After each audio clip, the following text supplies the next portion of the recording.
We will open the meeting of the Pinole City Council regular meeting of November 17th, 2020 at approximately 6:03 p.m. Will you please join me in the Pledge of Allegiance?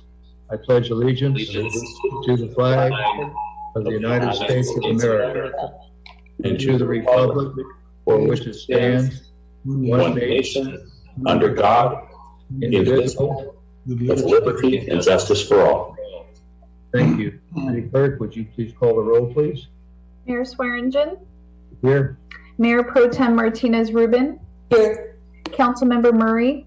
Here. Councilmember Tave. Here. Councilmember Salimi. Here. City Manager Murray. Here. City Attorney Kasher. Here. Assistant City Manager De La Rosa. Here.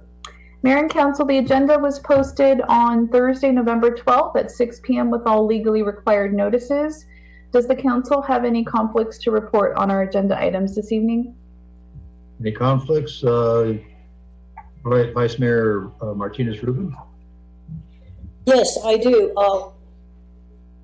City Attorney has informed me that there may be a conflict of interest I have with regard to items 3B and 9A. Therefore, I will not be participating in discussion of those items. Okay. Councilmember Salimi. Yes, Mr. Mayor. The City Attorney informed me that I may have a conflict of interest related to item 3B and 9A. Therefore, I would not be participating in those conversations, Mr. Mayor. Okay, thank you very much. We've been moving to a closed session, and citizens may address the council regarding a closed session item prior to the council adjourning to the closed session. First, providing the speaker card to the city clerk. Madam City Clerk, do we have any speaker cards this evening? Yes, Mayor, we have two speakers for the closed session items. The first one is from David Rupert for item 3B. He wrote, "Good evening, Mayor, City Council, staff, and Pinole citizens. On November 3rd, 2020, Council members Salimi and Martinez Rubin stated that they had conflicts of interest regarding the proposed Faria House Museum project. Councilmember Salimi stated that on the advice of council, he had a conflict of interest. On the other hand, Councilmember Martinez Rubin stated something slightly different. She stated that on the advice of council, she might have a conflict of interest regarding the proposed Faria House Museum project. Accordingly, when the City Council met in closed session, both council members were excluded and did not participate in the scheduled negotiations for said project. Today is November 17th, 2020, and the today's scheduled City Council has convened. Further negotiations are scheduled tonight in closed session regarding the Faria House Museum project. By the time that this comment is read and placed into the record, the general public will know definitively whether the two conflicts of interest as declared by council members Salimi and Martinez Rubin on November 3rd, 2020 are still in effect. If these two city council members have conflicts of interest, then it would be prudent to suspend the Faria House Museum project until a later date when it can be properly looked at. If not, then the public is owed an explanation. If none is provided by local officials, then one will be sought elsewhere. Please note that the public is aware of your present and past unilateral dealings with the Pinole History Museum, PHM, and its alter ego, the Pinole Historical Society, PHS. They are aware that true public involvement in this project has been denied. They are aware that personal backroom politics are the driving force behind this project. They are aware that two termed out city council members need to vote for this project before they leave office, or else it may not be approved. The public recognizes that the city's staff recommendation and the memorandum of understanding are highly biased towards PHM, PHS, and do not represent the best interest of the public. They know that PHM, PHS lack the long-term financial strength to sustain a history museum. They recognize that PHM, PHS backed out of prior deals to build a history museum. They are aware that PHM, PHS will be given a massive infusion of public funds at a time when common sense dictates that fiscal restraint and economic austerity should be practiced by our city. I have read the current draft MOU multiple times. I understand that this document is still a work in progress and was hastily drafted. However, there are numerous fundamental defects in this document that go beyond mere wordsmithing. These defects need to be addressed now rather than later. As a veteran attorney who has drafted numerous business contracts, I offer to help you identify these defects. Finally, the City of Pinole has a long history of rushing into projects that have long-term negative economic consequences. Future generations of Pinoleans should not have to sustain these projects, no matter how noble they appear to be. Remember, the road to perdition is strewn with good intentions.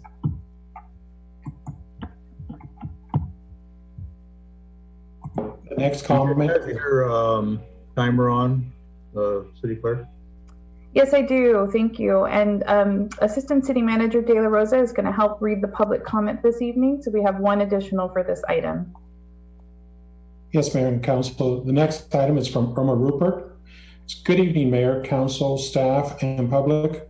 I have a couple of questions regarding the Faria Museum negotiations. I would like to address them to City Attorney Eric Kasher. 1. Who are the city negotiators aside from the City Manager, Andrew Murray, and Assistant City Manager, Hector De La Rosa? 2. Are any council members involved in this negotiation or at the table? If so, who are they? 3. Who are the negotiators for the Pinole History Museum by name and title? Were they involved or are aware of any of these closed session items being discussed or familiar with or take part in these issues? 4. Will you be reporting what discussions/information took place or agreed upon in closed session reported out to the public? If so, when and how? 5. Does this closed session item 3B have any effect or related to item 9A, old business, recommendations of the Faria House Ad Hoc Committee Memorandum of Understanding? If not, why or why not? 6. How can a closed session item, Faria, and the public hearing item of the same issue be heard on the same day without public communication or participation? Please explain. 7. Shouldn't closed session item 3A be put on future agenda so that the public has the opportunity to speak on it and ask questions? 8. Is there a Brown Act violation? If not, I would like to request all information discussed in closed session made public as soon as possible or reported out to the public. In closing, Mayor and Council, this is the worst I have seen this council respect the taxpayers, especially during a pandemic. Transparency and participation of the taxpayers/voters of Pinole is out the door. I would strongly recommend that you hold this item for future agenda. Thanks, Irma Rupert. That concludes the comments. Okay, I will defer to the city attorney since he was asked to comment on these items. And hey, can I ask a quick question? And to go along with this, the city attorney? Of the city attorney? There was mention here of the MOU. Seems like the person knows a lot about it. Was that supposed to be sent out? When did we put that out to share? Because it's nothing that is adopted. Understood. So I'll take the question from Councilmember Murray first. The MOU is included as attachment M to item 9A. So that will be open, part of the open meeting and discussed in the open meeting and considered by the council. So that item was included in the publicly noticed agenda. So that's where that item is included. I'll just go through 1 through 8 on the questions that were asked. The first one being, who are the city negotiators aside from the city manager, Andrew Murray, and the assistant city manager? Those are the city negotiators as identified in the public meeting agenda. Are any council members involved in this negotiation or at the table? All city council closed sessions are attended by the city council. It will be attended by the full council with the exception of the 2 council members, Vice Mayor Martinez Rubin and Council Member Salimi, who identified conflicts of interest that will prevent them from participating in the discussion this evening. Third question, who are the negotiators for the Pinole History Museum? By name and title, were they involved or aware of any of these closed session items being discussed or familiar with or take part in these issues? Closed session discussions are limited to the city council, staff, and the city attorney. The subject matter of the closed session is the Pinole, the Faria House, and so they're familiar with it in that regard. As identified in the public meeting agenda, the negotiating parties are the Pinole History Museum and representatives from the museum. Item 4, will you be reporting what discussion information took place or agreed upon in closed session, and will that be reported out to the public? If so, when and how? There likely will not be a reportable action from the closed session because it's just an update, but the item will be discussed fully in open session as part of item 9A. So there will be a full discussion on that. Question 5, does the closed session item 3B have any effect or relation to item 9A, old business, recommendations of the Faria House Ad Hoc Committee and the Memorandum of Understanding? If not, why or why not? It does relate to item 9A. The closed session is for a discussion between legal counsel and the city council so that we can provide some legal updates that are confidential in nature. It's attorney-client privilege, and that's why it's not reported out. Question 6, how can a closed session item, Faria and public hearing item of the same issue be heard on the same day without public communication or participation? So both of these items, 3B and 9A, were duly noticed and properly noticed pursuant to the Brown Act, included in the public meeting agenda. There's no prohibition in the Brown Act that would prevent the city council from discussing the same item in closed session and also in open session. The discussion in closed session is different because it's legal in nature. Again, it's attorney-client privilege. The open discussion in 9A will be open to everyone and open to the public. Question 7, shouldn't closed session item 3A be put on a future agenda so that the public has an opportunity to speak on it and ask questions? Again, item 3A was duly noticed in the public meeting agenda. Members of the public can ask questions about any closed session item, including 3A. There was an opportunity to do that before we convene in closed session. So again, it was duly noticed under the Brown Act. And the last question is question 8, is this a Brown Act violation? If not, I would like to request all information discussed in closed session made public as soon as possible or reported out to the public. No, this is not a Brown Act violation. The items discussed in closed session are attorney-client privileged and confidential, and that's why they are not reported out to the public. If there is anything that is an action item that comes from that, that would be reported out, but again, that will be determined in the closed session. And that concludes the questions. Okay, thank you. Madam City Clerk, are there any further comments from the public? That concludes the comments. Thank you, Mayor. Okay, then we will be moving to the closed session, and we should be in there approximately 1 hour, which is 6:15 now, so I think we can look at the proximity of around 7:15 to be back in the regular meeting.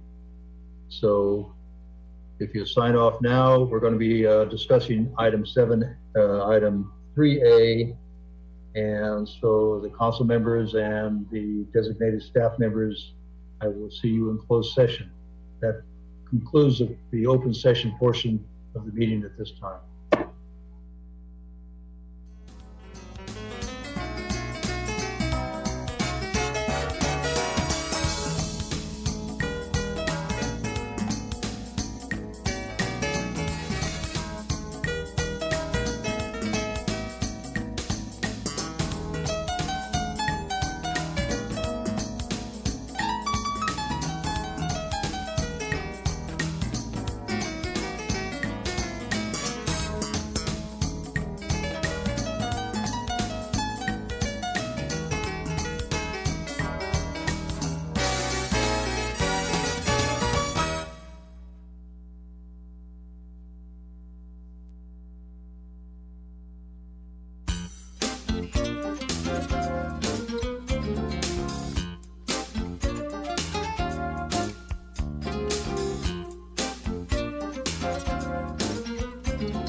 There's no reportable action from the closed session, and we'll be reconvening to our open session. And to start with, the first item of business will be citizens to be heard. Madam City Clerk, do we have some citizens to be heard? Yes, thank you, Mayor. We have 4 comments for citizens to be heard. The first one is from David Rupert, and he wrote, "Good evening, Mayor, City Council, staff, and Pinole citizens. Last week, our country celebrated Veterans Day. Although many local events were canceled due to the COVID-19 pandemic, we should not forget those among us who have enlisted in the armed forces and served their country during times of war and peace. Both my wife and I have fathers who proudly served their country during World War II. Our generation has proudly adopted this tradition, and we have served our country without reservation. We are proud to say that later generations of our family have done the same. Finally, we would like to express our gratitude to millions of COVID-19 battle-hardened frontline personnel who are working day and night to protect our country from this insidious virus. Each of you put your lives on the line on a daily basis in order to protect the public. Your courage, valor, dedication is on par with our fellow military veterans. Please acknowledge each of these persons and bestow upon them with the respect and honor that they are due. Keep their memories alive. Take the time to visit a military cemetery and/or other burial places, and you will immediately recognize their sacrifice for you. God bless each and every one of these extraordinary persons."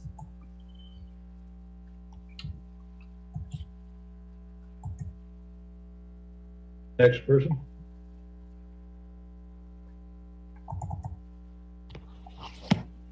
I guess that's Hector. Hector is your... Yes, my mic was off. I apologize. Okay. Okay, so the next comment is from Irma Rupert. Good evening, Mayor, Council, staff, and public. My name is Irma Rupert, and I have lived in Pinole for over 40 years.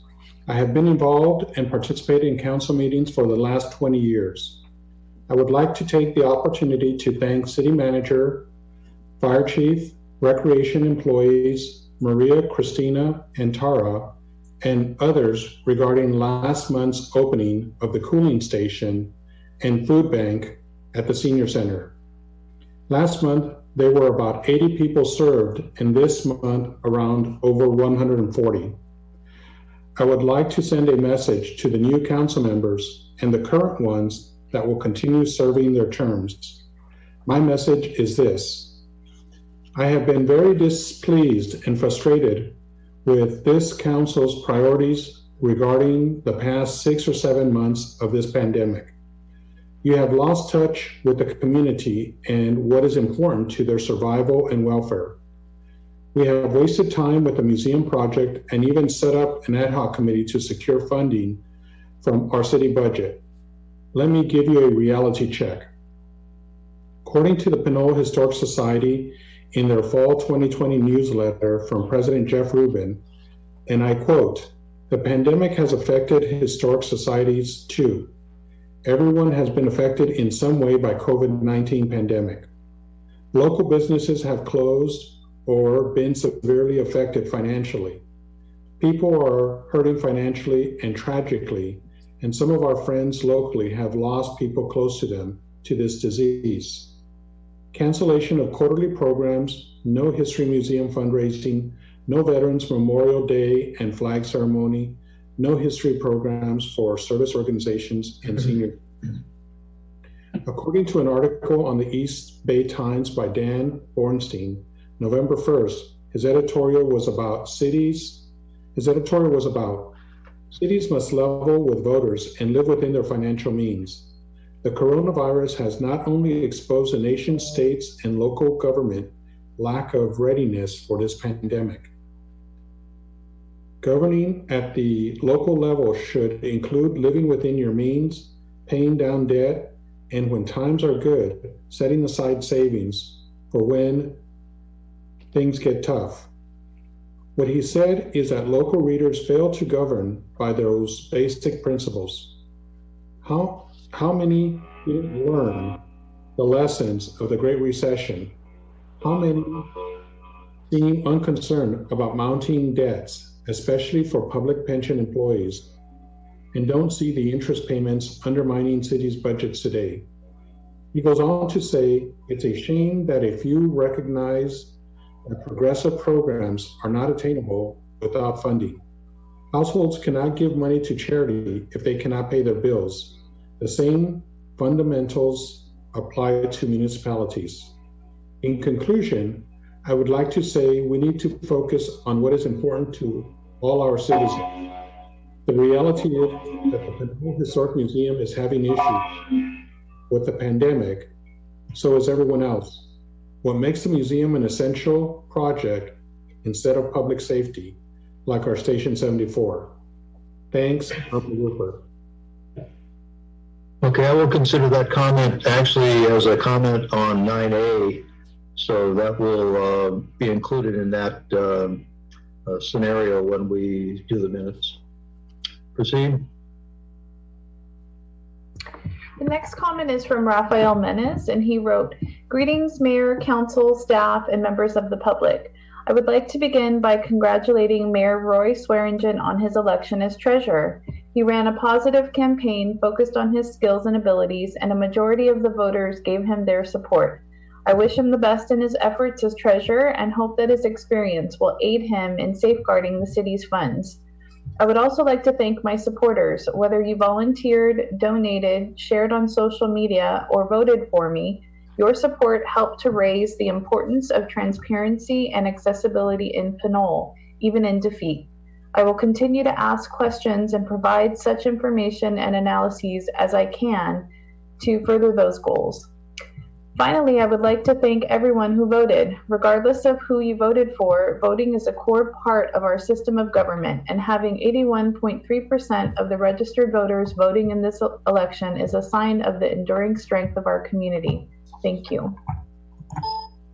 Okay, at that point, I'd also like to thank Rafael for his campaign work, and it was a good campaign.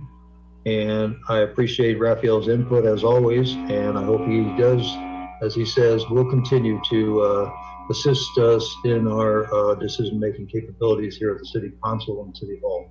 Thank you, Rafael. Next speaker. Yes, the next question is from Sarah Dunham. Let's see.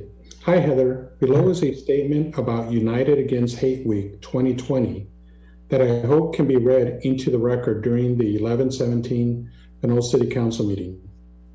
I am addressing the Pinole City Council meeting this evening to ask you to join other Bay Area cities in writing a proclamation to support the 3rd annual Bay Area United Against Hate Week, November 30th through December 6th. In 2019, 41 Bay Area jurisdictions passed a resolution/proclamation in order to acknowledge and express community-wide support of United Against Hate Week last year.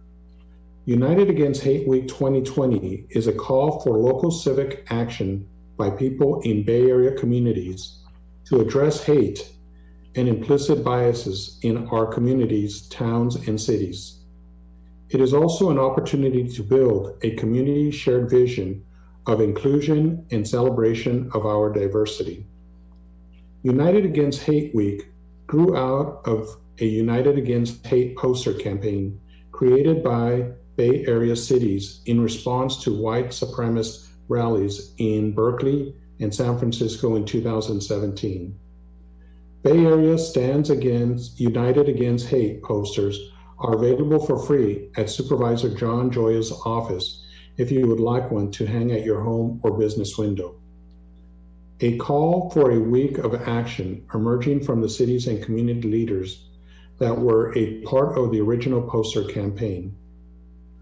The goal of this week of action is to draw local residents, students, school, civic, faith, and business leaders together to raise awareness about how to stop hate and promote inclusion.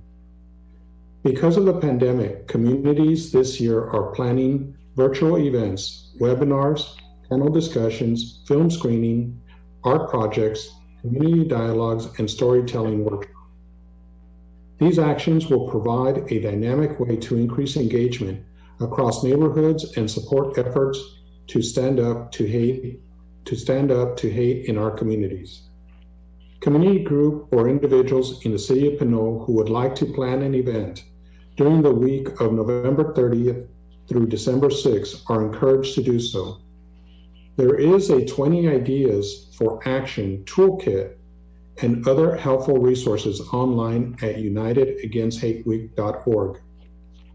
We hope the city of Pinole will join other Bay Area cities and towns by issuing a proclamation in support of United Against Hate Week 2020. Please join the strong movement against bias and bullying in the West Contra Costa County. There are some resolutions and proclamations on the website unitedagainstthehateweek.org in the Get Involved for Communities, Cities and Communities section. Please feel free to call me with any questions, Sarah Dunham, at 510-847-3903. Thank you so much for your time. Hey, thank you very much, and we will look into that. And thank you for that input. That's certainly important to this community, and we'll bring it up under our future projects presentation later this evening. Okay, moving on to recognition and presentations. We don't have any proclamations this evening, nor do we have any presentations. Mayor's report will be real brief this evening. As you all know, we've kind of receded into a higher level COVID-19 situation that we had hoped wouldn't happen. And it's something that I know that we're all very cognizant of and that we're all very concerned about. And I'm asking all of you out there to proceed with caution in everything you do. Wear your mask, the intervals between people, and try to stay at home as much as possible to try to get this thing over as fast as we can. There's certainly in the news is a strong possibility that we maybe have a vaccine out for at least 20 million people by the end of the year, late December. That should help all of our doctors and nurses and medical people that are constantly open to this disease. So hopefully that happens, because that will certainly be a big boost to the medical industry and to all of those who are involved and taking the big risks. So I think that's important that we know that as a positive coming up. And I've said on a sad note that our businesses that have been reopened and now had the opportunity to maybe partially climb out of their financial difficulties are now closed again. So restaurants and some of the other businesses, we certainly emphasize with what's happening to you, and we certainly want to end this as quickly as we can. So with that, I'm going to proceed into the consent calendar, and we have items A through G this evening. Those are considered routine and non-controversial. These items will be enacted by one motion without discussion. However, if any interested party or council member wishes to comment on an item, they may do so before action is taken on the consent calendar. And I ask the city clerk, do we have any comments on the consent calendar? Thank you, Mayor. We have one comment from City Treasurer Debbie Long. That's for item 7E. Okay, I will pull 7E and then ask the council if there's anybody else who wants to pull any of the items and ask any questions or make any comment. That would be A through G less E. Okay, seeing no comments, then I'll ask for a motion on A through G without E.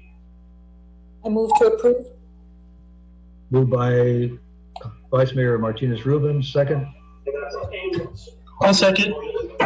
Seconded by Tave. All in favor signify by saying aye. Aye. Aye. Opposed? Okay, it's carried 5-0, and I will open up item E for a comment by Treasurer Long. Could I have that read, please? Thank you. Good evening, Council. I would like the following read into the record under item 7E. The quarterly investment does not include the investment portfolio for the 115 Trust. While those investment options are restrictive, it is my opinion that the Council should still be provided with that information, as well as the performance of the portfolio and how that may affect the longevity of the Trust. If the timing of the quarterly report is not appropriate, at the very least, the Council should receive a semi-annual report. Respectfully, Debbie Long. Yeah, and my only comment on that is that I think everybody needs to know what's in that investment portfolio, what funds that we have are in that investment portfolio, and percentage-wise, how each fund is supplemented by any interest or coming out of that portfolio. So I would add that to it also. Any comment from Council? I agree. Okay, then we'll move on to approval of item 7E, and I'll ask for a motion to approve. So moved. Moved by Murray, second. I'll second. Second by Martinez Rubin. All in favor signify by saying aye. Aye. Aye. Aye. Okay, so it's a 5-0 vote, and that will conclude the consent calendar for this evening. We'll be moving on to item 8A, and it's on my computer. Can I ask, time out? Yes. Did I hear it wrong? Because I thought we approved from A through G. That's E, and then we approved E. H. What about H? Oh, I'm sorry. Is there an H in here? You're right. I'm sorry. Then we're going to have a motion on the local assistance procedures, California Transportation Commission, and this is a is for those of you who may not understand what that means. That is a coming in line with the procedures by the Caltrans to make sure that we have the same procedures citywide as they do statewide, so that we're able to go back and forth in funding, especially for our San Pablo Bridge and things like that. So that's kind of a cleanup consent item. So is there any questions on that? Anthony? Yeah, Mr. Mayor, I had a question about, this is only for Caltrans projects, right? Not necessarily, all the other projects that we have going on that are citywide, or is this No, street projects or anything like that. No, it only where it concerns the use of Caltrans funding, that we are in line with their rules and regulations, so to speak. Okay, thank you for the clarification. Just letting you know. Okay. Any other questions? Okay, I'll entertain a motion to approve item H. So moved. Second. Second. Okay, moved by Murray, seconded by Tave. All in favor signify by saying aye. Aye. Okay, it's a 5-0 vote again, and I think that does clean up the consent calendar, and we will move on to public hearings. And item 8A is our Hazel Street Subdivision Design Review and Development Agreement. The action is to conduct a public, introduce an ordinance on first reading, and adopt a resolution for staff recommendation. And that would be on 8A, looking for the staff person who's going to handle this one. Is it city manager? No, that'd be me, Mr. Mayor. Okay, thank you. I don't see that on here on my agenda. No, but it's always a pleasure. It's always a pleasure, my friend. Thank you. Yeah, we'll start off basically with kind of some background. Of course, this project has been in the works for a number of years within the city. And Dave, you have the slides that I can start. We can start with the slideshow a little bit. And this is pretty much where the property is, right at Hazel Street. The square is a little bit off, but that's okay. You can kind of see where Hazel Street ends on both ends, and then there you see the big, what looks like a big dirt field in the middle. That's the property that we're talking about in terms of the Hazel Street subdivision. There's been a number of different iterations of this project over the last few years, but back in July of 17, the applicant applied for a 4-lot parcel map, design review of 4 houses, and a development agreement to accommodate some infrastructure needs that are part of this project. To pretty much this parcel, Dave, if you go to the next slide, please. The property owner, there's actually 2 lots on this property. There's lot 60 and lot 50 and 61. They want to subdivide these 2 lots into 4 lots. The proposed minor subdivision would occur at the property that is located on the south side of the western terminus. APNs 402, 013, 060, and 061. The proposed 4 parcels would each have a single-family residence developed on them, all requiring design review, approvals, and building permits. And the areas of the proposed parcels as follows. And so I listed out the lot sizes. There is a remainder of about 9,200 square feet, which would be basically converted to road right away. So that would all consist of putting the road in. And also as part of the project, the city is contributing new storm drain infrastructure. So this project will also allow the city to clean up some of the storm drain issues that we have in this area, and make for a better storm drain in the area as well. Which I kind of talk about a little bit in the project, also has a dedication of an L-shaped parcel. That's parcel 61.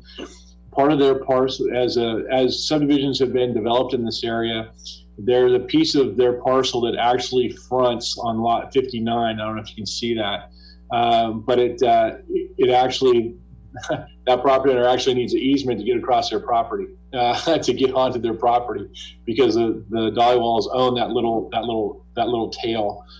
This project will erase that. Will solve that problem, and that will no longer be an issue. And it'll go with the parcel C. With the current proposal, both of the existing coast oak lives and walnut trees on their property are going to be preserved. There's a sewer pump station that currently exists near the northwest corner of the project site. That pump station will remain. However, if the subdivision is approved, the applicant would be required to make some specific improvements related to the facility. A more detailed discussion of the required roadways when we get to department and agency comments. And basically what it is that there might be some minor adjustments when the road goes in. There might be some minor adjustments to the lift station with the design and the construction of the road, as well as units connecting to it. So just some stuff that will be happening under the ground.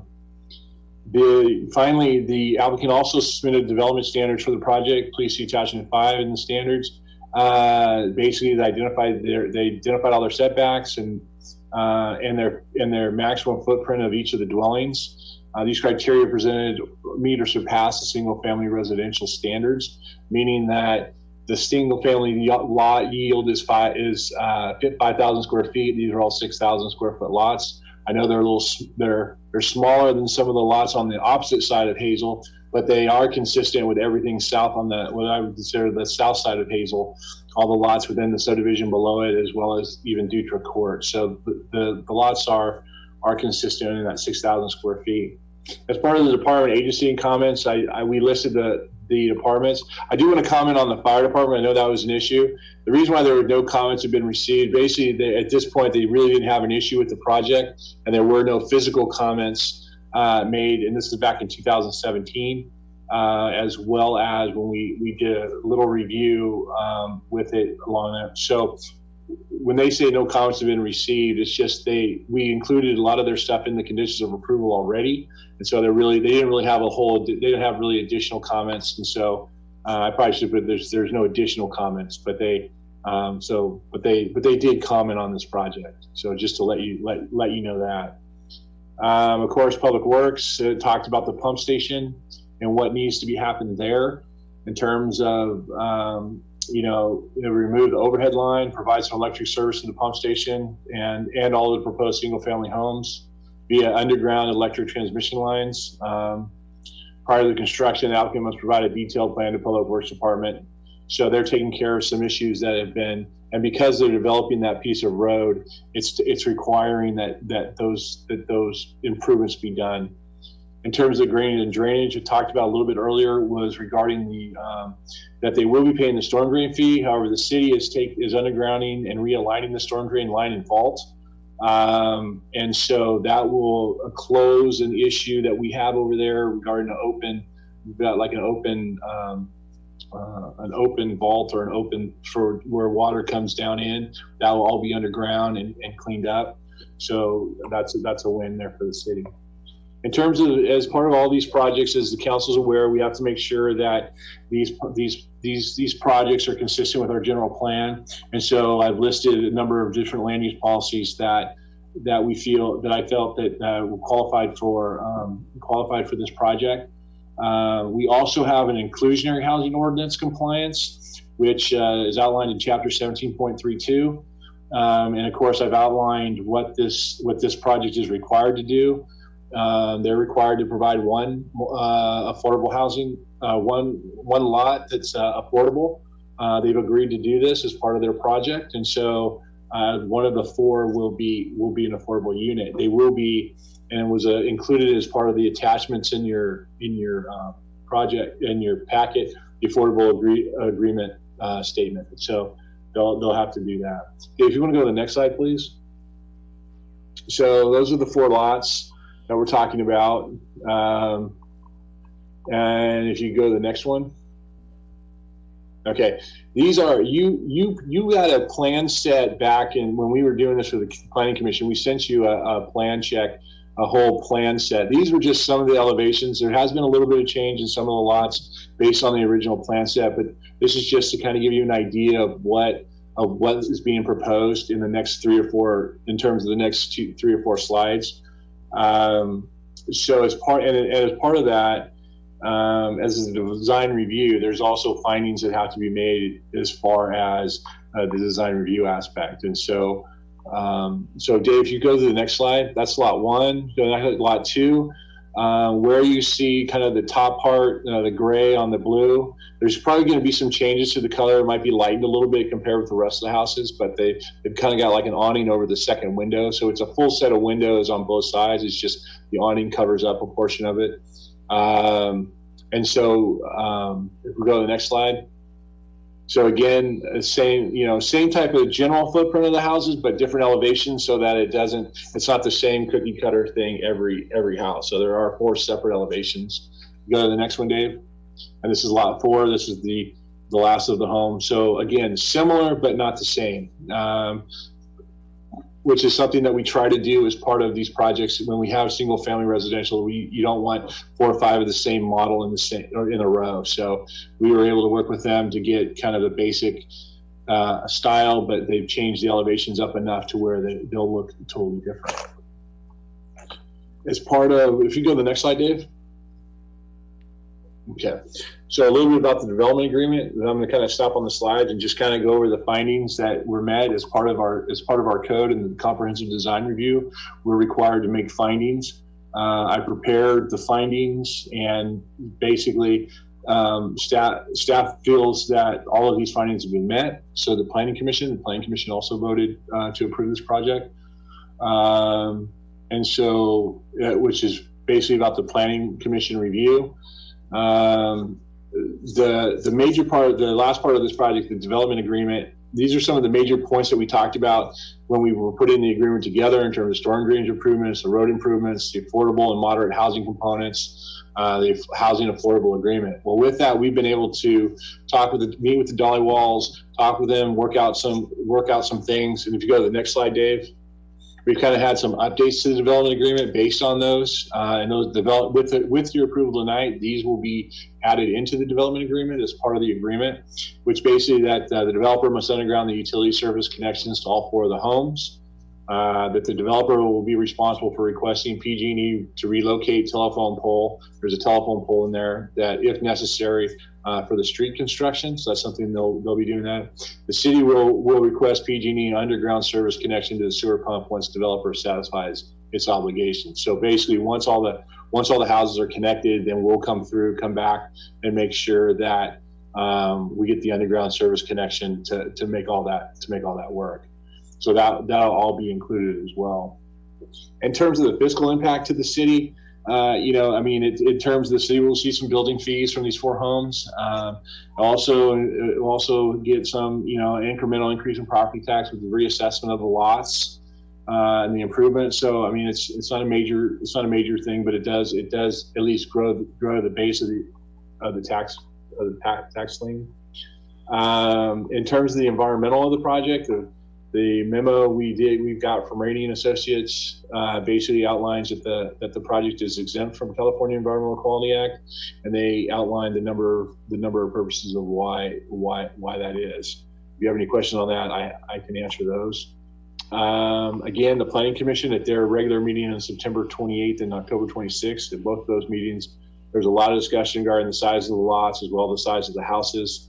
And based on the deliberations of the Planning Commission, the Commission voted to modify Condition 11. I highlighted that in your packet. So when you got your packet, you should have seen a highlighted that's the change that the Commission made to it. And the Commission voted 4-0-1 with one abstention. And that one abstention was due to the proximity of one of the Commissioner's residence to the project. So that's why they had to abstain. So it was a 4-0-1 project rather than the Planning Commission. So with that, staff is recommending that the council adopt a resolution to approve the parcel map and the design review, and to waive the first reading and introduce an ordinance for the development agreement for the 4-lot residential subdivisions located at the south side of the western terminus of Hazel Avenue, APNs 402-013, 060, 060, and 061.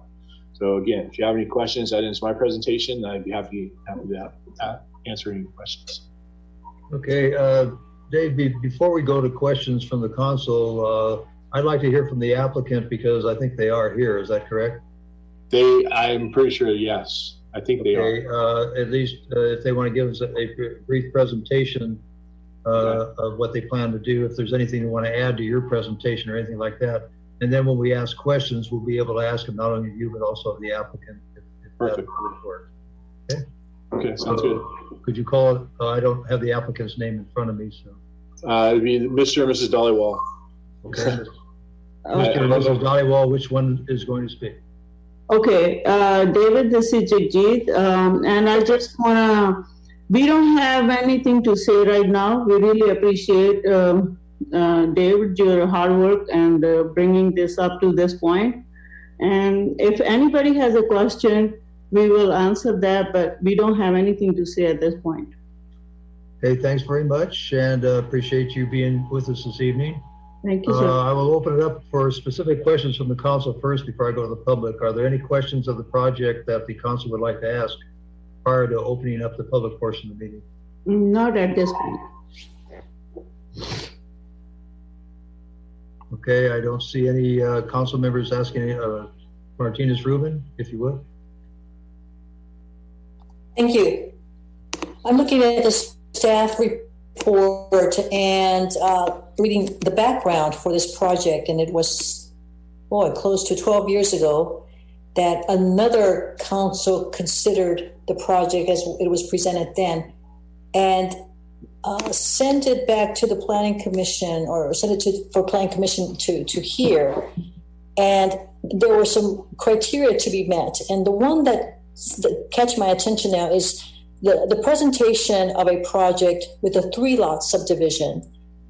Yet we're reviewing a project that has a 4 lots on it. So if I'm not reading that correctly, please let me know. But how did we go from? We actually didn't. It was actually 8 homes in the original proposal was 8 homes, and when I guess it was the Planning Commission disallowed that many homes on that number of space because of whatever reasons. I think I'm not sure they came back with 3 homes or not. They may have not come back with that, but I don't recall them ever coming back with 3 homes on that parcel. But I think it became, again, it wouldn't bottom line anymore. So I think that's why. Yeah, there was also some design issues with the 3-lot subdivision that regarding that. They had like a little driveway that and it kind of created its own little cul-de-sac in there, and with some of the improvements that needed to be done, they really needed that the city was looking for. We worked with the Dollywall family. The city worked Dollywall family, and this is between the years of 2015 to 2017, about getting that fourth lot to kind of square off the street and then be able to do some of those improvements because and kind of bring some improvements because with all at the time, I could be mistaken, but based on what I've read, was that the developer was pretty much on the hook for most of all of the infrastructure on there, and so the 3 lots really weren't going to be able to pay for, in terms of profit, to be able to pay for those construction improvements. And so by adding the 4th lot, it did one thing: it created a more square. It squared up all the homes to be able to face face Hazel. The little private driveway wasn't there. They took that out, and that was additional infrastructure for them because they still were going to have to put in Hazel, as well as all these additional driveways for their 3 lots up there. So it kind of made sense. And so instead of going back to the Planning Commission and trying to get that project process, they did a whole new application process for the 4 lots. So that's kind of what happened. And that came in 2017. So in 2017, they came in with a whole new application for the 4 lots. And so it's been processed. And then so it's taken this long to get it to where you guys are at right now. Thank you for that. Thank you for that explanation. I'm still curious about something. If you can clarify for us, Mr. Hannum. Mm-hmm. So the criteria, part of the criteria that were set back in 2007 was for the applicant to come back with a 3-lot design, or plan, but that wasn't going to work out given the improvements that the city required. Can you tell us more, so for the public as well, so that we understand better why the public improvements are essential in that part of Hazel? Well, right now we've got some serious issues with the storm drain improvements. We've got an open line, an open area where the storm drain is right now. We've got just the cutting off of the street. I mean, a lot of people think that's a cul-de-sac, but it never was intended to be a cul-de-sac. That was intended to be a through street, and actually the Dollywalls were having a lot of problems with people throwing trash on their property and going through, and cutting through their property from both sides. I mean, people were still being able to get back and forth between where Hazel is now and Hazel where it turns into Sunnyview. People were still walking across and biking across it and that. And so I think of course I wasn't here when they were doing those negotiations back in 15 and 16 and 17, but I can just assume that the city wanted to clean all that up. They wanted to clean up the storm drain improvement. There were some lift station issues that might have come through that this project would be able to fix, as well as design a safe road for people to go back and forth.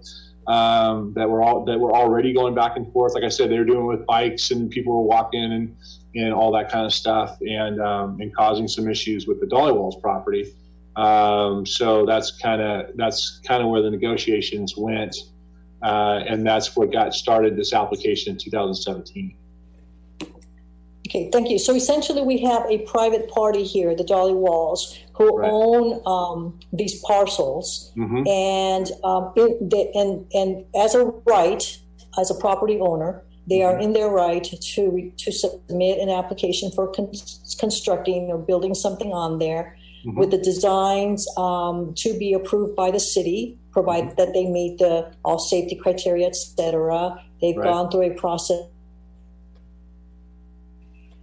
The development of these parcels is exempt from any CEQA requirements. Environmental concerns are not there. And the matter that relates to that area being regarded as a cul-de-sac, I mean, that's a different kind of situation, and I think that probably that the public has been accustomed to. And yet, from what you commented on, we're understanding that it was never intended to be a cul-de-sac. It just happens to be that because of an undeveloped piece of property. Is that correct? Right. It's a dead end. It's 2 dead ends. It's a dead end on one side and a dead end on the other side. Yes. So That's not cul-de-sac, but dead ends. It's been regarded as an area where there's not much, so people have kind of gotten used to that. Right. Not being there, a little bit of what might seem like open space, but really it's private property. Yes. And it has been private property for a number of years. I mean, before they even built volleyball's at it. So it's I'm sorry, you might not have heard me. So there's an area on Hazel that's not open space. Right. Right. Thank you. Okay. Thank you so much. Mm-hmm. That's it for me. Thank you. Okay, Anthony? Yes, I'm wondering if you could speak a little bit to the, I know this dead end was basically, it looks like a road that was forgotten. Can you talk a little bit about the fire circulation and the need for a fire turnout at the end of that street?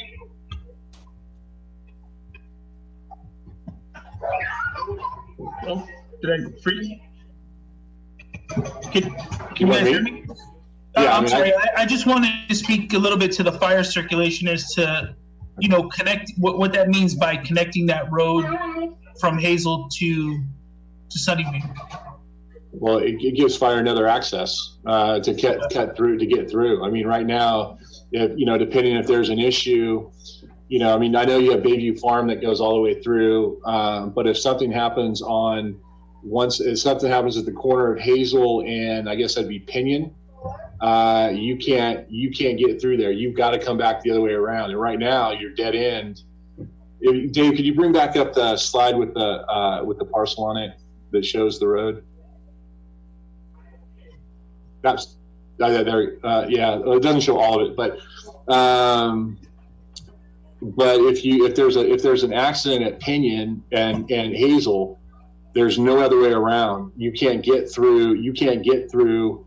Except for maybe Alberto, looks like already. But it just gives another access, another completion of the roads so that traffic in that. Also, for directionals, a lot of people get lost, and a lot of people, like Google, when they take Hazel, they get stopped at the dead end. They've got to turn back around and go back around to the other side. So, I mean, it's just for circulation purposes, Hazel is a collector street in the general plan. It was always meant to go through. It's just these were the last two parcels that needed to be developed to continue the street. I mean, it's just like any in a lot of subdivisions where as phases of development come and streets are dead end and all that, it's when those next phases come in that then take in the next street and to be able to create access so that people can get around. And so and this is the last two lots that make that happen. I'm just looking at it. It looks like it's more than 150 feet, which means that the fire truck would need to. So if there was something that happened on Hazel at the end of that court, you would have to back the truck up all the way up to that dirt. I can't see it on the screen. But there's a court there that you would have to do the 3-point turn to turn the truck around. That's future court, yeah. Which is my understanding, NFPA, you don't want to have 150 feet of backing up a rig like that. So this actually corrects the fire circulation ingress and egress. Is that an accurate statement? I mean, I'm not going to answer for the fire chief, but I'm going to assume yes, based and also police. There comes an area where police comes through there. If they're in pursuit of somebody, they can't go all the way through. They've got to stop or go back around or come back in both ways. And so there is some public safety issues that by allowing this to go through, by allowing this to be constructed, we've taken care of those public safety issues. Well, maybe Chief White could make a statement or comment. I don't know if that's something that. Sure. Is what I'm saying accurate? Sure. Thank you. So certainly that would having to back up to Dura Court would present an issue backing up a fire engine. Chapter and verse as far as how long, as far as how many feet, I would have to get with my fire prevention officer and get back to you on that answer. But yeah, that's an accurate statement. It's addressing an accurate issue that David has brought up. Okay, thank you. No more questions, Mr. Mayor. Any other questions from council, Pete or Vincent? About the development or? Just questions. Do you have any questions on the presentations at this point? Well, we're going to turn it over to the just public. that I agree with Council Member Martinez Rubin. Last time I saw this project, it was 3 houses, and I haven't seen anything since. I guess my question would be, who was doing the negotiating on it? Do we know? That part, I mean, I'm just gonna have to say the previous planning manager at the time, I mean, and that was here, and that's the only person I can think of. Well, did they take it to the planning commission? They didn't go back to the planning commission. After it came back from the council, there was no at that point, it didn't go back. So it wasn't acceptable at the council level, and it went back, or it didn't go back, but somebody else from an administration desk made a decision that was going to change, and then it didn't go to the planning commission. It was part of the process. I'm kind of all over the place on how we let that one slip by like that. Well, I think there were some, like I said, I don't think the 3 lots covered the infrastructure improvements that were needed for this project. I mean, I was looking through the notes. That was some of the issues that was going. So, I mean, like I said, I wasn't here, so I can't. I mean, if I was here, I would tell you exactly why. But I'm just going through the notes. There was a lot of infrastructure issues for the 3 lots. That they're not going to make as much as they thought they were. Okay, I mean that's could be a developer. That could have been the property owner could have. It's going to have to be developed with the roadway with the 3 houses, if I remember right, at that point in time. So I mean, 4 houses and it's the same roadway. Right. Am I wrong about that? No. From what I've seen from the history of it, everything. The only thing that it didn't cover was that. From my understanding, after reading some of the stuff, I mean, there was a lot. There was this. I don't know about this. If the storm draining, because they had to do all the storm drain improvements, because they had to do all the sewer improvements, because they were going from a smaller lot amount, from a larger lots to smaller units, or not smaller. 8 units down to 3, where because at that time before there wasn't a development agreement in place. So they had to build all the storm drain infrastructure. They had to build all the road structure. They had to do all of the sewer drain, all of the sewer improvements, plus all of their interior improvements for the connections of that. So it wasn't until later on you can kind of see discussion where the Dolly Walls felt that the city could help out on some of that because a lot of the issues were not theirs to begin with. And so the city worked with them, and that's where the development agreement came in. And based on that negotiating, added that 4th lot as part of the subdivision. And so then since that was not part of the approval from the commission of the council, they were required to fill out a whole new application and go back through the process. And that's where we're at now. We're taking what they did in 2017, and we're here now. This is Tamara. I can add a little bit more to the conversation just to share that at the point in time in 2007, there was no discussion of the dedication of the road right-of-way to the city, and that was problematic in so much as the storm drain assets themselves are not in an easement. The sewer assets are in an easement, but since the parcel that would be the road was not discussed at that time as a dedication, we still had issues to work out. So perfecting that and working on the road was helpful in clearing up the storm drain easements, as well as enabling better access to the storm drain, because the easement for the storm drain itself is very small. I mean, the sewer pump station is very small. That pump station and that storm drain have been too small for a long time. That was pointed out to me many years ago, that it needed to be restorated and put into a much better condition, because it was just not right. So that has to be done regardless of whether the home's going on. It's very vulnerable for us as a community to have a very important lift station located on private property. So the lift station really needs to be in the public right of way. And I'm pleased that the city and the Dollywalds were able to work out a project that could meet both needs.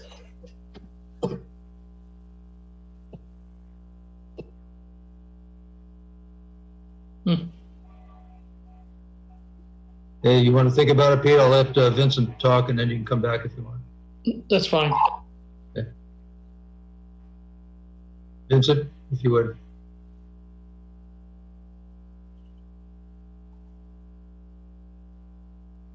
Yeah, we don't have any sound, I guess, Vincent. Although it says your sound's on, I don't hear you. Cannot hear me, okay. I have to come back. Hold on 1 second. I can hear you a little bit now. Can you hear me better? A little bit, yeah. Turn up your volume. Let me restart my computer if you don't mind. Wait for me. I have a few questions to ask. Let me restart my computer. I'll be right back. Thank you. You want to let the public go ahead, and then you can come back and ask the questions after the public comment. If I will move forward. If you can you hear me now? Yeah, you're just a little vague, but not too bad. Okay, I will. Let's see here. I will wait for the public, and I will address my comment. Thank you, sir. Okay. Then if there's no other questions at this time, we're going to have comments later on from the council if they proceed to do that. I'm going to open it up to the public Mayor for comment. Swearingen? Yes. Norma? Mayor Swearingen, if I may. Yes. Yes, just another question to staff. At the Planning Commission meetings of September 28th and October 26th, I take it there was notification of this project coming before the Planning Commission.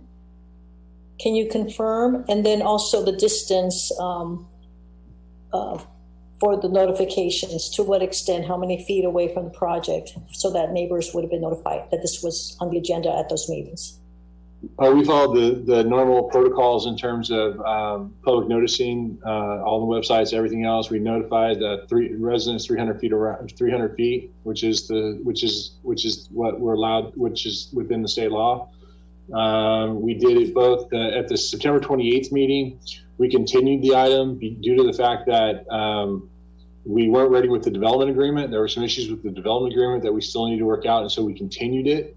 However, even though we weren't required to, but we did send out another 300-foot notice. We didn't do it in the paper because it wasn't needed because we continued the meeting, but we did send out a 300-foot notice. That's my understanding. So they did get notified again. It just. Thank you. Mm-hmm. Okay, then I will open the public hearing portion of the meeting. Public hearing is open, and I'll go to the city clerk to give us the public input information from whatever speakers you have. Thank you, Mayor. Just for the benefit of the public, I wanted to announce that there's 21 public comments on this item. We also have 26 for 9A, so just for the folks that are watching from home. Okay. Okay, so the first comment is from Alan Dorsey, and he wrote, "Hello, thank you for hearing public input. I have lived in this quiet cul-de-sac since I bought my home on Dutra Court in 1983. I was young then, 27 years old, and 1 3-year-old into starting my family of 5. One of the reasons I bought this home was the fact that there was no through traffic. I realized that traffic would have to slow when driving down Hazel towards what we've always called the creek, because the road ends. And even after the other homes were built next to the creek, the traffic impact was low and Hazel still ends, so traffic slows, and any traffic leaving from the creek direction has to start out slow heading up Hazel. All of this makes the street and the courts safer for the residents.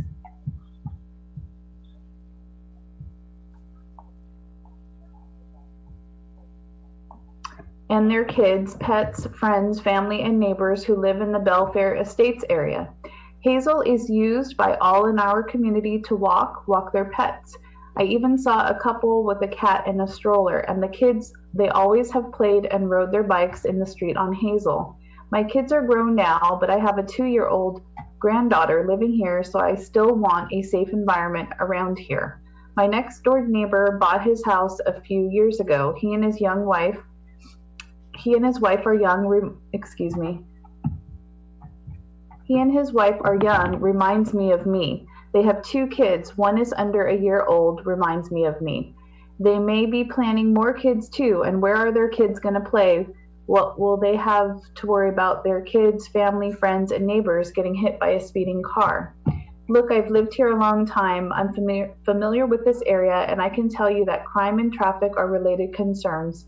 I've actually had to walk down the creek area to the apartments in order to retrieve things stolen from my front yard. And I've heard how people drive on Bayview. You can hear it from my yard.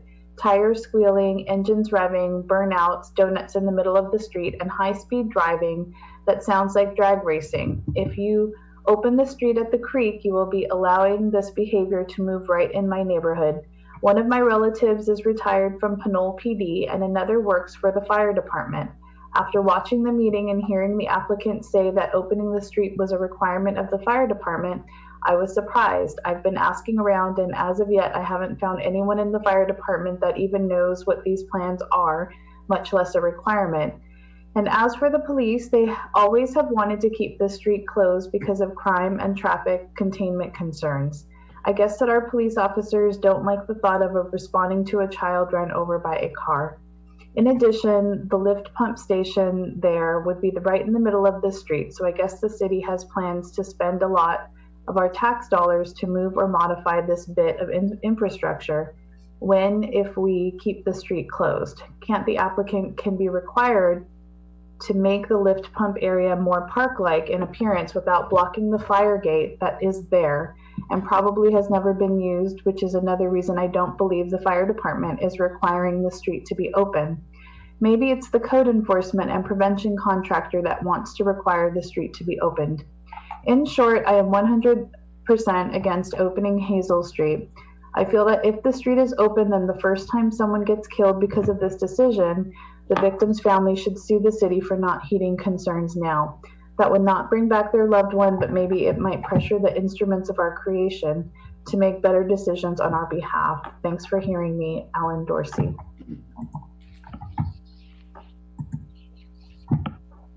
The next speaker is Alvaro Gomez. Dear Council, I am writing to express my strong opposition to the proposed design and development agreement to develop the vacant lots at the end of Hazel Street and extend it. I am a homeowner at Hazel Street in Pinole, next to the vacant lot. I would urge that the Council consider the effects of this development will have on our neighborhoods. Connecting Hazel Street to Sunnyview Drive will increase car traffic in a now quiet and peaceful street. Approving 4 lots and 4 homes would not harmoniously fit in with the current appearances of existing homes. My hope is that instead of approving the current design, you will take a close look and realize that the extension of Hazel Street is necessary for these homes to be built. Hazel Street is now a quiet and peaceful street where almost every day you see families walking their pets and children on bikes. Currently, the barrier that separates these 2 streets also separates the residential homes from apartment complexes on Sunnyview Drive that have a little over 200 units combined. The current proposal does not take these apartments into consideration when evaluating traffic and noise. Page 415 of the agenda packet. It is currently presented as having no significant increase on either, which could not be further from the truth. There's going to be a significant increase in traffic from these units if the barrier is removed, as well as an increase in crime. To see the contrast between these 2 streets regarding crime, we can take a look at the police blotter from October 3rd through November 6th. There were 12 calls made to police, all all originated from activities on Sunnyview Drive and 0 calls from Hazel Street. The calls from Sunnyview Drive during this time were for loud music, stolen cars, fireworks, domestic disturbance, restraining order violation, violation of probation, and some arrests were made. So why was this design not proposed without the barrier removal? This exact question was asked on several occasions, and we still do not have a clear answer. For example, some of the reasons given during the Planning Commission meeting were the extension is in the general plan of the previous planning manager, in which Hazel Street is a thorough street, not an end. 2, it is the work that needs to be done at the pump station. 3, that parcel 59 would need an easement for half of the driveway that is blocked by parcel 60 that is owned by the developer. In regards to the general plan, I ask you to please consider the solution of updating said plan so that Hazel Street is not a thorough street. Regarding the pump station work, it will need to be done regardless of whether the barrier comes down or not, because the homes to be built will need the road and pump station moved to allow this. Finally, for the easement on parcel 59, during the Planning Commission meeting, before passing the design along to the City Council on October 26, 2020, they were led to believe that the easement does not exist. David Hanham stated with absolute confidence, there is no easement the developer could build a fence if they wanted to. This, however, is not correct and was very shocking to hear, since the first year I moved into my home on parcel 59, an incident occurred where Mr. Vacant, the developer, came and spray painted my driveway illegally, and I reported it to the city, and they have a file with pictures of Mr. Vacant spray painting. The city, along with my title company, confirmed the existence of the easement. Fast forward to August 24, 2020, the day that was reviewed by the Planning Commission. I reminded Mr. David Hanham of the incident and my concern for the site to be developed. My email was read out loud, and Mr. Hanham confirmed after reading he would be reaching out to me directly. I have not been contacted to this day.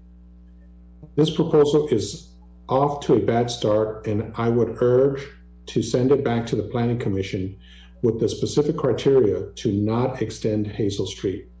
Sincerely, Arvalo Gomez. P.S. To City Clerk Heather Ayupo, please advise the council members that detailed attachments pertaining to the incidents described above will be emailed directly to them. That concludes the comment.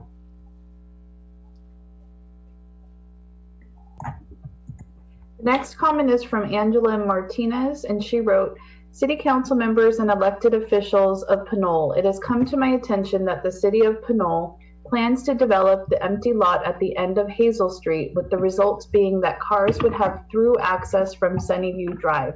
As a resident and homeowner at 1212 Hazel Street, that would be directly affected by such a change. I would like my elected officials and council members to know that our household is fully against this proposal. My concerns are for the following reasons. 1, traffic, speeding, and accidents along Hazel Street will increase. Opening up the cul-de-sac will open up traffic from Pinole through Hazel. As it is, the homes at the end of the cul-de-sac speed unsafely down Hazel Street. There are no speed bumps, stop signs, or other incentives along the whole length of Hazel or Pinole,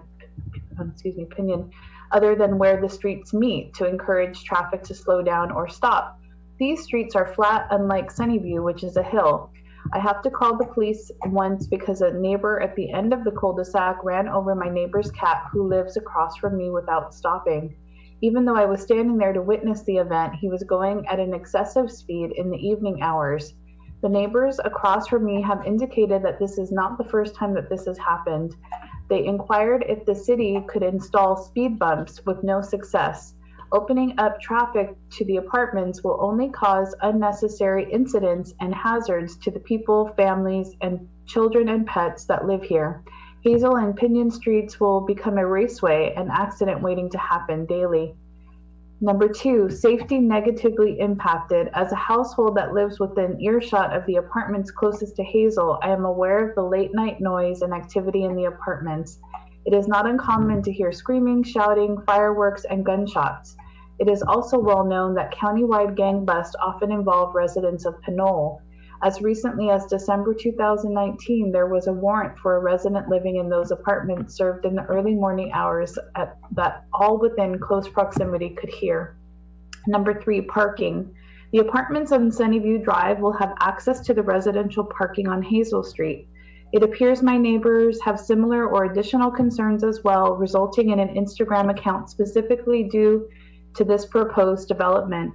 We want to keep our streets and families safe. If you have funds and are looking for projects, a few speed bumps and stop signs along both Hazel and Pinion to increase safety would be well received. Please do not open and connect Sunnyview Drive to Hazel. Keep the cul-de-sac closed. Thank you, Angela Martinez. The next comment is from Michael Burns. Dear City Council, we are writing to comment about the development on the empty lot at the end of Hazel Street. We do not agree with you to open up Hazel Street because it is already busy. The cul-de-sac is needed for less traffic. Pedestrians, kids are playing, will not be safe. What we do need on Hazel Street are street lights at 1364, 1340, and 1316 Hazel Street. We don't need more cars and motorcycles racing down the street. Sincerely, Burns family. The next comment is from Dan Comerford. He wrote, I just heard about the proposal to open Hazel Street to connect it to Sunnyview Drive. I would like to voice my opposition to this plan. Hazel Street is currently a cul-de-sac, and connecting it to Sunnyview Drive would significantly increase the traffic on both Hazel Street and Pinion. This would increase the danger to local children, including children of family living on Hazel Street, as well as pedestrians and pets. Sunnyview Drive is designed for traffic between some large apartment complexes. Hazel Street is a quiet street with single-family homes. Please do not change Hazel Street into a more active traffic corridor. Thank you for consideration in this matter. The next comment is from a person named Dizzy, or at least that's their email address. To Mayor and City Council for the City of Pinole, subject development agreement DA 17-01 for a 4-lot development, residential development located on south side of west terminus of Hazel Street, council meeting on 11/17/2020. The attraction of moving near Hazel Avenue was the quiet and secluded neighborhood. The street traffic is at a minimal and safe for people to walk their dogs, ride bikes, and enjoy the outdoors. One can enjoy the backyard barbecues without the noise pollution of cars, trucks, and loud music. By opening up Hazel, the neighborhood would suffer from increased, 1, traffic congestion along Hazel and Alfred Drive, 2, noise from cars, trucks, and loud radios, 3, speeding drivers, 4, new potholes due to the increase of vehicles, 5, time on daily commutes as more cars will stack up at the San Pablo traffic signal to cross or make a left turn, 6, accidents at the traffic signal at Pinion and San Pablo Avenue, 7, car break-ins, mail theft, illegal dumping, litter, and strangers driving through the neighborhood. 8, the 3 main causes of noise pollution are traffic noise, air traffic noise, construction sites. You're going to allow 2 of the top pollutants in our neighborhood. 9, car pollution is one of the major causes of global warming. Cars and trucks emit carbon dioxide and other greenhouse gases, which contribute 1/5 of the United States' total global warming pollution. Greenhouse gases trap heat in the atmosphere, which causes worldwide temperatures to rise. 10, pollution may muddy landscape, poison soils and waterways, or kill plants and animals. Humans are also readily harmed by pollutant. Long-term exposure to air pollution, for example, can lead to chronic respiratory disease, lung cancer, and other diseases. 11, pollution will go down the storm drains into the bay. 12, car oil and fluids wash down the storm drain because of the additional parking that's provided. 13, increased labor demand on our essential workers, mail personnel. Today I received my mail at 6:30 p.m. It's completely dark and the mail personnel had to use a flashlight for guidance, which cannot be safe. We're not talking about 4 parcel lots, but the detrimental to health, safety, and general welfare of our neighborhood. Each single-family dwelling has 2 cars, but during this time, more family members are living under one roof. That increases the number of cars and countless families that will now be driving, walking, putting our neighborhoods under a different type of surveillance. Please do not open Hazel Avenue to preserve our health, safety, and general welfare. The next comment is from Douglas Poesi, and he wrote, "We do not agree because traffic will increase. We will lose the safety of the cul-de-sac and parking on Hazel Street will be impacted." The next comment is from Eric Cregan, to whom it may concern. My old friend and I bought houses next door to each other on Hazel 8 years ago. One of the reasons we did this was it's a very quiet street and cul-de-sac. We thought it would be a safer place for our kids, and we now have twin 6-year-old girls. In our neighborhoods have a 6-year-old girl as well. None of the neighbors I've spoken to want this road changed or open. We already have people parking late at night with hookers and doing drugs directly in from of 3 of the houses. We already have to clean up the condoms and liquor bottles in the streets on a regular basis. Now you want to give a developer control over this, over the residents who live here? The developer doesn't live here or have to deal with the increased traffic or problems that this will make worse. But he is sure we'll be making money off this decision, which doesn't help anyone and will make problems already here worse. We don't want people speeding through here, making it more unsafe for all the kids because they've opened the street. No, the street should not be opened to benefit a developer at the expense of everyone who lives on the street. Sincerely, Eric Cragen. The next comment is from Hilal Sala, and they wrote, "I am very concerned about the proposal to open Hazel Street to connect it to Sunnyview Drive. Hazel Street is currently a cul-de-sac, and this is a protection to the residents of this street.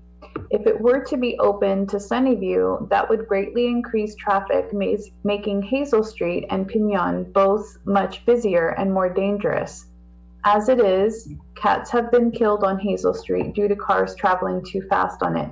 We do not need more cars driving through this area. Hazel often has children playing and people walking their dogs. For their safety, please do not open up Hazel Street. I'm a grandparent living in Pinole who has grandchildren on Hazel Street. This has been a safe place for them to live since the traffic is limited just to the residents who live on the street or the cul-de-sacs on either side. It would be a big problem for all of us if Hazel Street was opened up.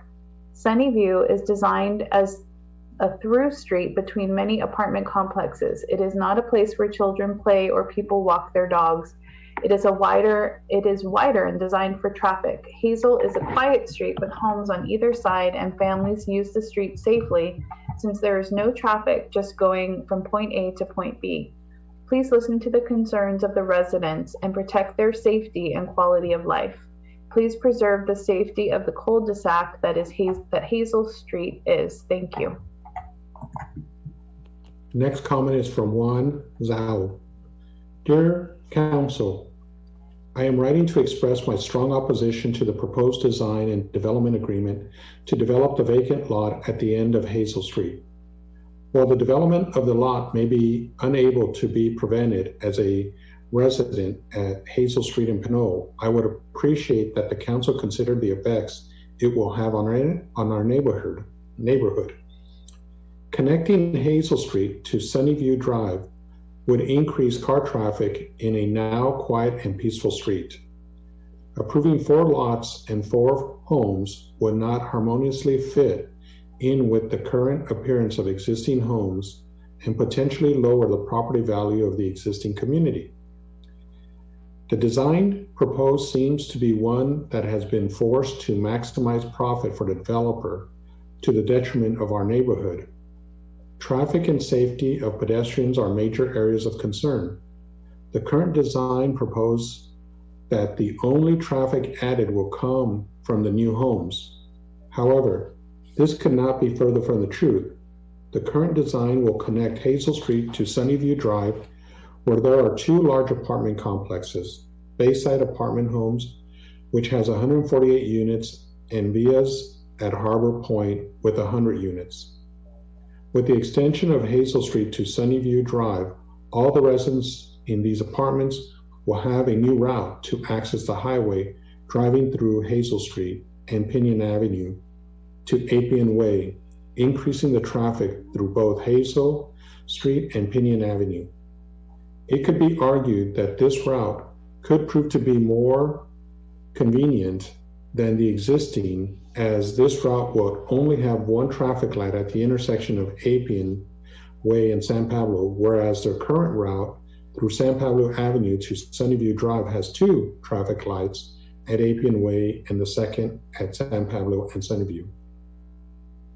Property values are likely to go down if Hazel Street is connected to Sunnyview Drive, as the existing barrier between the streets will be removed. Being able to live in a peaceful cul-de-sac was one of the reasons why we chose to reside here. Removing this barrier also removes the safety of living in a cul-de-sac neighborhood, where cars are not allowed to just run through. This also allows pedestrians to walk peacefully around the neighborhoods. Another concern is the amount of homes being squeezed into this lot, which could be why, when the applicant first tried to have the City Council approve the design in 2007, it was remanded back to the Planning Commission with 3 criteria for the applicant to meet. One of the criteria was to present a 3-lot subdivision. The applicant once again is trying to squeeze 4 homes into this lot, and there is no consideration for the appeal of our neighborhood, nor the original request of the City Council. The current homes in this community are spread apart enough to feel and look spacious, and for this proposed design, the new homes will stick out as they will appear to be squeezed together. I urge you to disapprove the proposed design and development agreement. I believe our council members will see that there is a better way to execute the development of this lot where homes will not be squeezed in.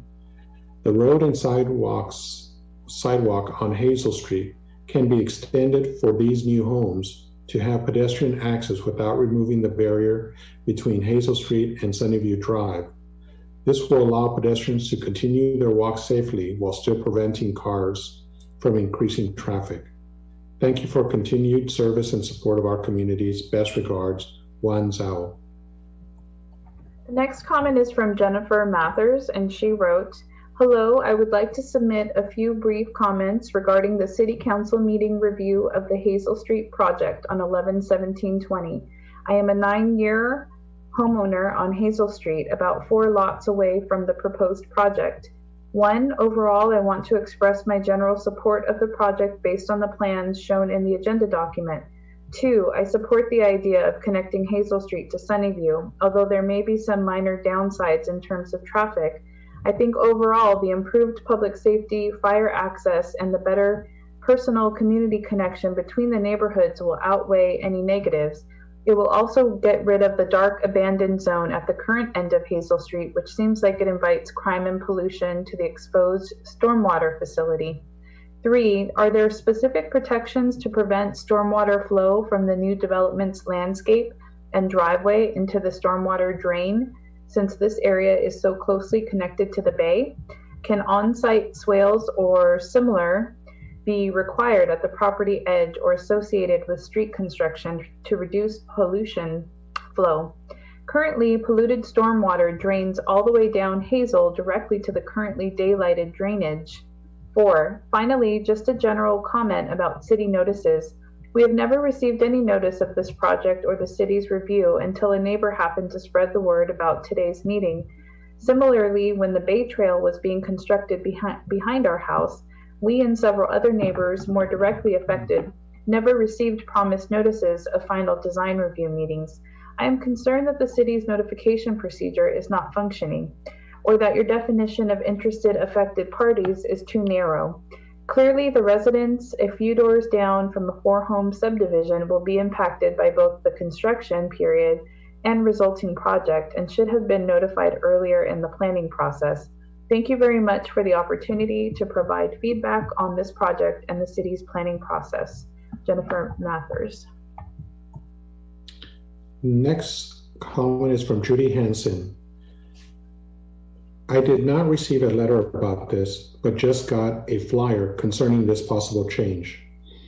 I have lived on Pinole Avenue for 46 years and seen much growth over the years, and none of it impacted traffic enough to become a problem. But this time it is different. If Hazel Street is open, the traffic on Pinyon would be horrible. I live on the corner where people already do donuts with their cars, and my lawn has been run over several times over the years. Much more recently. One time, even into the house, because it has been over a period of 46 years, I have never seen a reason to complain. But if Hazel Street is open to traffic from the apartment housing, so many people with so many cars, I feel like Pinyon Avenue will become a nightmare. Bayview Park Road had to have speed bumps added several years ago because of the traffic from the apartments to Pinyon Avenue as an alternative to using Sunnyview Drive to get to San Pablo Avenue. I am against this proposal for the reasons stated above, but will unhappily accept a decision if it is to open the street. Thank for your attention, Judy Hansen. The next comment is from Lynette Middleton. To whom it may concern, I have lived in my house on Hazel Street since 1961. It has been a very quiet street and a cul-de-sac up until the last couple years when we've had problems with people in cars with prostitutes and alcohol parking in front of our houses late at night, then leaving their trash and rubbers on the street. We have our grandchild living here now and don't want the street opened up. None of the neighbors want this road changed or opened. We already have to clean up the condoms and the liquor bottles in the street on a regular basis. Now you want to let a developer change the street over the wishes of residents who live here?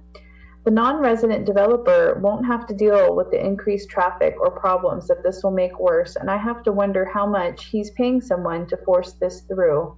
We don't want people speeding through here, making it more unsafe for all the kids who live here because they built an apartment building to make a developer money. No, we all own our houses and don't want the street changed for this. Thank you, Lynette Middleton. The next comment is from Margarita Perez.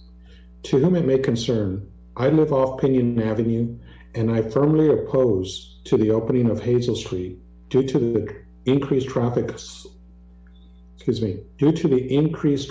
flow through Pinyon Avenue and losing the safety of the cul-de-sac on Hazel Street. I take my kids to the Pinyon Park and there are cars speeding through, and I do not like the idea of increased traffic flow, more cars, and more inconsiderate people, children's safety first. Also, not to mention, there are no sidewalks on Pinyon Avenue going to the park. Losing to cul-de-sac on Hazel Street will be an impact to us too. We love going there for walks since it's so quiet and it's a little piece of nature. My kids love to go here and see the frogs in the pound. It's so nice to go down Hazel Street for evening walks. Thank you, Hazel Street neighbor.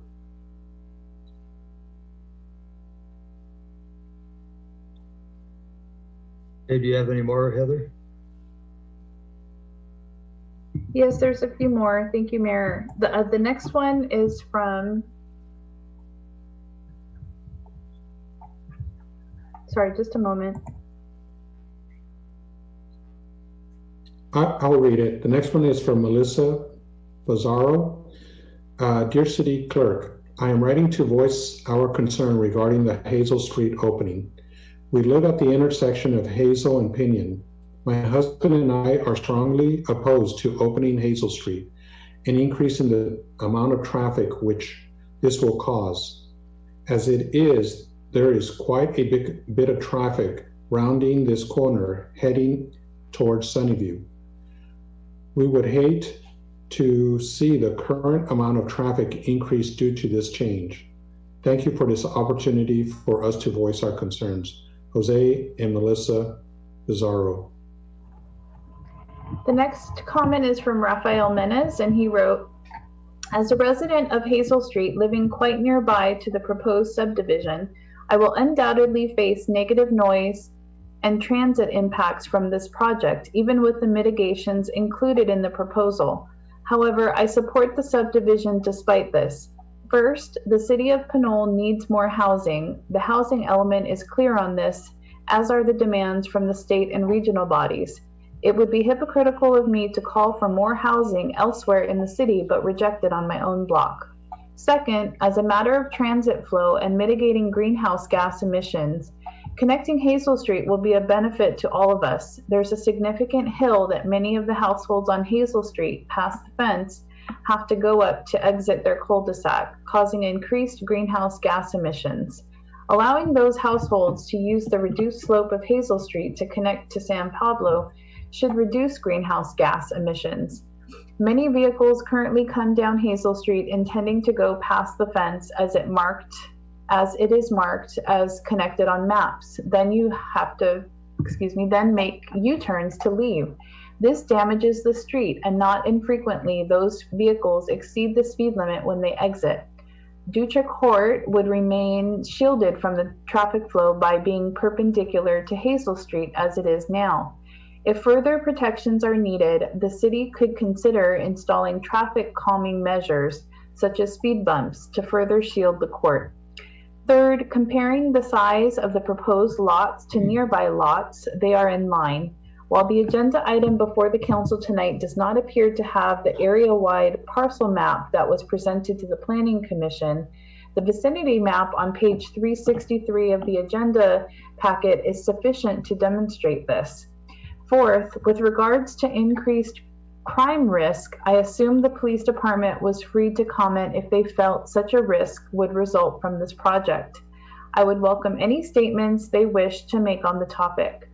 At the moment, the only comments from the police department are to ensure the secure building of the homes to be developed on page 285, not a finding of blight. More broadly, I've talked to people living on both sides of Hazel Street. In terms of race, gender, and class, the main difference is that there are more homeowners on my side of the street and more renters on the other. We should not fear our neighbors. Thank you. The next comment is from Robert Mann. This is in response to the letter received from the City Council. Myself and several long-time residents are against the opening of Hazel Street due to the following concerns: increase in traffic, losing the safety of a cul-de-sac, impacts of parking and foot traffic in the surrounding area of local residents. No to Hazel Street reopening. Regards, resident. Next comment is from Serge Erickson, and he wrote, "Hi, I am a Pinole resident and I live on Hazel Street. I just wanted to voice my concern in opposition to the recent proposal to connect Hazel Street to Sunnyview Drive as part of the development at the lot at the end of the street. One reason I am opposed is that we already have speeding cars going down Hazel Street, so connecting it to apartments on Sunnyview would likely increase the amount of traffic and speeding cars going up and down Hazel Street. Our street is very quiet and full of homeowners. I think this would change the character of the neighborhood, and I'm worried that in addition to increased traffic and speed, there could potentially be more crime. Also, I'm worried that parking on our street will be impacted by opening up the road. Connecting Hazel and Sunnyview would likely cost a lot of money, but would not lead to any benefits for us on Hazel or even for the residents of Sunnyview. So to me, I don't really see a good reason to go forward with the proposal. Thank you, Serge. Next comment is from Lynn Levitt. I am a resident of Pinole and have lived at my present address since 1994. This neighborhood is well known to be a quiet, low crime area with very little traffic due to the dead end on Hazel, which acts as a desirable cul-de-sac. By creating a through street on the empty lot on Hazel Street, this will result in increased traffic, noise pollution, air pollution, increased crime, thus leading to a decrease in property values. In addition, increased traffic would certainly endanger the lives of the children who now play in the cul-de-sac as well as in Pinion Park. All this would certainly lead to a lower quality of life for the residents of this neighborhood. I believe the financial expenditure on such a project would be better spent on other areas of concern in Pinole. If you would like to further discuss this matter with me, I can be reached at either of the phone numbers listed below. Sincerely, Sharon Levitt, 206 Alfred Drive. The next comment is from Linda Jane Cole and Steve Morrow. Dear City Council, we live near the dead end of Hazel Street. We grew up in Pinole and El Sobrani. We looked a long time in this area for a home on a quiet dead-end street with a great view of our beautiful bay. Hazel Street is perfect. Building 4 more houses will add more activity to our street, but our major concern is the problems that will be created by connecting the end of Hazel Street to the end of Sunnyview. We do not want to deal with the increased traffic and speeding. We like that Hazel is a safe place for kids to play. I, Jane Cole, grew up on Savage Avenue in Pinole Valley when it was a dead end. When Savage was connected through to Seamus Avenue, I experienced what it has been like to have a traffic speeding by so fast that speed bumps were installed, only to have drivers continue to violate the speed limit. We are also concerned that there will be increased problems being able to park in front of our own house on Hazel. When Hazel Court was added at the end of Hazel Street, the street parking was not adequate for those houses, and we often have vehicles parked in front of our house, sometimes for long periods. We do not look forward to more overflow parking from Sunnyview on top of the space needed by the 4 new homes. We would like to keep Hazel Street a place where people from surrounding streets feel safe walking with their kids and dogs. Thank you for your attention to our concerns. The next comment is from Sahara Ansari. Dear council members, I am writing to express my strong opposition to the proposed design and development agreement to develop the vacant lot at the end of Hazel Street. I am a homeowner at 1150 Hazel Street and a landlady for 1154 Hazel Street in Pinole, very near the proposed development. I hope the council will consider the effect it will have here. If the existing barrier is removed between Hazel Street and Sunnyview Drive, it would greatly increase traffic on what is now a quiet and peaceful street. The amount of traffic and safety of pedestrians, children especially, would be impacted. Removing this barrier removes the safety of living in a cul-de-sac neighborhood where cars are not allowed to just run through. As it is now, pedestrians walk quietly around the neighborhood. There are often children riding bikes on the street and people walking their dogs. I would like it to stay safe for them. Before COVID, my grandchildren were among the children who rode skateboards and bikes on the street. I hope they will again when the pandemic is managed. The current design says that the only traffic added will come from the new homes. I see that the report of September 2020, page 288 from the City Council packet, criterion 15332D on traffic, noise, air quality, and water quality does not mention increased traffic by combining the 2 parts of Hazel Street. It simply cites construction traffic and the limited amount of residential traffic that will occur daily after construction. The current design will connect Hazel Street to Sunnyview Drive, where there are two large apartment complexes. Bayside Apartments Homes, which was 148 units, and Via at Point, 100 units. With the extension of Hazel Street and Sunnyview Drive, all the residents in this apartment would have a new route to access the highway, driving through Hazel Street and Pinion Avenue to Appian Way, increasing the traffic through both Hazel Street and Pinion Avenue. There's a lot more traffic. We don't want the increased traffic. I oppose having the two portions of Hazel Street connected.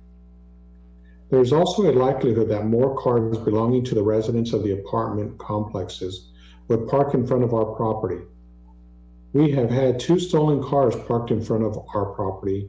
The local police who I contacted when the car hadn't been moved for weeks said that they believed the thieves lived on the other side of Hazel Street, that they had recovered several stolen cars nearby. I do not like the thought of having more cars parked in front of our property, the cars of residents of the apartments or other stolen cars. In the Planning Commission meeting discussing this project, the developer said they would prefer not to connect the 2 portions of Hazel Street.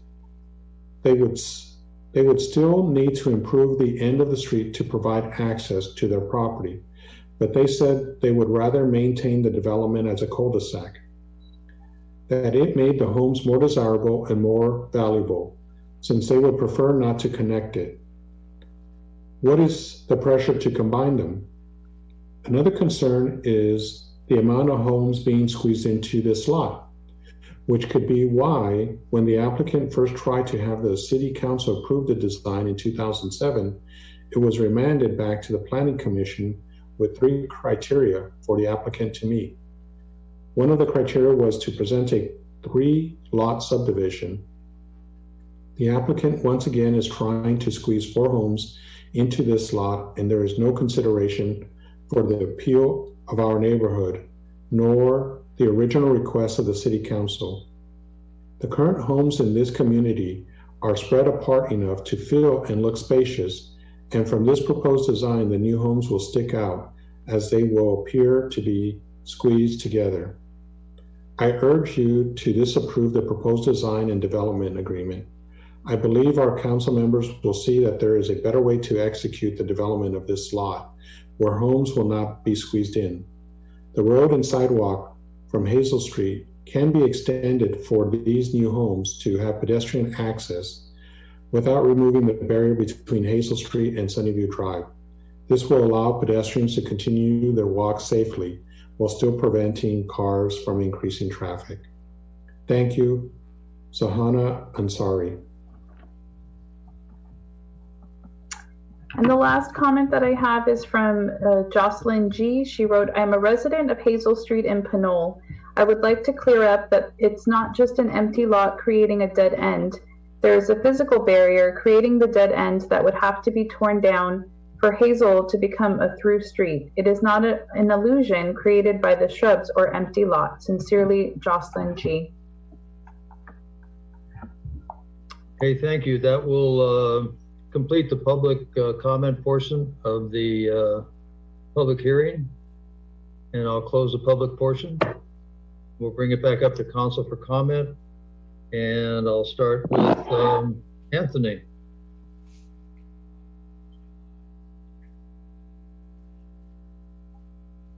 No comment, Mr. Mayor. Okay, Vincent Salami, please. Thank you, Mr. Mayor. Can you hear me better? I hear you great. Thank you. First of all, I would like to thank the applicant for being here, and I would like to thank everybody for providing their comments. One of the questions that was brought up today was asked by Mr. Gomez. He asked, why was the design not proposed without the barrier removal? Can the staff answer that question, please?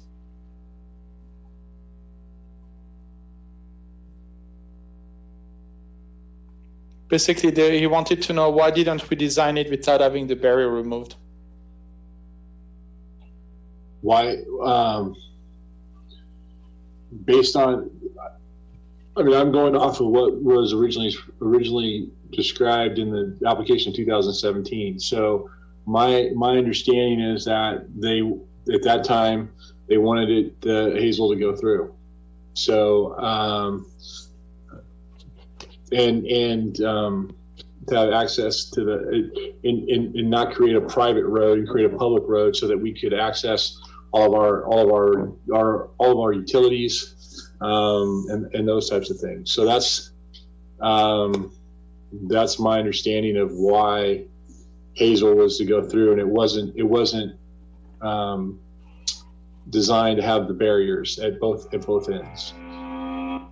Thank you, David. Would it be an option to keep the barrier and have it open and closed by city staff and the fire department when it's needed?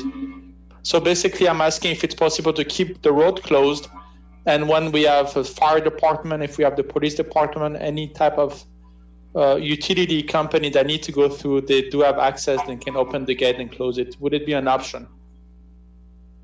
If the council, if the council, that's something that the council would want to do. I mean, the residents of those 4 lots would need to be able to get into their property every day. And so if they were to keep, they'd have to keep at least one side of it closed, so that people could then access their homes that live on Hazel.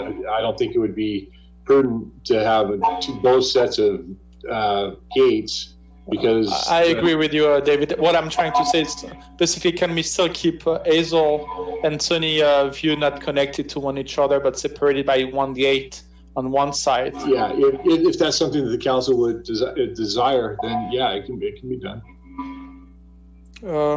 Let's see, David, any report, and I thank you, it's a very good report. On page 415, you mentioned that there's not going to be a significant traffic increase. Mm-hmm. But after listening to those 20 plus comments from the public, it appears to me that there might be a traffic increase due to the fact that the 200 residents located on Sunny View apartment complex will have access from Sunny View to Hazel Drive to go to the highway. And because the road will be bigger, they will also have an opportunity to go a little bit faster. Can you please comment on that? Well, based on my review of the environmental document is that the primary view of the document is based on the 4 houses and what impact it would have on Hazel Road. The subsidiary traffic that everyone is talking about, we really don't know. I mean, people have traffic's like a river. It goes where it least resistance or whatever. But there are patterns that those people that have lived on Sunnyview have developed.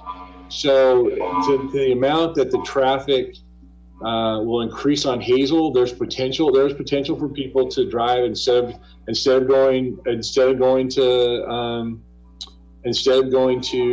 Sunnyview or Bay Farm, because Bay Farm goes all the way through as well, that they would go all the way up to Hazel. But in that case, you're only looking at probably the 2 buildings that are closest to Hazel. It wouldn't make sense for people to go all the way around. So that's why the consultant basically said that the increase in traffic in Hazel wouldn't be significant due to the fact that if you look at where those 2 apartment buildings are, those people might use Hazel, depending on what the traffic is on San Pablo. They might not. They might continue to use Sunnyview, because that's still the shortest.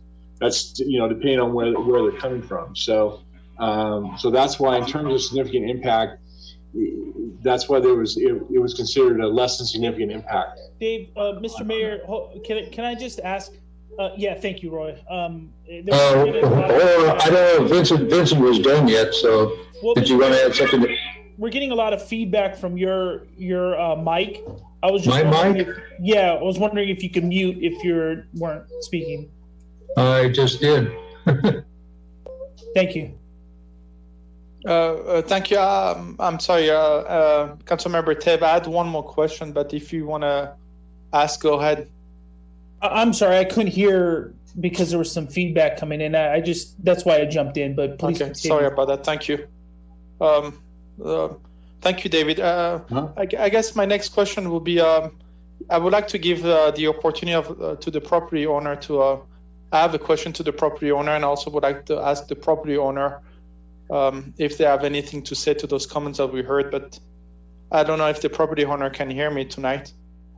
Yes, we can. Good evening, ma'am. Thank you so much for being here tonight. I appreciate the fact you are here, and thank you for waiting. My question is, can I ask you, how long have you owned this lot in that location, ma'am? Almost for 15 years. And we're trying to do, we came in with when I think it was at the end of 2006 or 7 with 3 lots, but at that time, city was not connecting the street. So it was pretty much private, for us too. Then we came in, we tried, and then, the recession came in, and then we stopped doing things because the housing market was so bad. And then when things start picking up, then we started again. And I think city didn't have I think David is the first person after a long time who is moving the project. So we worked with the 2-3 different people, and we tried to even build one house there. And it was denied that because city needed to do some projects, the pump project, and for fire, for police, they need to connect this road. So it's not us. We told that in the last meeting too. So we spent way too much money in these 15 years. And this project, now we spend so much money on these house, all the designs, projects. So I don't know, we did whatever city asked us. We don't know what to do right now. It's up to you guys, and it's just way too much. We even gave the option, if you guys want to buy it, make it a dog park, do whatever you want to do. We just want to get what we paid for it and what we spend on the projects. We are tired of it. And, and maybe it's gonna clean up the area. We go and clean there every year. So much people throw garbage there, they do their projects, and they throw everything over there. We are tired of cleaning that area. And if all these residents, they have a complaint that there's a drug, prostitution, all that stuff, maybe after we clean that area, we have a road there, maybe that's not gonna happen. Maybe it's an invitation for all these people to do all the stuff they are pointing right now. So this is all I have to say right now. So it's up to you guys, whatever you want to approve right now. I just have to say, David did a very good job. Ever since he came in City of Pinole, we've been trying to do this project for last 5 years for the second time. And it has to go somewhere, Thank you for expressing yourself, and I'm sorry that you had to go through all those. It has to go. You can buy it. It's all the city council people are here. If city has the money and they need this for city project, whatever we spend, we are not here to make a profit. It's not a big developer like we are trying to make 200 houses. We just want to get the money we paid for the property and for all these maps. This is all we're asking. And we're trying to help the city because the open drainage is there. It should not be there in any city, from my point of view. It's there for ever since we bought the property. And that's not the drainage for our property, it's the drainage for all the houses there. I'm surprised all these people that are complaining, they never complain why this open system is there. Anybody can fall in that. That should be done long time ago, It's not a creek, it's a drainage from all these houses. And nobody has a concern about this. And now we're trying to clean it, we're trying to work with the city, and everybody has this concern. So it's up to city council, I have nothing else to say. All I have to say, I really want to appreciate David. He came in and he moved so many projects. Thank you. Thank you, ma'am. Thank you for expressing yourself. Let me see if I have any other questions here. I heard the comments about closing the street and increased traffic, and what David said.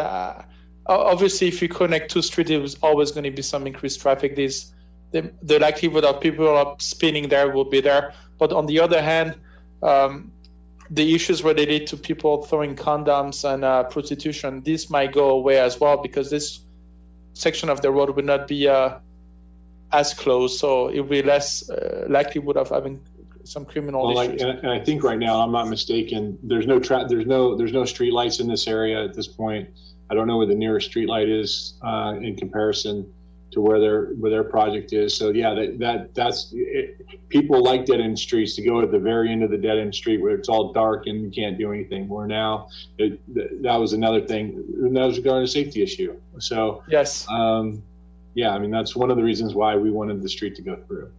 No, we are. It's a very difficult situation that the council is here. We are dealing with a family who has owned that lot for the last 14 years and have worked with everybody, tried to be successful in Pinole, tried to do something, and invest a lot of the investment in money. And they have been patient for the last 14 years. They could have given up, but they did not give up. Right. On the other hand, we are dealing with a portion of the population who have lived in that neighborhood for so many years and are so used to the status quo. They don't want to increase traffic because of safety issues. When I was 4 years old, I was with my grandfather, and he got hit by a car and he died in front of my eyes. I was only 4 years old, and it was something that I don't want anybody in that street to experience. Getting hit by a car just because the city council decided to open that section of the street. So I tried to understand the developer and try to understand the resident of Hazel Street. What I would like to do is come with a compromise where both parties can come out with a win-win story here. Would it be an option to keep Sunny View Drive closed from Hazel Street and only keep half of the street open so that the resident of Hazel Street can still have access? Those new residents can have access to their house, but leaving Sunny View away from having access to Hazel Street. I don't know if this could be an option. That's all I have to say. Thank you, David, and thank you, ma'am, for expressing yourself. Okay, Vice Mayor Norma Martinez-Rubin. Questions or comments? I am I'm impressed with all the different comments made by the public and their concerns related to traffic and safety and increased noise are not unfamiliar when there's a new development project, being proposed. And of course, people do get used to a certain kind of living situation and conditions when evidently the number of speakers have mentioned their experience and the reasons for moving to what they deemed was going to be a quiet area for the longest time until they moved away from there, which is not what they'd like to do. I was also impressed with the mention of criminal activity, and I suppose that has to do with the conditions there at the end of the street, and again, unknowns as to whether the volume of traffic or the speed of traffic is going to increase if the street were to be open. And I think with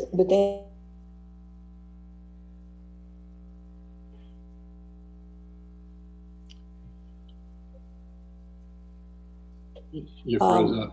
I'm hearing from the applicant a lot of frustration as well, and I can understand that. And the matter of the fact that at this point their proposed project is being the focus of a lot of current residents' frustration and upset, I think is a bit. It's a convenient thing to do, given that there haven't been any city improvements in that area as perhaps the city should have been more attentive to and actually taken care of for some time. So I'm surprised about that. I'm just kind of struck by all the different things that I've heard and have still to think through, what would be the best situation here.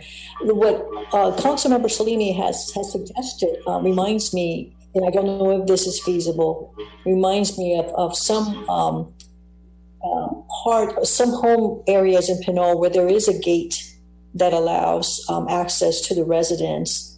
And that's an interesting concept that you proposed, Councilmember Salimi. I'm wondering too if that were something that could be made possible. So it would satisfy the interest of the current neighbors to have some degree of, if not privacy, at least limited access from what they deem to be problematic, and that is the number of persons that can potentially, this is unknown, that could potentially come through an open street. I'm torn between thinking about the benefits of opening that street and all the improvements that would be made to deter the kinds of activities that have been mentioned, that are deemed on the side of crime. I'm surprised that perhaps, but I don't know for a fact. I don't think we know for a fact whether, short of having heard a list of different criminal activity based on the police reports that are published on the government access channel, that the degree of criminal activity there is continually present, and how big a problem it is. But the fact is that the neighbors have mentioned that as a concern, and it is concerning. I think the new residents, whoever would live on the newly developed projects, would likely face comparable situations. So this whole presentation of concerns by residents really opens up to another discussion beyond the developed project itself. So I'm trying to separate that from what would be the approach to take with regard to this particular project. It does meet the environmental impact requirements, or the requirements, the CEQA requirements. It meets with our the criteria and supports the policies in our general plan. It does help certainly with increasing housing, which is greatly needed in the area, the region, the entire state for that matter. So there are a lot of benefits that I can think of, while at the same time, those other matters that the residents have mentioned, really, we don't know. They're not a responsibility of the applicant to address, really. It's a responsibility for us as city representatives and city, along with the changes conditions in this developed set of parcels to help alleviate some of those concerns.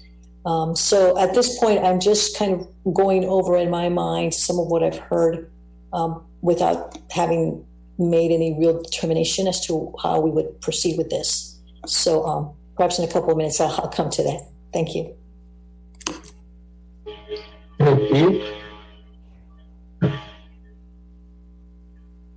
Councilman Murray? No. You're on now.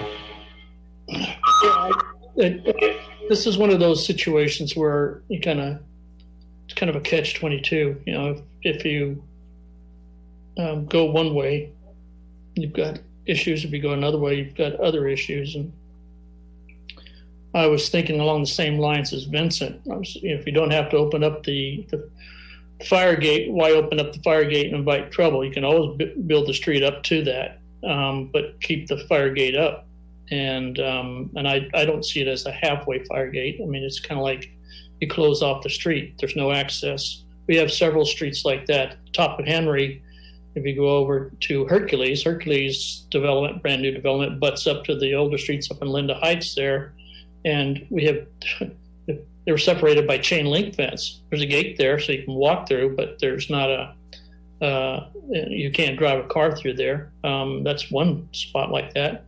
Where I live, years ago, the people at the end of Galbraith didn't want to open that up to the other side, and they had a big stink over that, and what we have there is the a locked fire gate, but we have some issues now that a person that had property on the other side of that, between that and Rancho Road,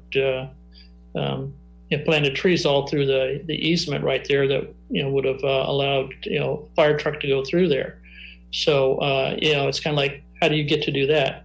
So it's just lack of diligence. But the point being is that there's examples of that and how we met the community's request, and I can see Hazel being a speedway. If I was going to be there at those homes right there by the apartments and everything, that's probably the first way I'd go, because I end up on Appian Way, and I don't have to go up onto San Pablo Avenue and deal with that, any kind of, when there's a lot of traffic there, at the end of the day and all of that, and everything, and get to Appian Way, get up to, the shopping centers and everything.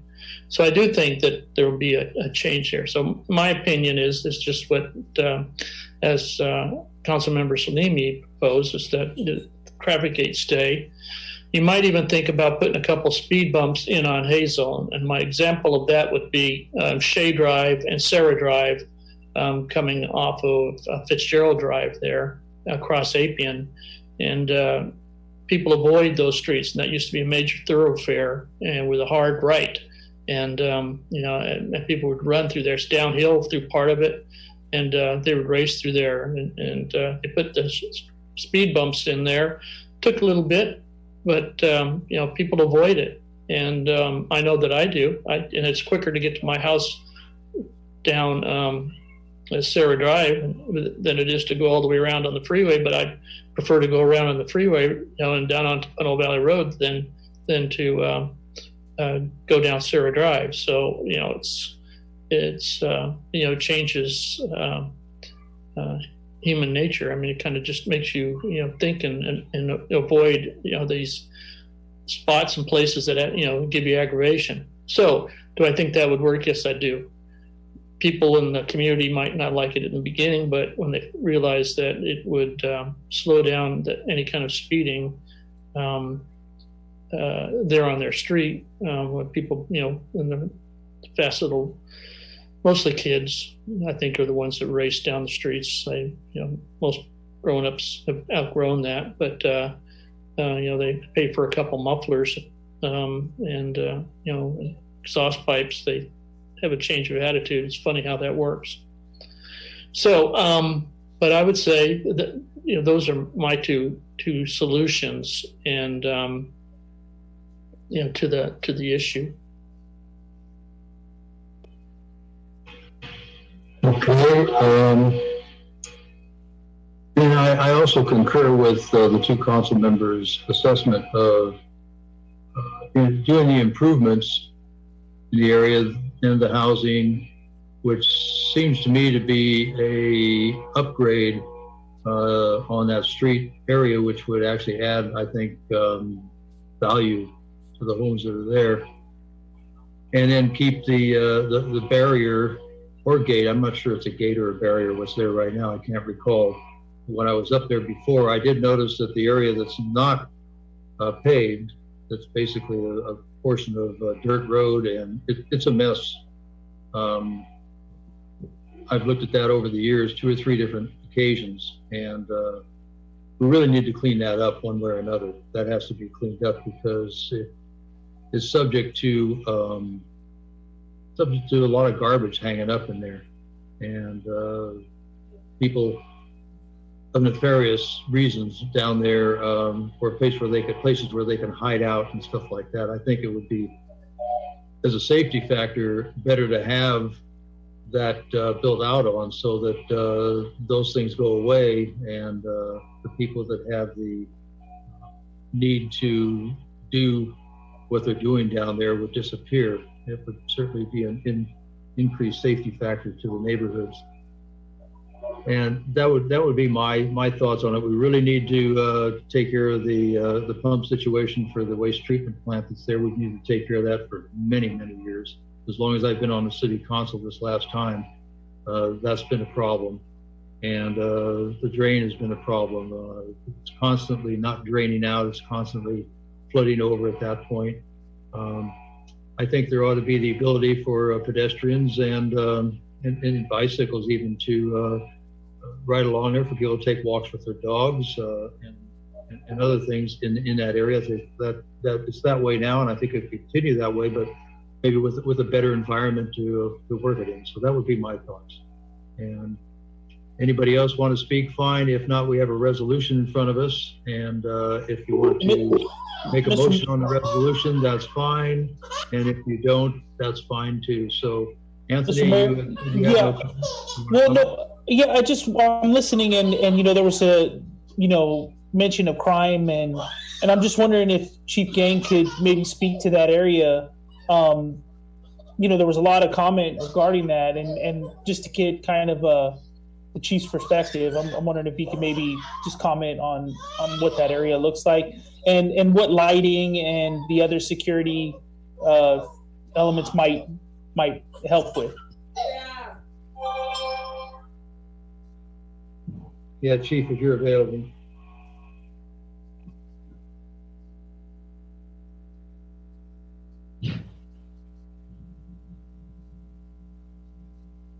I don't know if the chief is he still with us?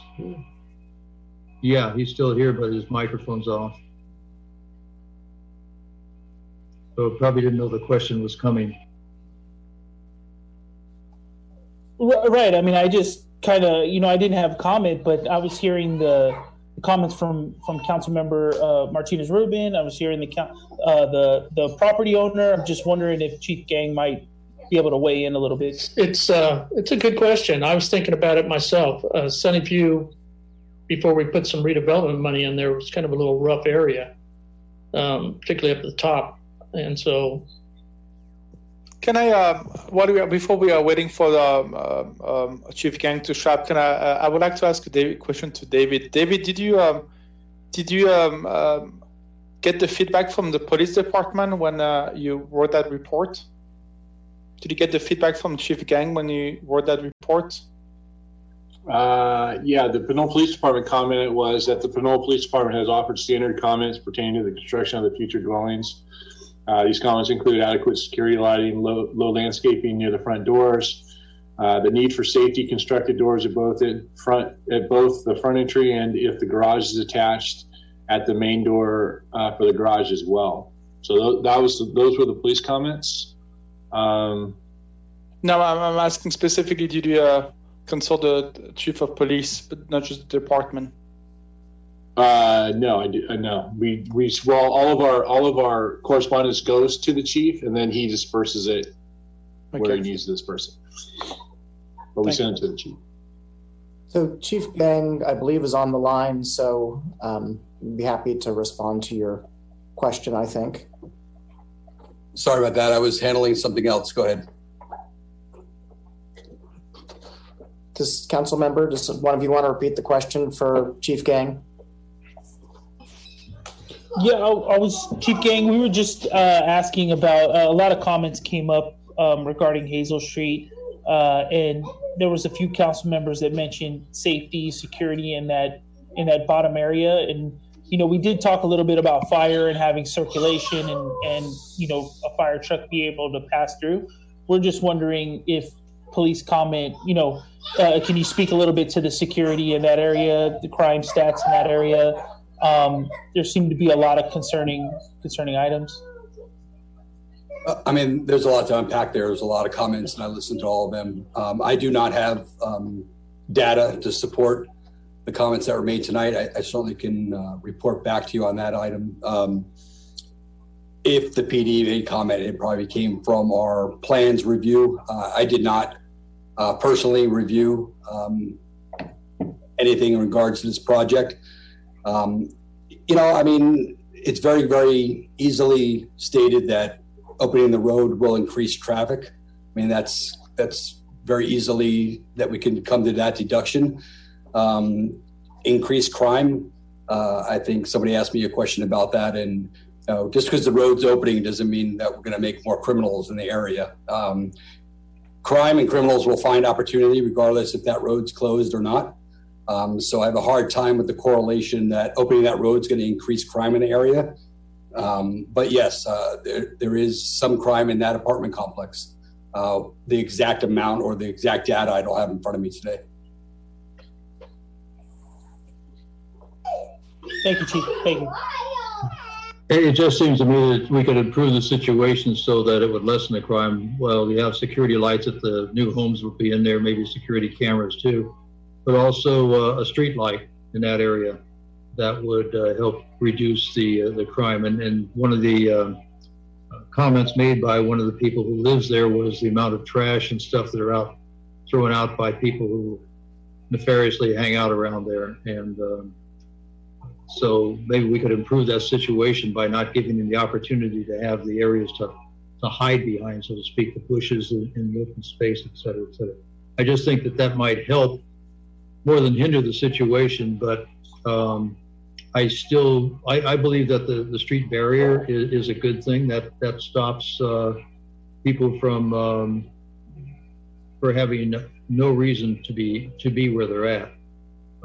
Although the barrier is a reason for people to park stolen cars down in there, because obviously the police aren't going to be patrolling through that street very often, and probably don't now because of the barriers. So that street gets probably less patrolling than other through streets in the community would have because of the fact that it has no outlet on it. So if you get down to one end of the street, you have to turn around and to drive back out again. So it happens it's not a cul-de-sac, it's actually a straight street. So it doesn't have the ability for a turnout or turnaround at the end of the street. So Mayor, just a comment real quick, and yeah. Make a point. Oftentimes streets like that are closed are an attractive nuisance for the behaviors and some of the fallout that you've talked about with the alcohol usage, and also the condoms that people are finding. That is not uncommon for that type of situation where you do have a closed street. So that, like I said, it is an attractive nuisance when you do have that situation. Yeah, and this is the point. I mean, I can understand the barrier if you provide a regular street and you have the homes there that also have security lighting on them, and you have a lighting on the street. You reduce the opportunities, so to speak, for someone to hide and do whatever illegal activity that they intend to do, because the lights are there.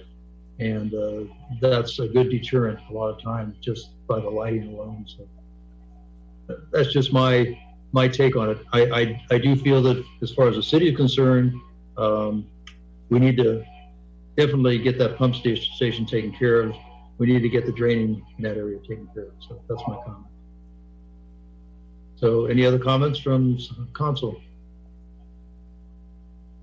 So does anyone want to make a motion to approve the resolution with the probable amendment to the resolution that the street remain, that the barrier remain on Hazel Street as it is now, and not make it a through street?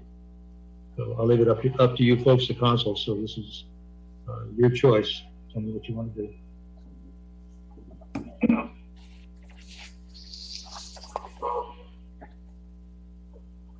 So hearing no choices, that means there's no action. So at this point, I would say that we are not going to make a motion.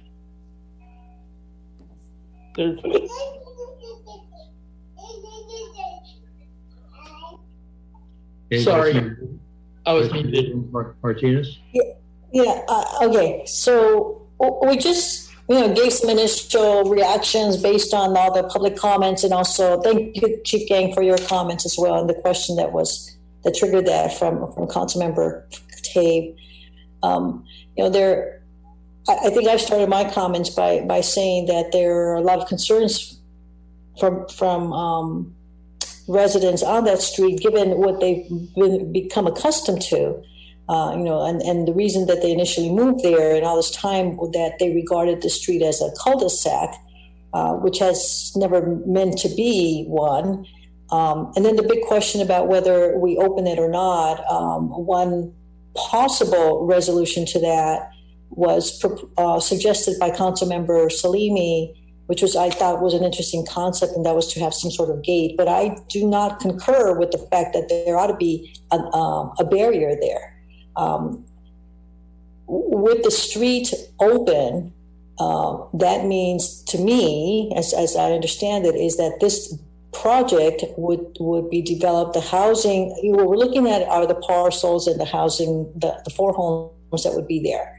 And along with that, the opening of the street to allow improvements that would help with that pump station, as well as opening that area, cleaning it up, means developing, not having an abandoned lot, which has attracted an abandoned lot, which has attracted trash people who toss things there, etc., as well as a closed area that has attracted activity that is undesirable. I think that's going to be remedied with the development of the houses there. The barrier, to me, means that you're separating neighborhoods on the assumption that there are going to be that there will be undesirable activity flowing from one side of from Sunnyview onto Hazel, and there's a chance that there will be people who will come through Hazel from those apartment buildings or apartment dwellings, but the level of activity that is deemed undesirable, I think, is the aspect that our police department is going to continually be monitoring and attending to, and is probably going to change to some degree when the street opens. So I don't want my decision won't be to support or not support the project, will not be based on the concerns that people have, because of the underlying desire to not bring others living on the other side of the barrier now onto Hazel Street. To me, that just doesn't seem the right and neighborly thing to do. And the fact that people have been accustomed to living on a street that is quiet because they regarded that there was a barrier and an assumed cul-de-sac there doesn't address the matter that allows a private property owner to develop something that is going to allow for the cleaning up of those lots, as well as some public improvements. So, as presented, the fact that there was no motion, to me, yet I think we were probably still thinking through what it would mean to have this project proceed or not. So I'm going to make a motion, and we can discuss this further, but just to get to those points of discussion as needed, I will make a motion to approve this ordinance and this project as proposed, because if we looked at the conditions that were included, there is still room for some changes to be made and for design approvals to go through the planning department. And Mr. Hannum, you can correct me on that, but I think with the council approving the proposed project, it doesn't mean that there aren't yet changes that are going to be made. Well, if you approve the resolution the way it is right now with the conditions of approval, that will be the conditions for the project. But if you want to change some of the conditions with this, then we will want to do that now before you approve the resolution. Thank you for clarifying that. And we can do that. Your motion then, I'm sorry, your motion then would be to approve the resolution as written.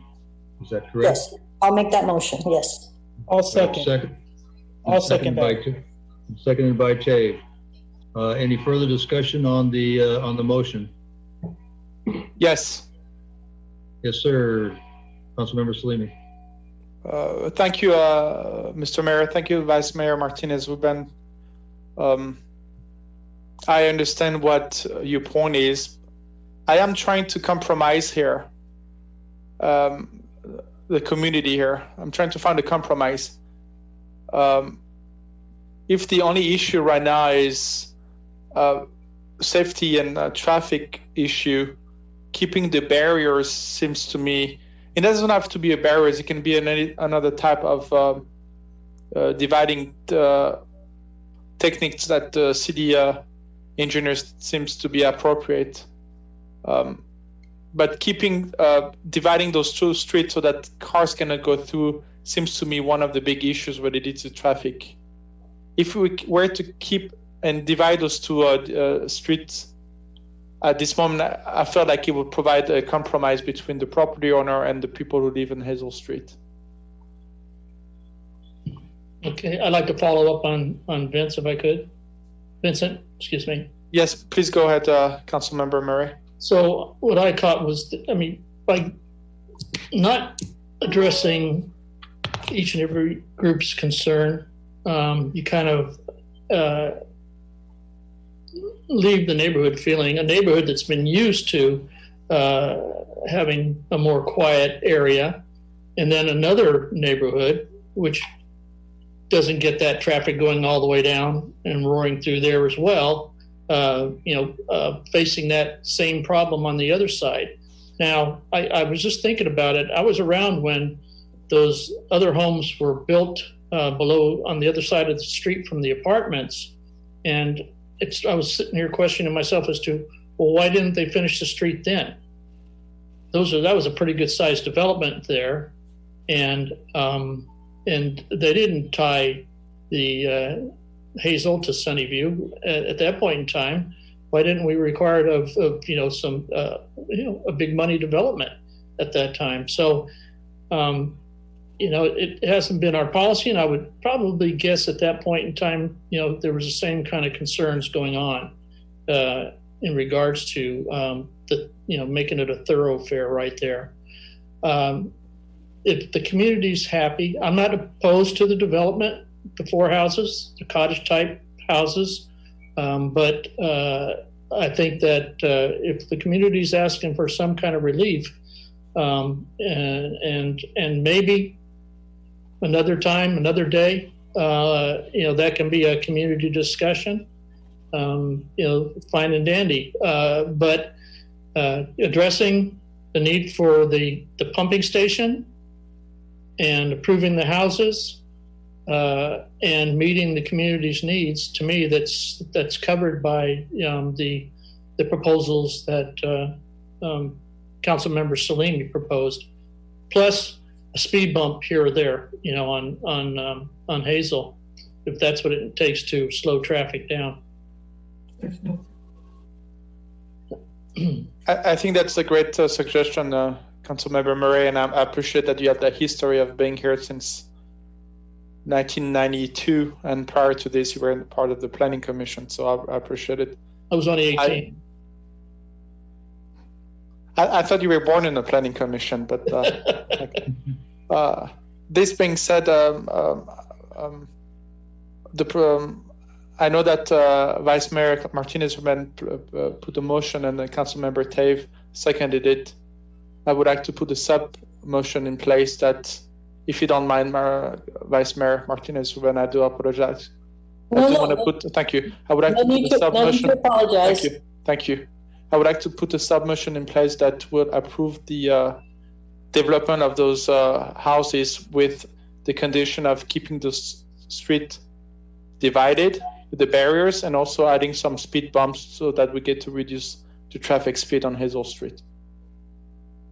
Okay, you don't have, you can make a substitute motion, but it's basically saying the same thing, except that you're adding an amendment. So it would probably be in the form of an amendment to the resolution.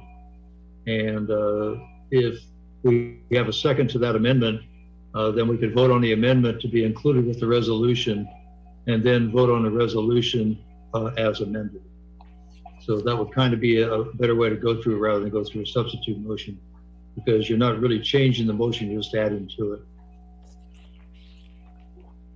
So if that would be an amendment, I'll consider that a motion to amend the resolution to add a barrier and potentially speed bumps to take care of the traffic increases in that area, particularly any potential traffic problems in the area. So would that be acceptable? That will be to me, but I believe that will be to me, Mr. Mayor. But I believe Vice Mayor Martinez wants to add. Yeah, but I just want to make sure that if that's okay with you, and if yes, Mr. Mayor. Do we have a second to that amendment then? Seconded. Okay, on the amendment, Norman Martinez Rubin, if you would. Well, I have a question as to who would be responsible. Okay, so if we're going with the motion, the procedure to make a decision, a motion was just made. Okay, do we have a second? And then yes. I'd like to discuss that. That's what I just asked you.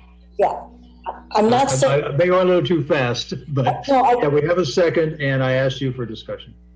Yeah, and I have a question. I can't second a motion about which I have a question. So my question is this: who would be responsible? I agree with street calming measures, but I don't believe it's the responsibility of this developer to put them in.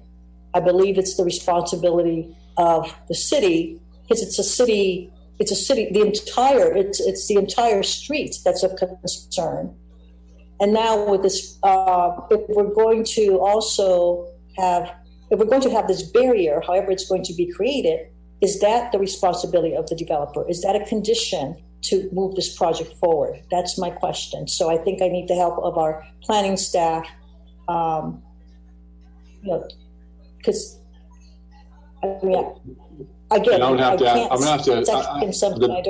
the barrier, I think we can, because it's there. The speed bumps, so I'm gonna have to refer to Eric. Can we require a developer to put in speed bumps on the whole street, or I'll refer to you on that? I don't know. Is that doable? I mean, if we can, then we can just add another condition. Could I interrupt here for just a second?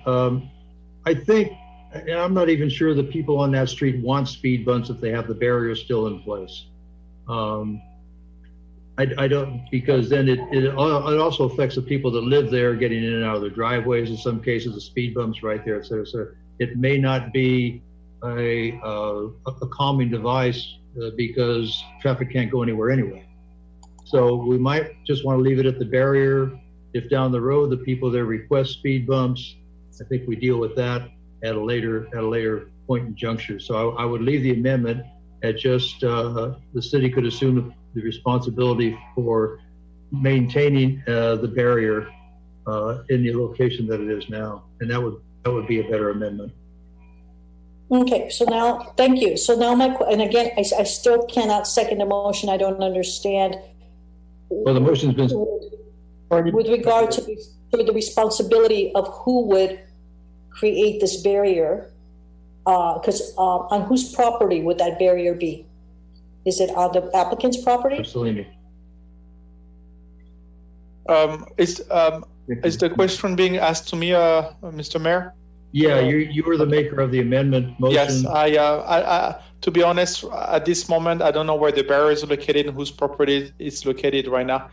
But I don't either. To be but to me, I don't think that the owner has been waiting for 14 years, and I don't think the cost of putting a barrier will be holding her will to build those development. But I think Mr. Mayor, I heard the owner wanted to say something. Okay, I will recognize him. I can't see that person, so that's why I can't recognize her. I hear the voice, but go ahead. There is something already. There's some poles already over there. Yeah, we understand that, but we're changing the use of the street to some degree, and therefore that might change the location of the barrier. We might have to change the barrier itself. I don't even know what it looks like right now. So we might want to put something that's more updated and more cognizant to the need of the development itself. So that's the point here, is we probably add a new barrier. Let's put it that way. Okay, thank you. Okay, all right. And so adding a barrier would be an amendment to the resolution. Is that agreeable to the maker of the motion? Yes, it is, Mr. Mayor. Okay, and Pete, you seconded it? Yes, I did. Okay, so we have a motion and a second. And that's to the, Mr. Mayor, yeah, sure. That's the substitution, right? That's not the original. So if this the original motion is still on the floor, the original main motion is still on the floor. Okay. We're adding an amendment to the motion, which we're voting on the amendment to be added to the motion right now. Got it. And that's all. So the motion is, and I'll ask for a raise of hands.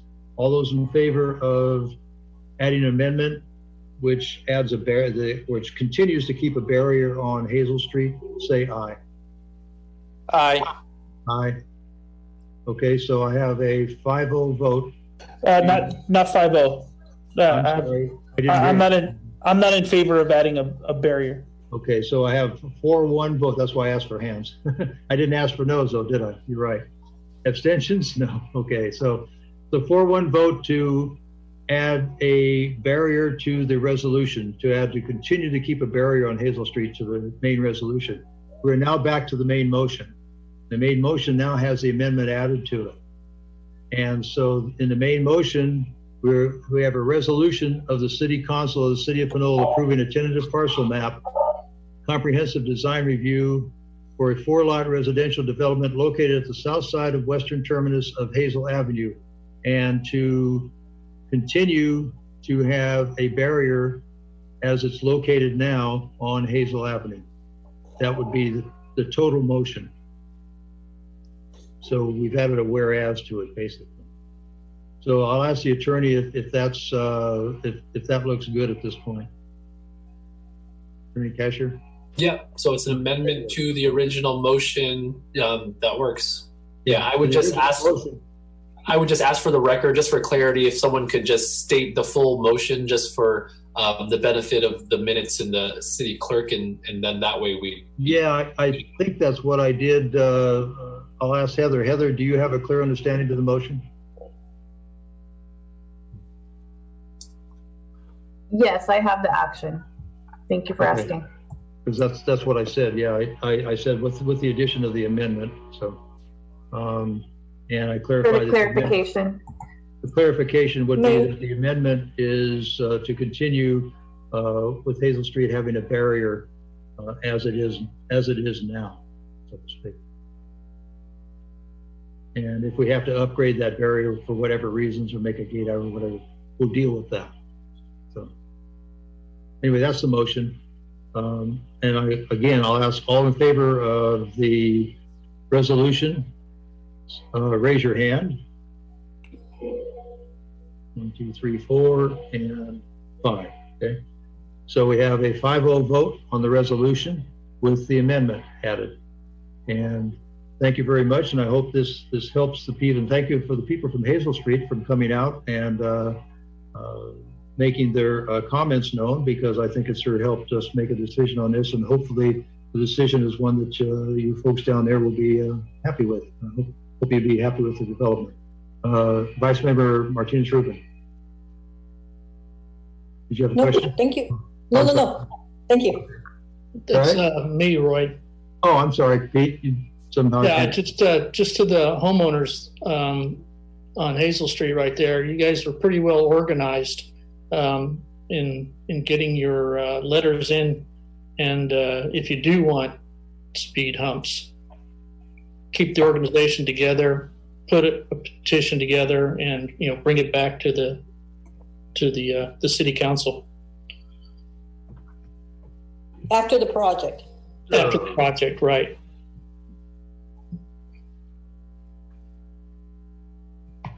Okay, we'll be moving on to item 9A.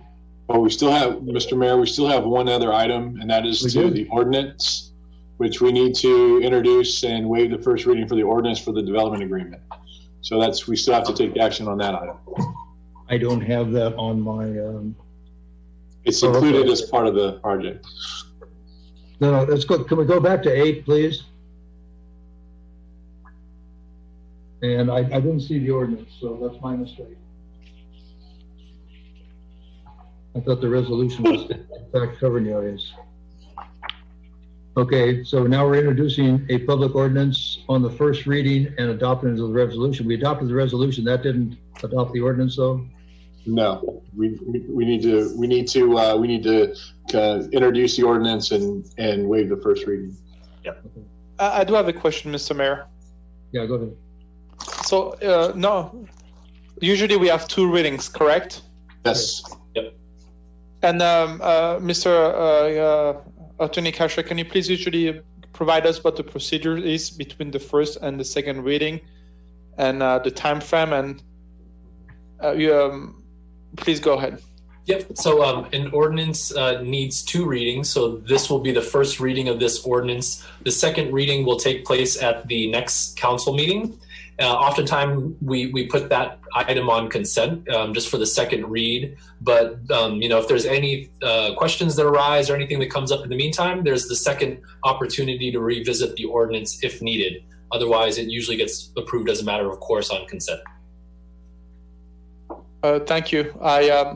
It seems to me that this might be more appropriate to have a second reading, because we have had so many organized members of the community who express themselves with that concern of keeping the barriers. Now that we address their issue, I would like to give them an opportunity to come back to the council if they have further comments, and make sure that those concerns were addressed before we can move forward with the project. We try to come with a solution here, but I just want to make sure that those 30 plus members of the committee who express themselves tonight, who do not have an opportunity to respond back to us right now based on this resolution, I would like them to have an opportunity to come back to us if they have any comments. Yeah, that can certainly happen. And if it does go on a consent calendar, it doesn't matter, because any member of that community can ask for it to be removed and comment made on it at that point. Yes, there's certainly one more opportunity to do that. And that would come up when, I'm going to ask that question, it will be back on the agenda at the next meeting, is that correct? Or the next, we may not have it the next meeting, maybe the meeting on the 15th of December, it might be the second meeting in December. That's correct. Okay, so I'll move passage of the ordinance on the first reading, and need a second.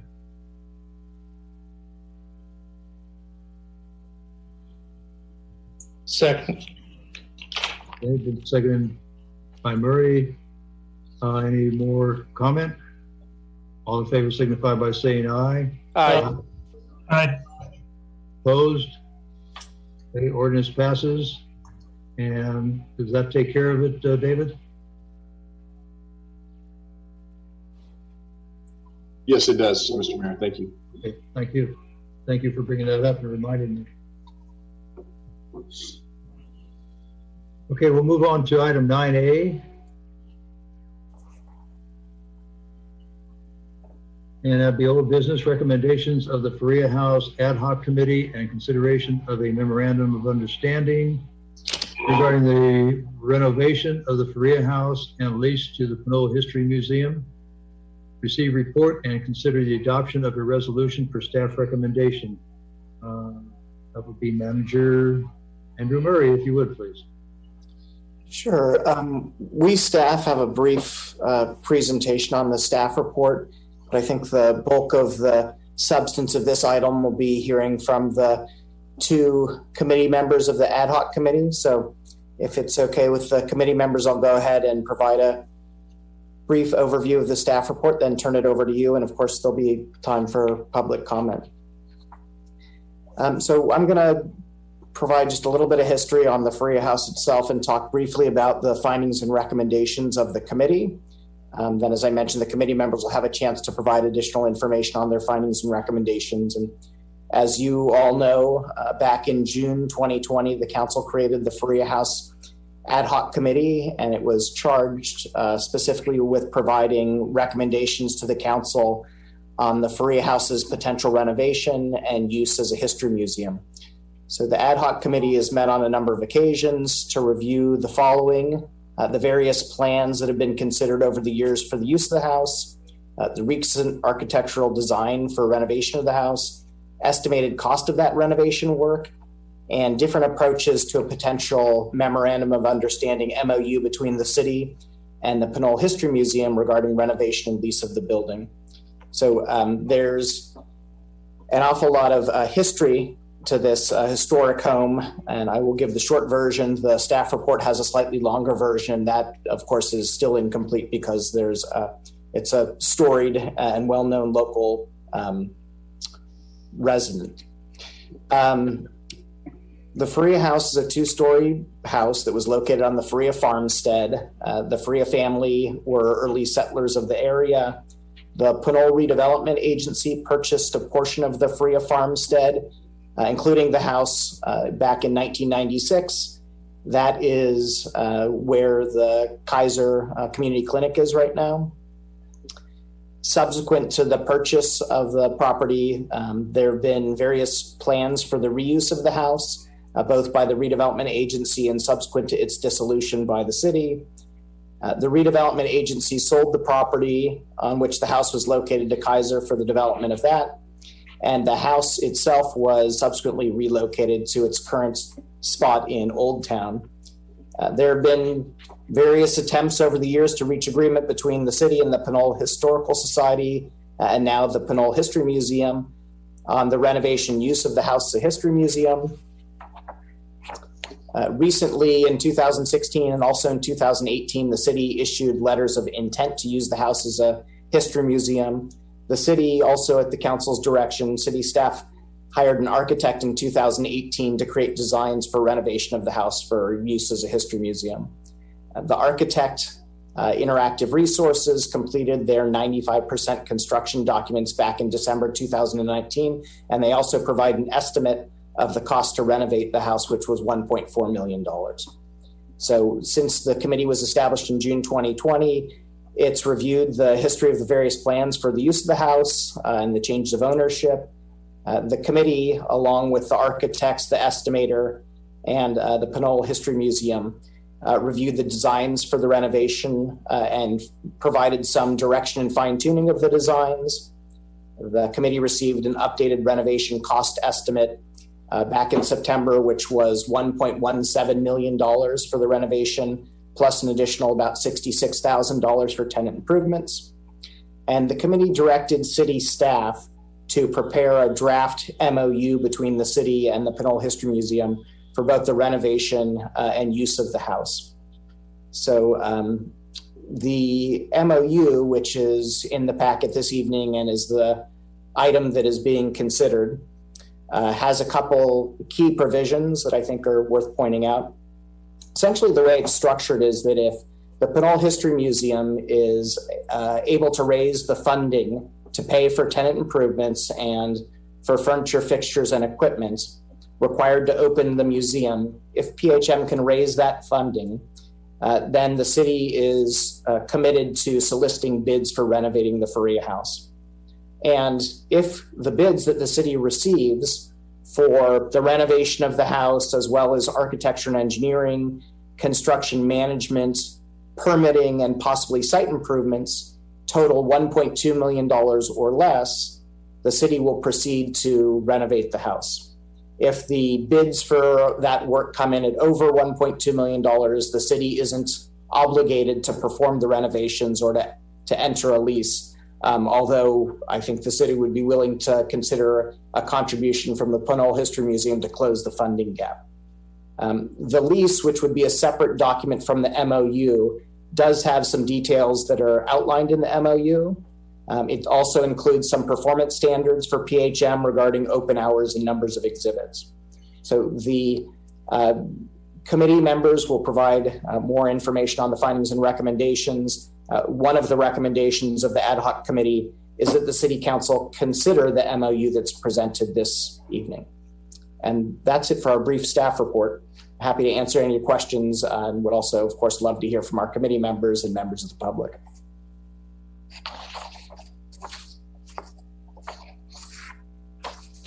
Okay, I will begin this to say that we, for those of you who are still watching, we have two conflicts of interest from two members who are recusing themselves from this subject and are not entering into any discussion or voting on this matter. So the matter is going to be handled by the three remaining members of the city council, which creates a quorum of three.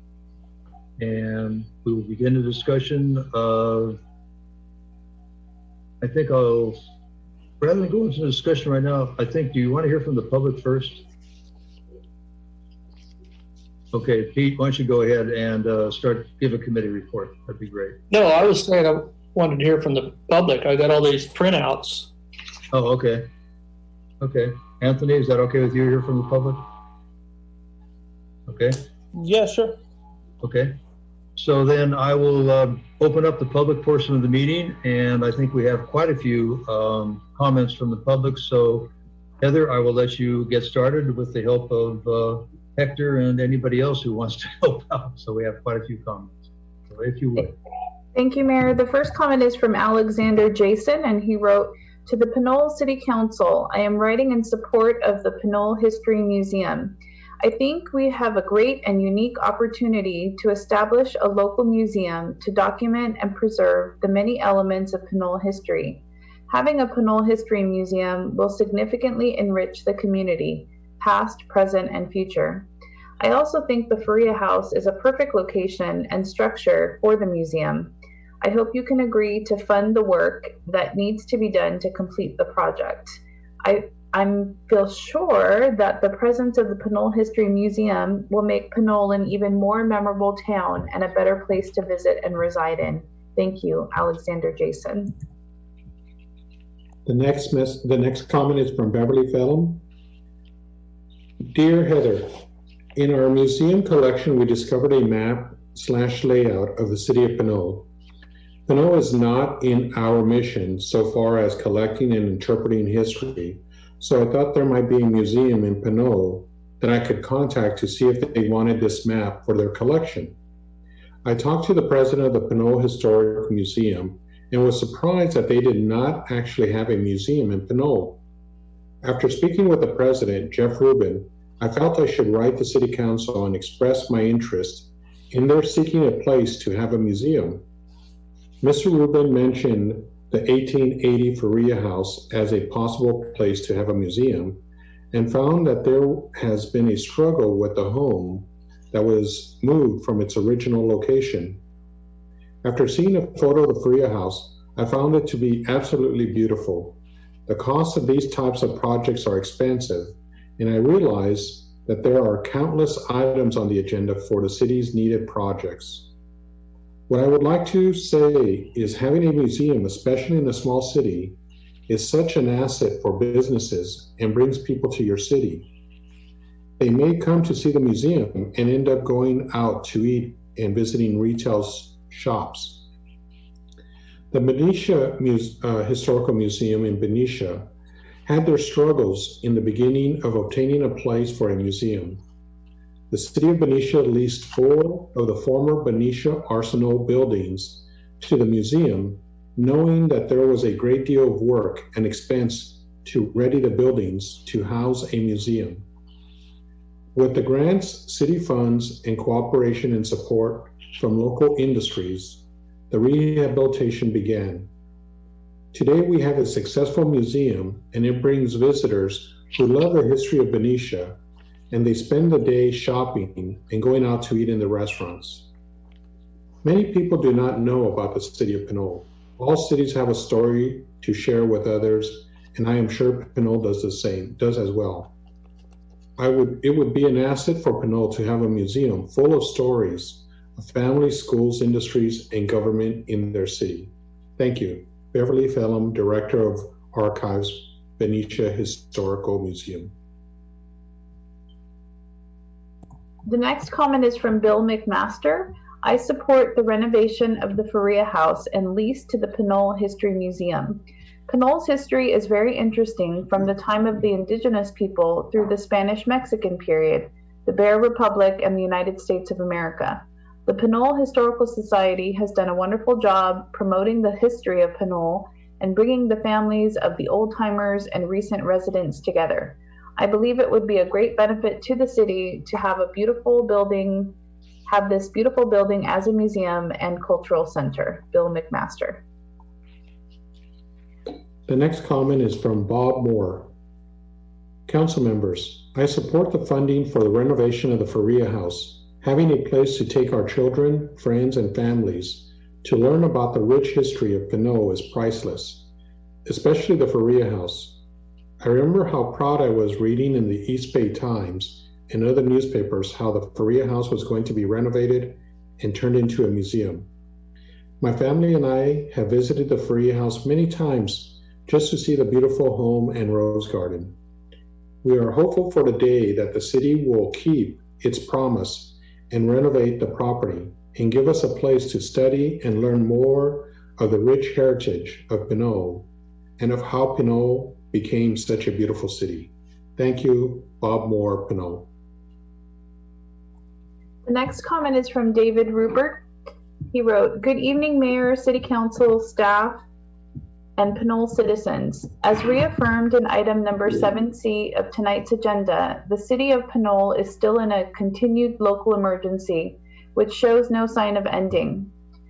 The full scope of the COVID-19 pandemic and its economic effect upon the city of Pinole remains undetermined. It is a safe bet to say that no one really knows. However, we know that many city services have either been curtailed, put on hold, and/or have ceased to exist during the pandemic crisis. Nonetheless, certain members of our city council have decided to fast track and commit the city of Pinole to investing scarce city funds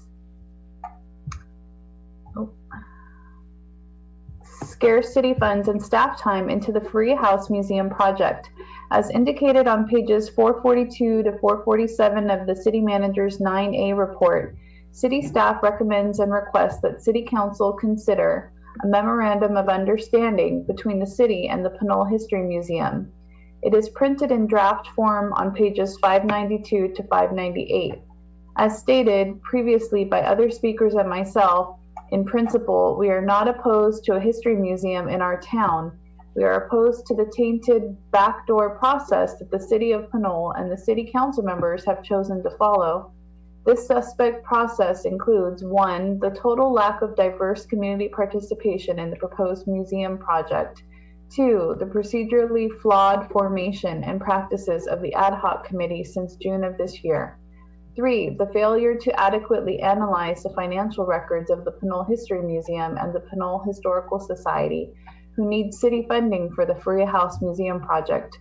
4. The questionable conclusions reached by the ad hoc committee in support of a Faria House Museum. 5. The multiple giveaway provisions of draft MOU on pages 592 to 598 of the staff report. 6. The actual and appearances of conflicts of interest that each city council member has in this project.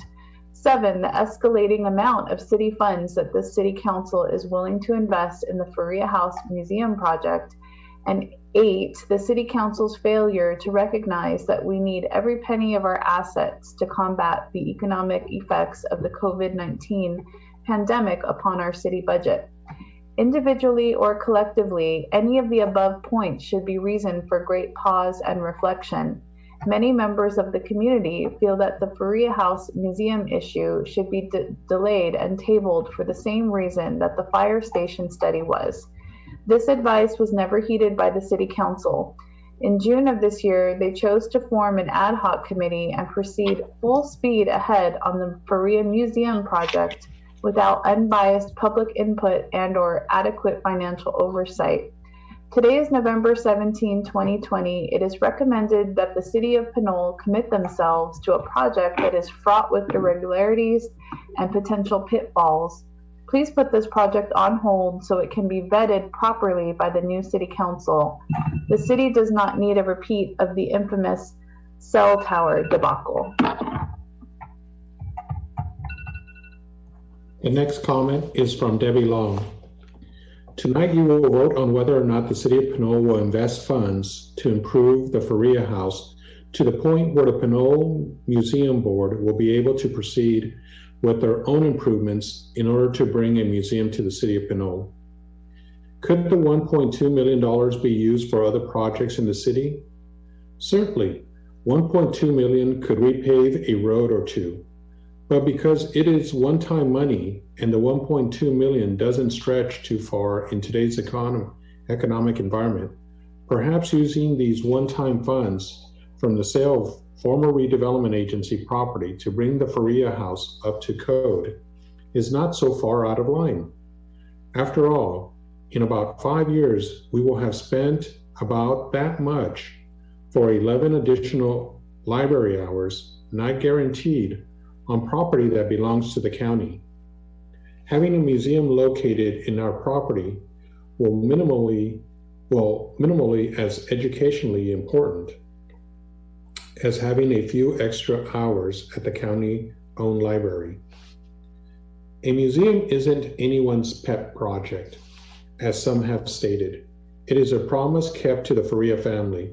The family didn't originally want to sell the property, including the family home for the Kaiser development. They did not want to see the memories and history demolished. So in order to bring Kaiser to town, the Faria family agreed to sell the property only if the house was saved as a historical aspect for public use. As an outcome of the promise given to the Faria family over the last 20 years, that assurance was affirmed and reaffirmed by many council members and city managers. The use of the Faria House as a museum will satisfy that promise of preservation for public use. Because the money of this project is coming from the sale of redevelopment agency properties, and the Faria House is located in what once was considered the redevelopment area, I encourage the council to proceed with the Faria House as a home for a museum. At a time when history is being redefined and removed, the City of Pinole is in a position to step up and ensure that local history is part of Pinole's legacy to current and future generations. A promise made, a promise kept is a long overdue. Debbie Long. The next comment is from Dolores Faria Lucas, Margaret Faria Prather, and Deanna Faria Brownlee. And they wrote, "We are writing to you in regards to the meeting scheduled for Monday, November 16th to determine the status of the Faria House as the possible future home of the Pinole History Museum.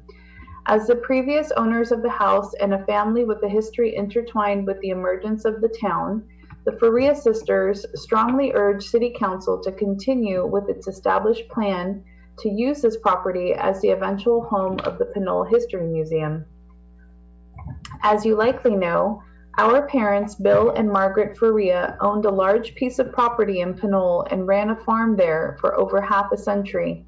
Our parents tried for several years to develop the property, but were not successful in securing city approval. After the passing of our parents, the city approached us to purchase the property through the redevelopment agency. In negotiating the acquisition, the city assured us that the house would be honored as the future home of the Pinole History Museum. This appealed to our family and helped make a very difficult decision a little bit easier. We shook hands with the city manager after he promised that the Faria House would be moved and appropriately maintained by the city. And we were comforted by the prospect of the family and town's legacies culminating in the establishment of the History Museum. The family has remained patient throughout city turmoil, turnovers in city management, recalls, and economic recessions, steadfast in our belief that Pinole would stay true to its word and begin to work on the house. Currently, it is the family's position that this work begins and is concluded as soon as possible before the memories begin to fail and funding options dwindle. We understand that the redevelopment agency is concluding its business, but we nonetheless expect the city to live up to its negotiated promise. We cannot help but consider it bad faith if this promise is not kept. Other options may have to be discussed if the city reneges on its offer. Our agreement to work with Pinole has been of tremendous benefit to the citizens, the value of which is suspected to be in the millions of dollars. All the family is expecting is for the city to finally honor its deal, to restore our family home for the community as a place to preserve and honor the history of our community and its founders. Our history is rich with the stories of early California survival, ingenuity, and perseverance. Our family and other founding Pinole families certainly represented this rich heritage on all levels. But these people all believed in the future of the city. It is only right to honor their unwavering commitment and hard work. Invest in the future. The next comment is from Earl Combs. I grew up going to the old Pinole Elementary on the hill and have lived here most of my life. I love Pinole and truly would like for the Faria House to be remodeled and made the museum for the history of this great little town. Please vote for the renovation and leasing by the city to the Pinole Historical Museum. Thanks, Earl Combs. The next comment is from Estella DePaz, and she wrote, "Good evening, Mayor and Council members. My name is Estella DePaz. I'm pleased to hear that the Council is hearing and considering the committee's recommendations to renovate and maintain the Faria House as a local history museum. Regional historical societies provide an important function in preserving our local history so that the community can learn and have common understanding of our past. Having this type of context is especially important in our fast-paced, information-driven society."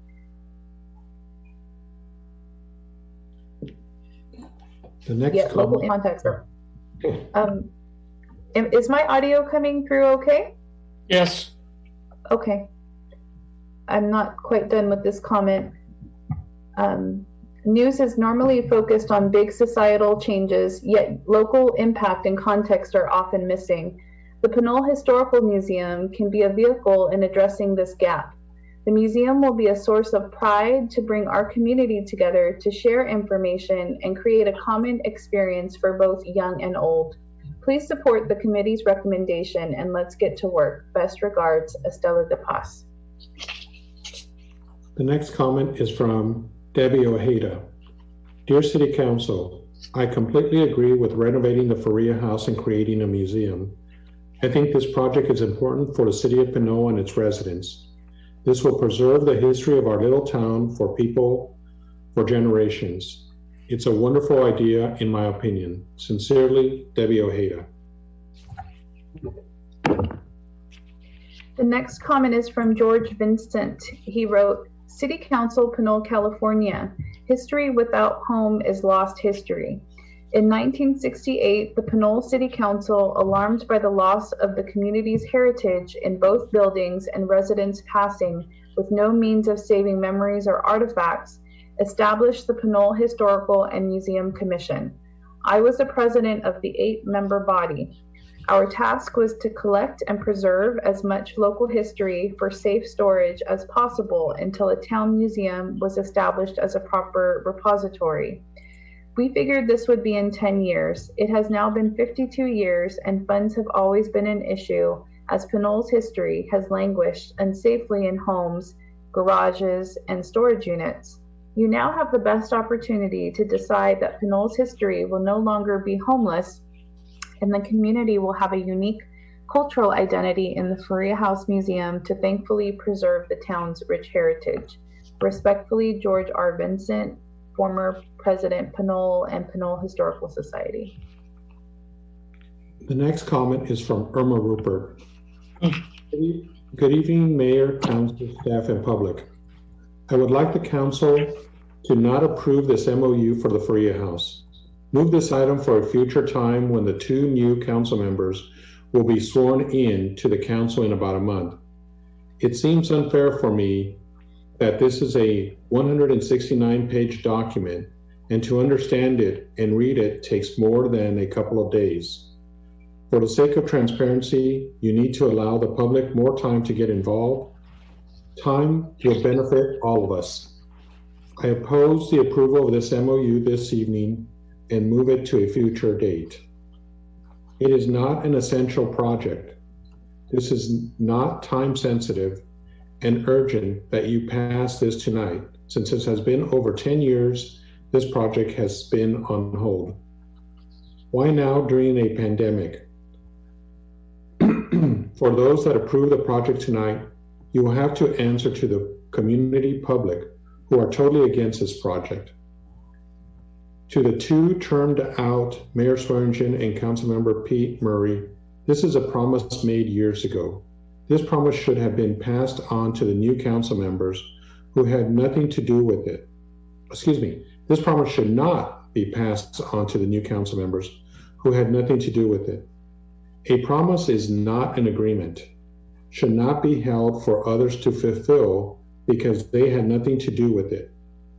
Let me just make it clear for council members left behind. You will be holding on to this bag and pay later because we are certain of what the future holds financially for the city. They cannot do it in good times. What makes them think that they can do it during bad times? Pandemic. Put a hold on this project. Let's all get together, revisit this item in the future when we can better focus on our budget and allow the taxpayers to allow the opportunity to come to the table. Thank you, Irma Rupert. Next comment is from Yvette Rico. As we know, the renovation of the Faria House for the sole purpose of creating a Pinole History Museum has been an ongoing topic for over 10 years.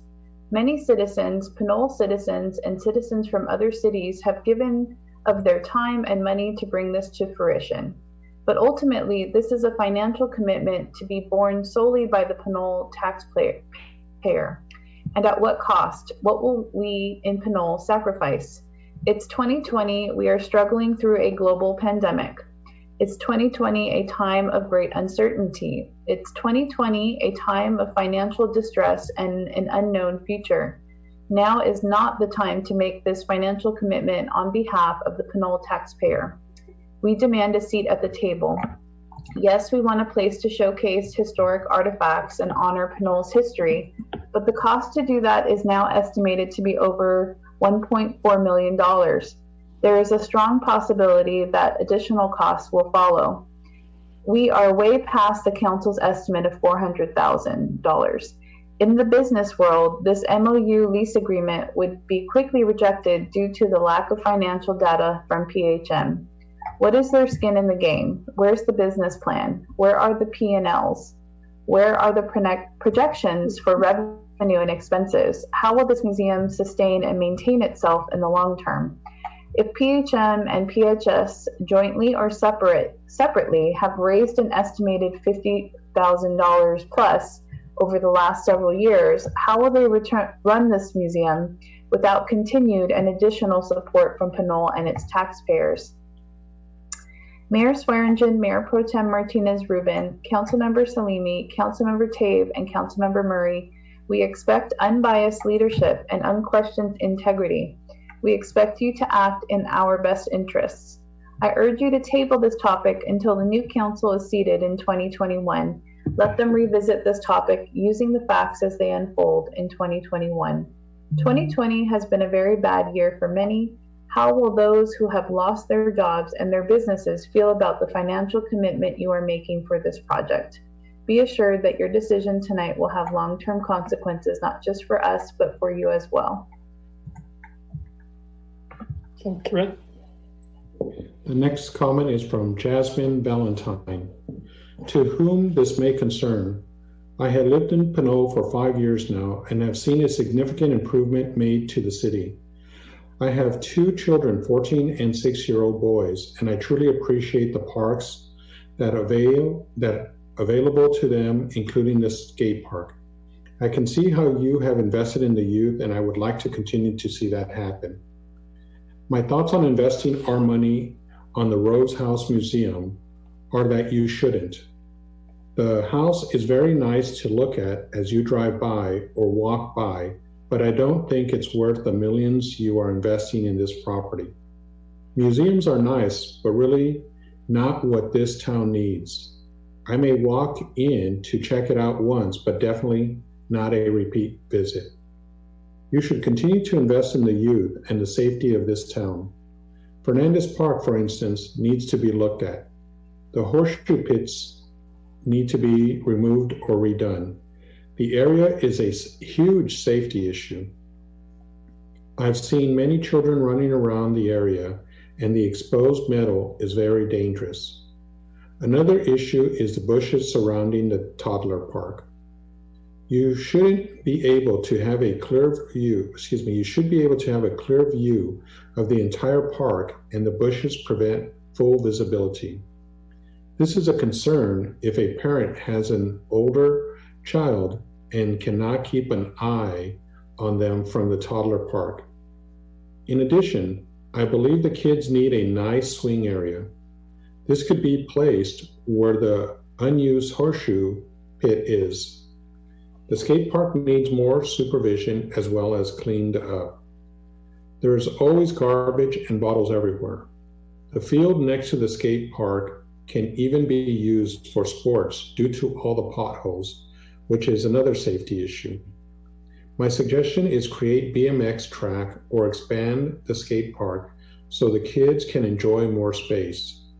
The youth of this town ride bikes, roller skates, and skateboards. We should have a large enough area for all the kids to enjoy. The skate park can get really crowded at times and create safety issues for everyone. Let's invest in the future, not in the past. I appreciate you taking my suggestions into consideration. Best regards, Jasmine Valentine. The next comment is from Jeff Rubin. He wrote, the city and the Pinole History Museum Board have negotiated a fair agreement to renovate the Faria House and create a museum. One of the frequent arguments against the Faria House renovation and museum is that money is needed to repair potholes on the city's streets. I don't recall hearing these concerns when the city spent several thousands of dollars to build a skate park, or when the council subsidized the county-owned, not city-owned library, both in recent years. The 3 council members who will vote on this agreement have an opportunity to create a cultural and community resource that will last for generations, or use the money to fix potholes. A few weeks ago, I learned that one of the museum's most enthusiastic supporters had died. Her name was Roberta Tim Kwan. She was a longtime teacher in our district and a passionate fundraiser for the Hilltop YMCA. She adopted the museum as her next fundraising challenge because she believed in the museum's mission and in the importance of preserving history. In one of her frequent notes to me, she wrote, "Artifacts tell the history of a particular period. If you don't save them in a museum, they're gone forever, and future generations won't know about them. When you lose a culture or your history, people lose their identity. Who are you? What are your roots? Any establishment that attempts to maintain and further cultures, I find worthy of support. The city has the money to renovate the Faria House now. Now is the time to do this renovation." The next speaker is Jennifer Mills. Please support using the Faria House for the Pinole Historic Museum.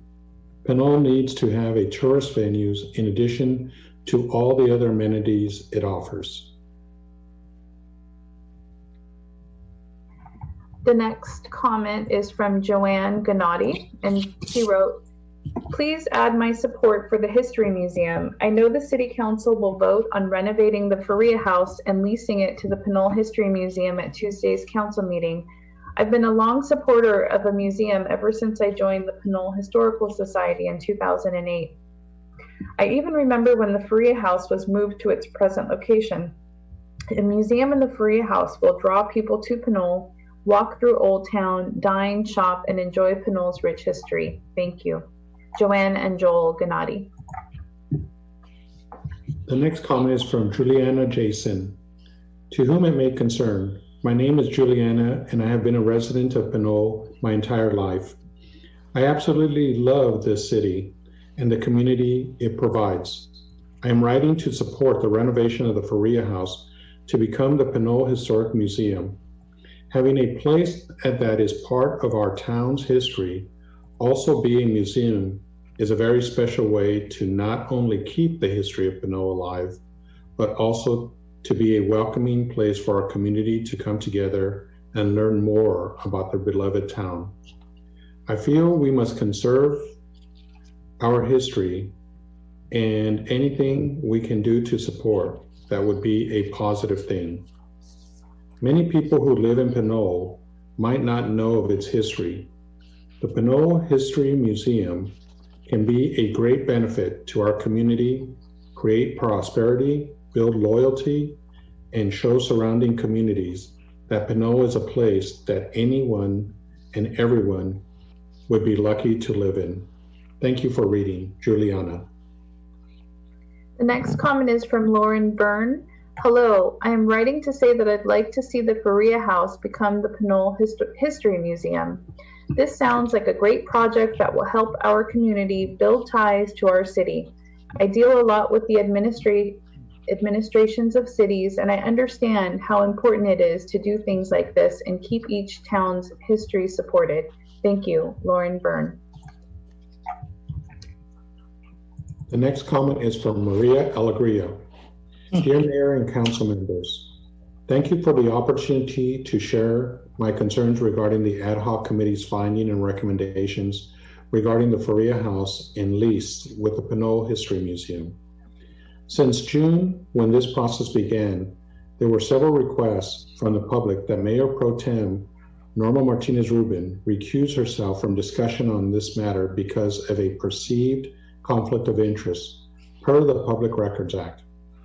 At the June 2nd council meeting, City Attorney Eric Kasher opined that she did not have a conflict per the Public Records Act and could participate in the discussion. After hearing public comment on the matter, Mayor Pro Tem Ruben Martinez cavalierly stated that she was biased and wanted this project to move forward. At the City Council meeting on July 7, 2020, I requested that Mayor Pro Tem Norma Martinez-Rubin recuse herself on voting on any issues related to the Faria House, Pinole Historic Society, or Pinole History Museum due to a potential financial conflict of interest or appearance of impropriety. She continued to throw caution to the wind and requested that the Faria House Reuse Committee return with a report to the City Council. Mayor Pro Tem Martinez-Rubin has continued to participate in all the discussions related to this item until November 3rd, 2020 Council closed session, when she stated she had a conflict of interest. Unfortunately, she did not disclose what and why she had a conflict of interest as required by the Public Records Act. Similarly, Councilmember Salimi requested updates from the ad hoc committee at the September 1st, September 15th, and October 6th City Council meeting, and prior to the November 3rd, 2020 City Council closed session meeting, stated a conflict of interest. Unfortunately, this process has been flawed from the onset. Both Mayor Pro Tem Martinez-Rubin and Councilmember Salimi should have requested a written legal opinion from the Fair Political Practice Commission regarding their conflict of interest. The Public Records Act is the law. It doesn't allow elected officials to pick and choose how they participate on such matters. In closing, I urge you to table this matter until 2021 when a new council is seated.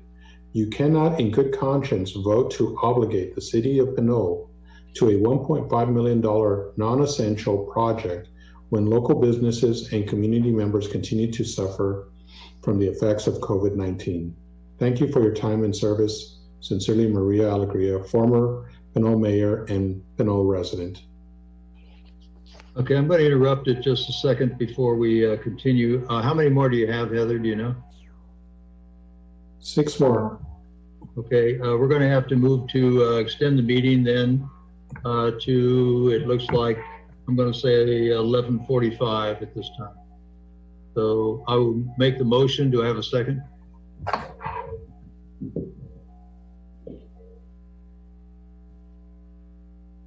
Second. Okay, seconded by Murray. All those in favor signify by saying aye. Aye. Aye. Aye. Okay. So the meeting will be extended to 11:45 at the maximum. And we will now go back to the citizens. Thank you. Thank you, Mayor. Was that a unanimous vote to extend the meeting? Yeah. Yes, it was. Thank you. The next comment is from Michael Voldemore, and he wrote, members of the Pinole City Council, this email is to express my support for the Memorandum of Understanding regarding the renovation of the Faria House and the lease to the Pinole History Museum, Agenda 9A at the council meeting of 17 November 2020. As you may know, I was the architect of many of the buildings in Pinole, including the design of Heritage Park and the relocation of the Faria House to its current location. The Heritage Park concept was intended to continue the walking path surrounding the Old Town area of Pinole, and the Faria House was to be another stop along the way. Another way of describing this concept is a beautiful necklace, the walking trail, with many various jewels, senior center, Fernandez Park, etc., attached along the way. Clearly, given the history of Pinole discussed in the staff report, the Faria House is one of the most important jewels along the necklace. Given the history of Pinole and the lack of any other appropriate facility, the use of the house as a historical museum is certainly a worthwhile idea that merits the council's consideration. As I worked on the relocation project, it became clear that every effort should be made to retain the original character of the building and its history. During the study of the house, it became obvious to me that the layout of the various rooms would make marvelous galleries for each generation of the city's history. With the addition of an elevator to the renovations budget, access to the upper floor galleries will enable the future uses to expand and include both the current history and future history. The City Council has a great opportunity to make history with the enactment of this agenda item, and I anticipate that you will support it. Sincerely, Michael Woldemar, retired architect. The next comment is from Nita Jason. Dear Pinole Council members, I am writing you on behalf of the Pinole Historic Museum. I am a retired teacher. I am in favor of supporting the Pinole History Museum for the education of our youth students in our community. A Pinole History Museum would help our students to know how Pinole came to exist and help them to be knowledgeable and proud of their home city. I'd really like to see the museum in the Faria House, which in itself is of historic value. Thank you, Nita Jason. The next comment is from Sarah Dunham. Pinole has such an interesting history. Since you already have a location, I sincerely hope you, the City Council, will vote to continue plans for the Pinole History Museum. Sincerely, Sarah Dunham. The next comment is from Sheila Moore. I am writing in support of the Pinole History Museum. At present, our city's past can be found in bits and pieces around town. There are streets named after founding families, the rotted remains of the Carlita, a few interpretive signs referring to a nut the Indians either found here or spilled here. So much is being lost day by day. We need our rich history to be gathered, proudly displayed, and celebrated. Let's finally move ahead and secure our legacy. Sheila Moore. The next comment is from Steve Merrill, and he wrote, Dear City Council, first, we would like to thank all of the City Council members, city employees, and citizens of Pinole who have worked toward the establishment of the Pinole History Museum. Over the years, the community and city have had the good foresight to make solid financial commitments to this project. Now it is time for the next steps in this exciting endeavor by funding the commitments to this project. By funding the renovation of the Faria House and leasing it to the Pinole History Museum. We look forward to the day when visitors and students can access the displays and archives.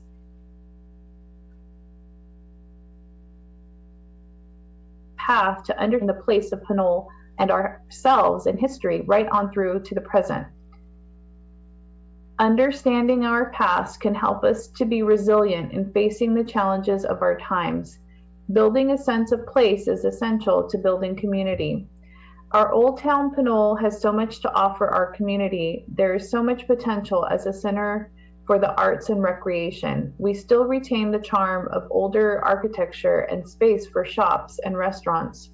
Our Old Town walking paths are lovely and connect to the Bay Trail. Our museum can be an anchor for cultural and educational events which draw visitors to explore and enjoy the area. If we want to thrive, we need to move forward. Thank you, Linda Jane Cole and Steve Morrow. The next comment is from Tammy Campbell. Dear Mayor and Council members, my name is Tammy Campbell and I am Secretary for a citizen-based grassroots organization, Pinole for Fair Government. One of our missions is to create better communication between Pinole residents and city government. Tonight you have on your agenda 9A a discussion regarding the use of the Faria House for the Pinole History Museum. Pinole for Fair Government posted a survey for citizens to take regarding their support for this action. We asked the public the simple question, given the financial uncertainty caused by COVID-19, how much would you be willing to spend from city funds of any type to support the investment on the Faria House renovation for the creation of the Pinole History Museum? Listed below are the results. Question 1, would you support 0 to 10,000? Answer number 1, yes, 51% with 118 votes, no, 49% with 112 votes. Question 2, would you support 10 to 100,000? Answer number 2, yes, 30% with 55 votes, no, 70% with 128 votes. Would you support 100,000 to 250,000? Answer to question 3, yes, 17% with 30 votes, no, 83% with 149 votes. Question 4, would support 250 to 500,000?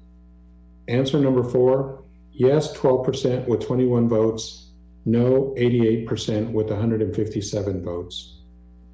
Question 5, would you support 500 to a million? I think that's supposed to have been 500,000 to a million plus. Answer number 5, yes, 5% with 9 votes, no, 95% with 169 votes.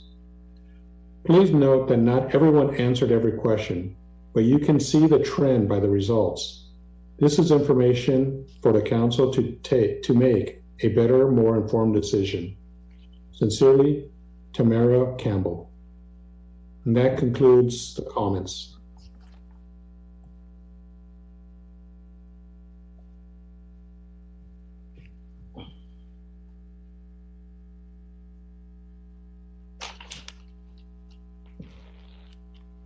There we go.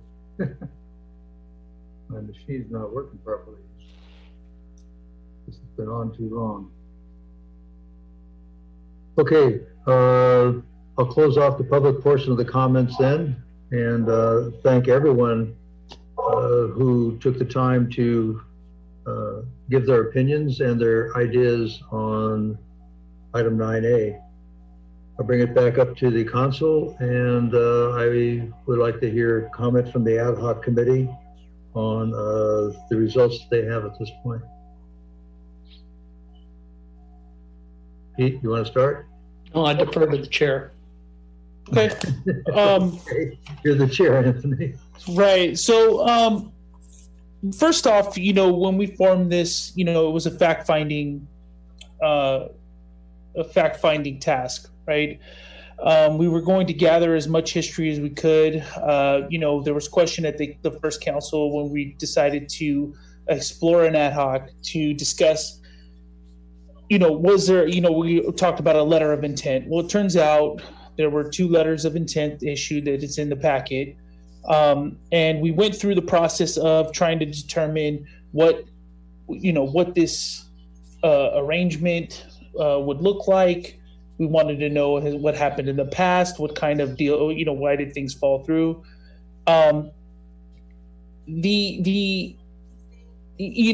so coming from fast forwarding, we're looking at, the facts that were presented. We wound up setting up a meeting to have an initial discussion with PHM, and did a lot of listening. We wanted to hear what this project was going to look like, what the programming would look like. There's a lot of information that was provided, but more of a concern was the actual cost. Way back, we went ahead and put together an architectural plan for the site, in hopes that PHM would help them fundraise, and that we actually start to form up a project, with the three elements that a project would need. We would need to know the quality of work, the cost of that project, and eventually the timeline. So after some back and forth, with IR, the consultant we hired, we had found that the cost dropped to about 1.2 million. And in the packet, it has a lot of this information in there. So when we got to that point we started to report out exactly, what was going on, what kind of progress we were making, how PHM felt about the programming. And the organization was formed in 2017. So this is a relatively new organization. It turns out that all the deals prior to that were issued to Pinole Historical Society. Excuse me, hold on one second.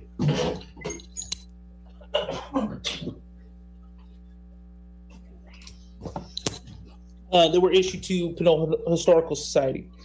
So we were dealing with the new entity, and they had requirements along with this, the HVAC system. There was a lot of elements, the lighting that needed to be included in this project. And so that's what generated that cost. Originally, when we talked, we wanted to eventually present out some of the information from the ad hoc. And on October 6th, I had mentioned, maybe we should have a larger discussion, involve the public. When I did my report out, it didn't seem that there was an appetite to do that. So we wound up moving forward with the information that we had to a closed session where the deal points were drafted up into a document and voted on by the council. There's some elements in here that I believe are a little bit short as far as the numbers that were presented by PHM. And those elements are, the startup costs that was represented pretty well, but the annual maintenance costs, the annual to what it would take to run the actual museum. Those numbers were presented, and it was roughly the number I had, and this is from PHM, was about $125,000 to run the museum on an annual basis.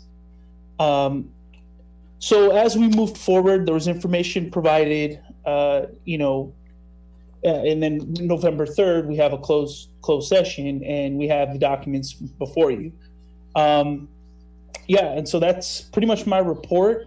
That's how we got here. The past prior to 2017 has been mixed. It's been up and down. There's been leases submitted to the Historical Society, but rejected. So I think moving from 2017 to now, this is the information we have in front of us. The only issue I have is that, the document itself it's about sustainability. I believe PHM mentioned they had $60,000 in 2019 and $50,000, at least this is the information that was provided to me, $50,000 in 2018, which showed a $10,000 difference, where they had raised some money. So, that's, it's very short of 1.2 million or the 125,000 we would need to actually run the museum. So my concerns lie mostly with the sustainability of this project. And that's kind of where we left. There wasn't consensus of the ad hoc committee to bring this document to the council without having a meeting first with the public to go over all of the findings. That was quickly moved to a closed session. So that's how we got here, and that's how this document pretty much got in front of us. And that's pretty much what I have to report.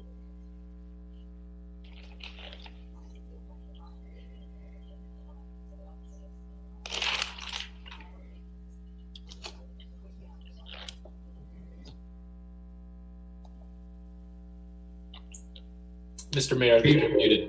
Yeah, Pete, would you like to add anything to that report? Well, yeah, I took more of a in-depth look at it based on the history, and that's probably obvious because I was part of the history of trying to get to this point with the determination of finally bringing the Faria House to a condition that we had promised. And I think that's one of the things that I said to someone earlier is that, if we're only as good as our word. And if we make promises to people and we're not going to keep them, then who's going to respect us going forward? And what kind of karma do we create for ourselves when we're trying to deal with other entities that perhaps want to land in the community? Can they believe what we're going to say to them? Or do they think that maybe we're just going to more or less do a sleight of hand and go in another direction? And I think we had someone sort of say that, we don't have to live up to, the obligations. These obligations aren't made or weren't made because it was just somebody's singular person's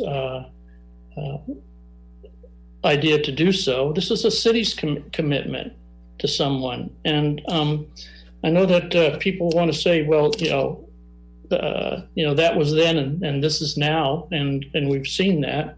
But in some of the comments that we received earlier, but the fact of the matter is that, Pinole is made up of a lot of people. It's all one fabric. And when we make a deal with people, we should be expected to keep it. And that was my big deal about the Faria family. Here we did. We bought the property way back in 92, 93 or whatever, and we paid $2.1 million for it. And then we divided it and brought back $6 million to the city. And one little aspect of that was, yes, we will move the house. We will keep the house either on site or move it. And as part of that, we'll restore it, which we never, ever got to. And for a variety of reasons, all of them seemed good at the time, but, here we are today. And if people want to bring up, issues that when you look at it and you look at the whole overall, picture of what we have available, to me, it's doable. And that's where I come from, is that it's doable. I looked at the Historical Society's website to see what their plan was. They have a plan. They looked at their plan for raising funds. They have a massive plan for raising funds. So, I don't hold the same sentiment in regards to that. And then here's the other side of it. You got people, professional people, that want to do this. And where are you going to find that, 5 years from now? Who's going to be interested? And I'll just say this, is every time we go to do something, seemingly it's always the same people that want to put the nix on it. And for whatever reason. And I think that, some people know, what the reason is that, we're talking about it today in this manner. But the thing of it is that, this goes back to 93, 94, 95, 2003, 2007 on and on to today. And you can go over numerous times that we've made a commitment. Even some of the people that spoke against it today, at least one of them, noted that this museum was an integral part of the city's implementation plan. And, it's stated that. And so I guess the point is, if we're not going to do it now, when are we going to do it? I need to hear somebody tell me, when are we going to do it? And I never heard that in all of our discussions. We went over a lot of information, we dug deep on getting the history, but we had that really in the first month of our our research. But these things really got drug out for quite a while. Not that it wasn't worth it to hear what the various professionals had to say about it and everything, but it's just that it's time. And there was a lot of things that kind of, what was I looking at today? 2009, we had a report. The concept was to free a house relocation for use as a museum and affordable housing. On the remainder of the site, the housing portion was completed successfully.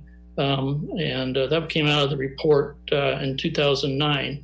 2016, the council approved by motion to use the house as a museum. Financially worked. And I wrote down my notes because I looked at the numbers, and this was a redevelopment project, so everybody understands that's a state process where the program where the state allowed the city to keep certain amount of its property tax funds in order to address blight within the community and improve the community and property values as well by approving the right kind of development to bring into the community, which is, and I'll give you a wild example, is San Francisco Giants building the ballpark there. Go over to San Francisco and look what they did with redevelopment all around it. Well, that was the same kind of concept that we applied here, but only on a smaller scale. And we were wildly successful. And that's $6 million that we got for that property, over and above the $2 million we paid for it for the Freya family. We parlayed into other projects throughout the city, and did a really good job. If you look around, you can look at the shopping centers. Probably heard me pitch on that in the past, but where Trader Joe's is, that was a lucky store that didn't have a roof. Collapsed in there and was just sitting there filling with water like a swimming pool. And then the Sprout site, same thing, redevelopment. Bought that piece of property that had been sitting there, and the home on it was falling apart and everything, and developed it into the Sprout site that is also an amenity to the community. And then Fitzgerald Drive, you go up to there and look at the target end of Fitzgerald Drive, and that was all that was redevelopment money and all of that. But what we did is we took that money and parlayed it when we got money back, and really used it kind of, I would say, in a prudent manner. And the thing about it is that redevelopment closed during the recession. Otherwise, we'd have this all done. We wouldn't be talking about it. But now we do have the opportunity to utilize the remainder of redevelopment funding that is left to us, because the state is mandating that we sell all the properties from the redevelopment agency and pay all distribute the money to the state and the county and special districts, as well as ourselves. We have funds coming back to us that could pay for this through the redevelopment program from the state.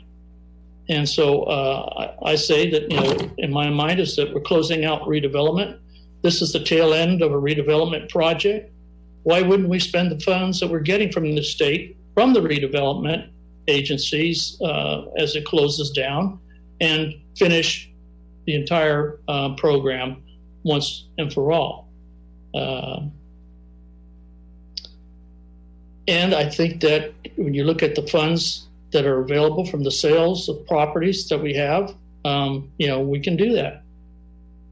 And I'll say, everything's based on COVID. The election was based on COVID. I never did hear about the health of the country otherwise, economically and all that. That wasn't a discussion that was had.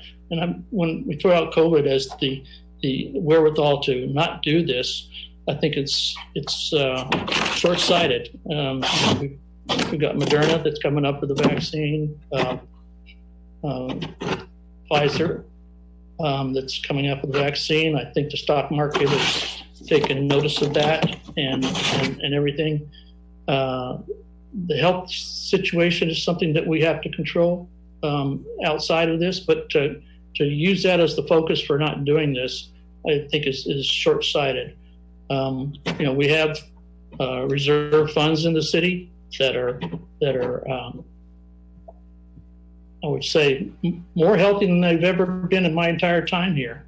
And we've got more than one reserve fund, and we've got one that backfeeds the other, so that as we use monies, we've got money to pay for the general funds reserve, operational reserves, and everything.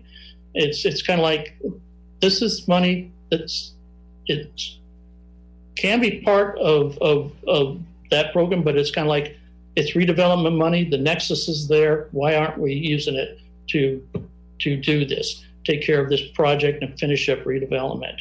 And that's my position. That's what I was looking at. I was digging into the numbers and trying to figure out how we could get it done without touching the general fund. And it seems to me that addresses it, and that we have the opportunity to do that. Does the Historical Society have to up their ante and come through? Yes, they do. But like I said, I saw their plan because I went and looked for it, and it's there. I don't know. We had some comments about the fire study, but it's trying to equate the fire study to this is the only thing I can say is when it said, put the fire study on the shelf, well, that's what we're talking about doing here. And the fire study said a lot of things that people needed to read a little deeper and understand as to what they were saying in that fire study. And I didn't feel that fire study was adequate to begin with. It had a lot of wrong assumptions otherwise too. So, but anyway, I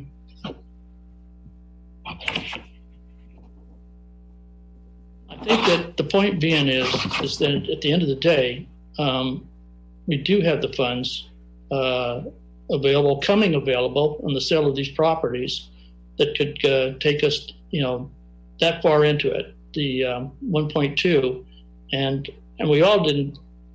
we all looked at the numbers and didn't think that those numbers were right to begin with. We thought that they were pumped up, and I think that we had one of the other architects make a comment to, the money just seemed to shift from one spot to the other when we asked for a re-review of those funds. And it'll be interesting if we go forward with this to see if what the bids would be, and we can always reject the bids. So, and that's the point that I had, and what I was looking at, and whether we came to independent conclusions. I think that's true, and but I'm looking at it as Pinole made a promise, and as far as I'm concerned, I would think that everybody that I know in Pinole, except for a couple who are always coming out, would approve of that, and or would ask why not, down the road. I heard the kind of veiled threat there at the end there, but I would suggest that the members, the long-term members of this community, would ask why not. So, and I mean, that's kind of where we're at, and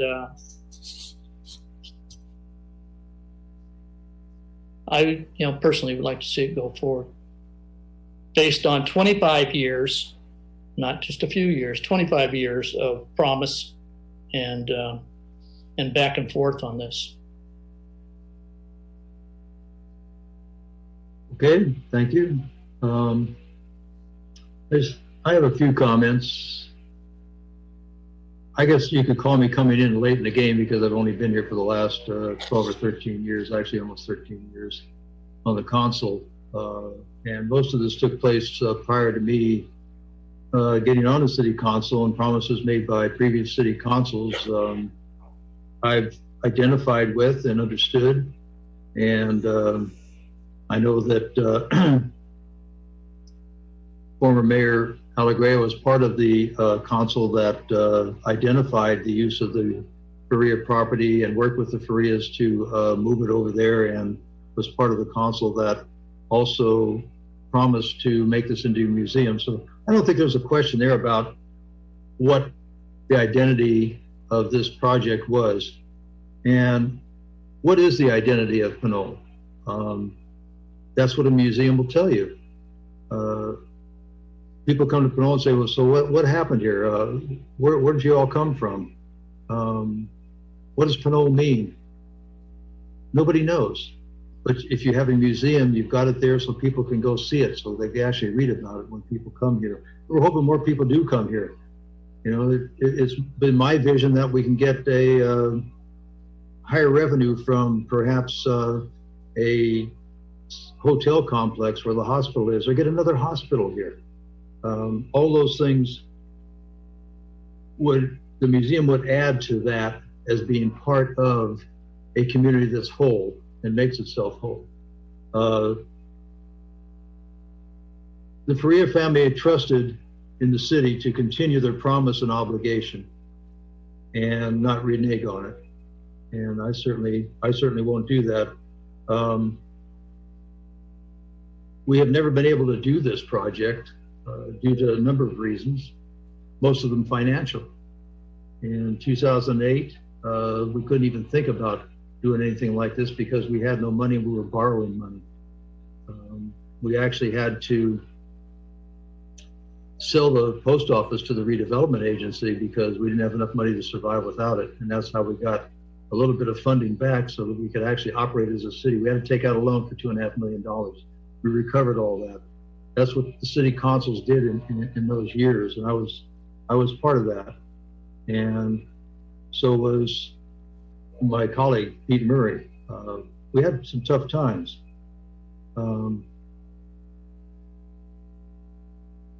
Despite the constant negative input that we had during those years, we accomplished a lot in this city. All of our reserves had been used up in 2008. We had nothing left. And now we have a reserve. Now we have a 115 fund that takes care of our obligation to the peers program so that we are solvent there and we're whole there. We set up all those things. We managed to make them work. We added sales volume to our city by adding a quarter-cent sales tax, or a half-cent sales tax, I'm sorry.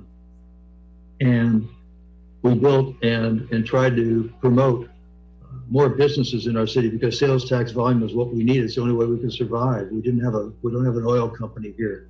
We don't have a Biorad laboratories. We don't have a big companies paying our sales tax bills. So we had to rely on those shopping centers, and we did that, and we built those. And previous councils before I was here were part of that, and I was part of that before those previous councils back in the 80s when we were developing the Vista Shopping Center. And the things that we had to go through to get those properties and the stumbling blocks that we had there. And Richmond, again, trying to overtake us and try to get that property away from us as they did Hilltop in years before that. That's the history. And when I die, I don't know if that history is going to be lost or not, but I hope it isn't. And I hope I can contribute to the museum and at least keep that history alive so people know what happened, know how we got here. So that's my little speech for the day. I think we've been transparent on this. I think we created this ad hoc committee, which I had promoted to investigate and report back to the council because we didn't have the whole picture. And they reported back to the council on a regular basis, and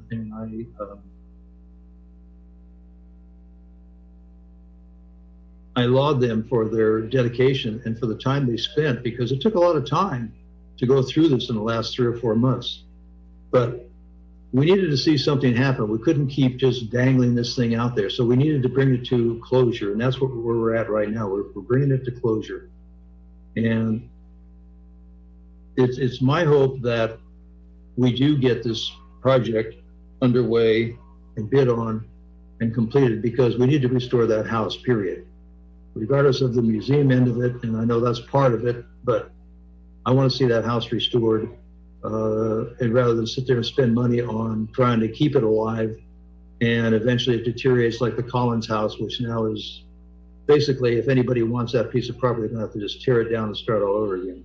There's nothing left of it because we haven't maintained it, obviously, and it's just lost value. Its assessment, I'm sure, the appraisal is going to be a lot lower on that than it was 2 years ago. We're not going to test the general fund on this. We have enough money coming in from redevelopment agency to pay for restoring the building. I think that I would like to ask the 2 members here to. Can I say one more thing, Roy? Yes. You brought up something about, may it never happen that you live forever and ever, but when you go, what's your legacy? One of the things that a lot of people that aren't really interested in this don't understand, and it's one of the things that I consider one of my greatest privileges, is to have known a lot of people that were in their 90s, 100, talk to them about their history in Pinole. They grew up here. They experienced Pinole from, a horse and buggy era to, the first cars coming down a dirt street, getting off a boat down at the bay and walking on a wooden boardwalk all the way to where we have downtown Pinole as a 4 or 5 year old child and everything. And I mentioned to the city manager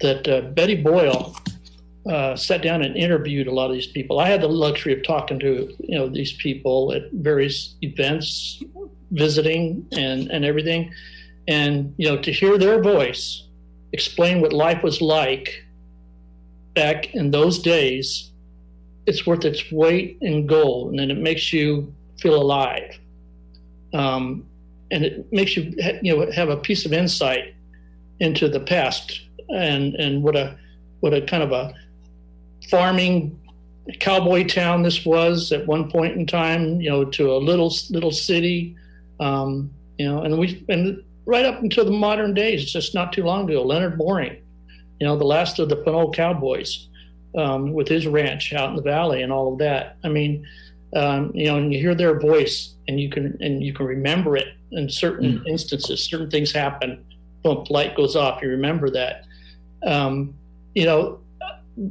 Not to appreciate that means that you have a hole in your heart. So, but I want everybody to hear those things, to see those things, to remember Pinole, everything about Pinole, and whether it be one of the teachers, I think probably people don't even know when you say the Collins house. If I said the Collins house, you say Collins house, I say Mrs. Collins house, the teacher. Would you know where that is? I do. But does everybody? No. I mean, because that's history that's just kind of walking away from us, and we're letting it walk away. And that's probably one of the reasons why I'm so into this, and so much that I want to see it done, and the promise as well.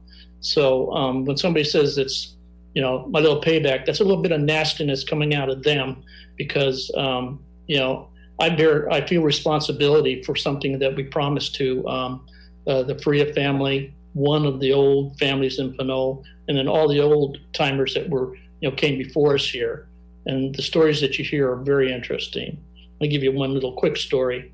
There's a story. Pete, hang on a second. We're within about 7 minutes of 1:45. Okay, I'll stop at that. I think I said enough on that, but you know, we can come back to it, but we need part of our humanity. That's all I have to say. We need to extend the meeting probably another 15, 20 minutes because of the time it takes to change the tape.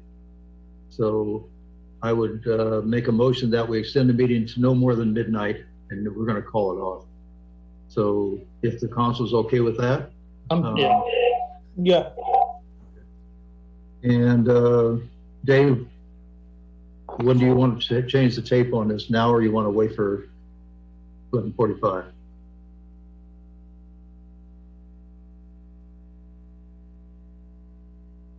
Well, I think we probably just, Well, we'll continue and he'll tell us. I mean, he'll let us know. Okay. Go ahead, Pete. If you had more to say. I think I dove deep enough. Yeah, and I know we're getting a little bit sideways on some of these things, but as far as retaining history, there's an island off of Richmond called Brooks Island, and I don't know if any of you are familiar with it. I don't know how long you've lived here and understand what that island's all about, but it's a little item right off of I'd say out by where Stauffer Chemical used to be. University of California is out there now on it would be southwest Richmond. Anyway, this island, nobody knew the history of the island. Nobody knew what happened, and if anybody ever lived there, or if there was any homes there or anything else, nobody ever knew, except my mother knew. And my mother's great uncle apparently was the caretaker on that island. It was called Sheep Island. She kept all that information, and I turned it over to the Richmond Museum, and they were just tickled to death to get it because nobody had that information, and it was part of the history and the legacy of the Richmond area. So it's just a short story to let you know that some of that history needs to be maintained in the museum, is where you maintain it at. And that's where you find out about what happened and who happened, as you were saying, Pete. So that's my short story. That's all I have. So looking at Mr. Mayor, Heather's asking for us to motion to extend the meeting to the end of the agenda, and I'd like to make that motion. Second. Okay. They extend the meeting to the end of the agenda. All in favor signify by saying aye. Aye. Aye. I think we could wrap this up, Anthony. Yeah, I just want to comment, you know, part of this ad hoc committee, and Pete and I talked about, is to remain, it was my attempt to remain impartial and to make sure that I listened and keep a business perspective to this. Right now, from a business perspective, it's my opinion that this type of expenditure, around 1.2 million, 1.2 million, is just putting the city's financial position at risk. I mean, this is too much money, in my opinion, to be putting over. There was a lot of fiscal discipline that was exercised by previous councils moving forward through the years. You guys had adversity, you guys had big challenge, and I think that to get us to this point, it's my opinion that 1.2 million right now at this point isn't fiscally responsible. I mean, I think my first responsibility is to our taxpayers and citizens, and I have to think of them and the services we provide. So that's my perspective, and I can appreciate history. I think everyone can. I don't think that this is anything that we're looking at as never, ever, ever going to happen. I'm just saying that at this point, 1.2 million and the status of PHM does not equate to a good business decision. And so that's my take on the comments that have been made. I understand them. And, I have 5,600 pages of minutes that I've gone through since 1992. It's actually since 1992. It's 28 years that this conversation has been going on. And to me, I think that we've made a lot of progress. The ad hoc committee has talked to PHM. We've gotten an idea of what this project would look like. We have a funding number now for PHM to attempt to get to. I mean, there's some wins that I think that this process has done, but we didn't have a lot of community input into this process, and that's something that I brought up on the 6th. And here we are now voting on it. I'm just sorry, Anthony, but your own words are coming back to haunt you here. You had 28 years of conversation on this. So, it's and over and over and over the dialogue and everything. When we started, like I said, in June, everybody knew what was more or less. But Attorney Casher, I've consulted the legal team. Is there anything in that 28-year period compelling the city, written documentation, CCRs, any commitments, covenants, or restrictions that were established on that process of purchasing that property? Any handshake? CCNRs, no.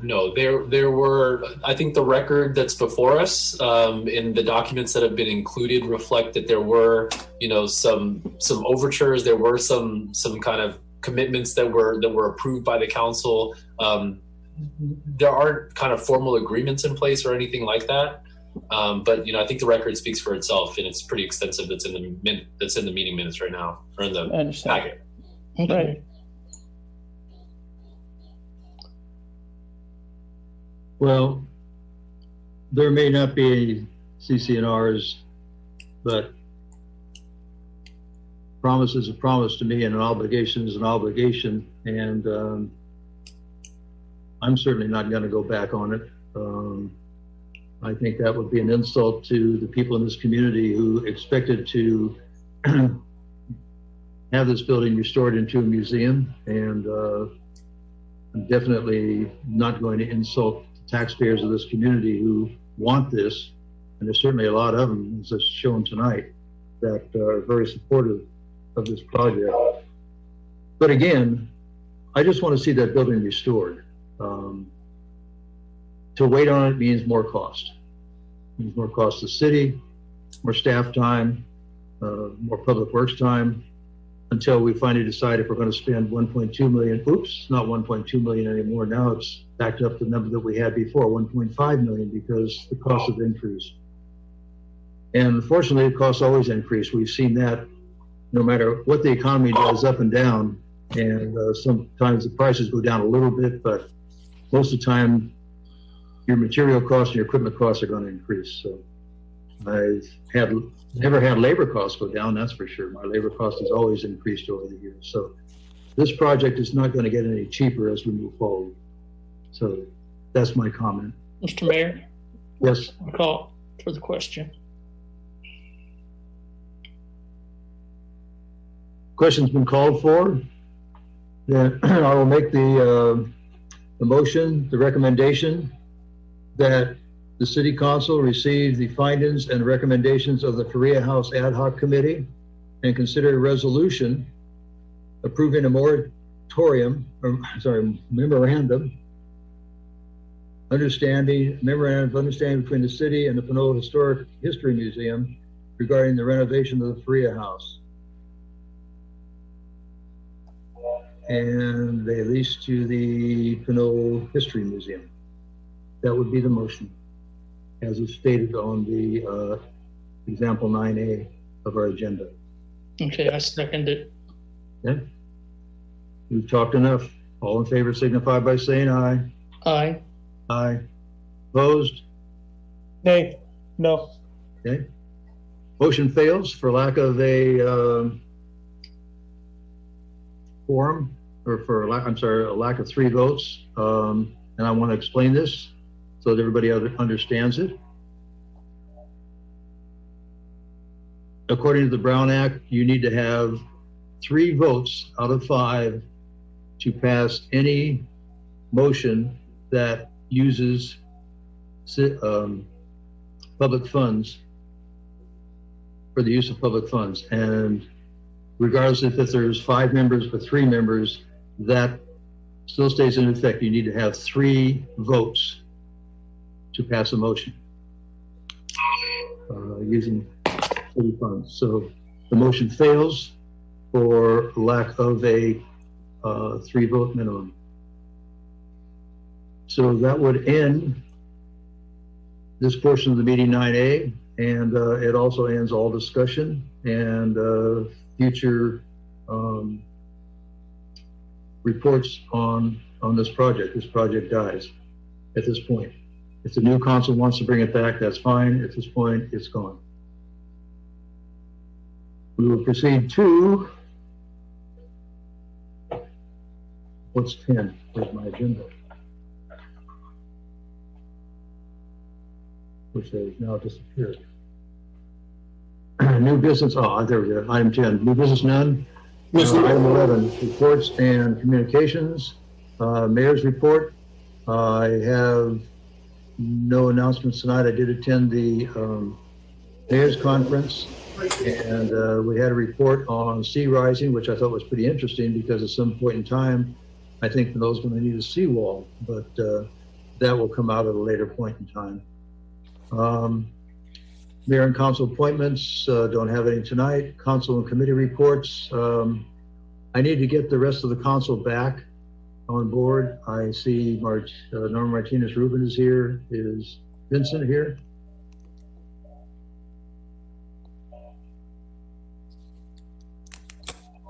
Okay, I'm going to go ahead with reports, and Vincent will probably get back on in a minute. Pete, go ahead. Mayor, this is City Clerk Yoga. We're going to lose our recording. Okay. That's a little bit concerning because my audio is breaking up. So I'd like to have a good record. Can we take a very short recess, probably 1 minute? We can do that. Absolutely. Let's take a 1 minute break then while he, is Dave going to change the tape? Yes, thank you. Okay. Okay.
And at this point, we are to City Council Committee reports and communications.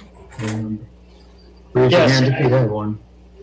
So, attended my final West Contra Costa Integrated Waste Management meeting. I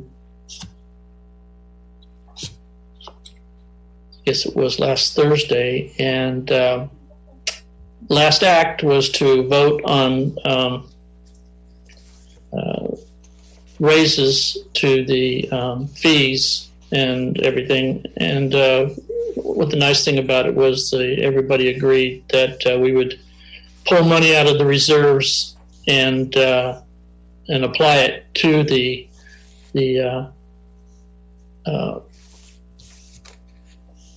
raises that were being considered in the fees for all the communities in West County, and I think El Cerrito as well. So that was the final meeting and final outcome. So I felt good about it after it was all over.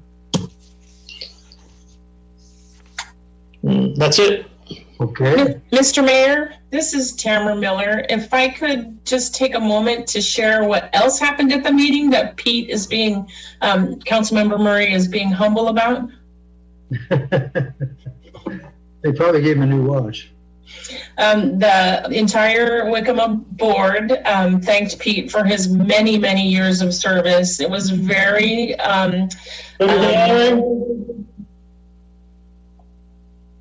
what? I don't know. I think that was just crosstalk. Please proceed, Tamara.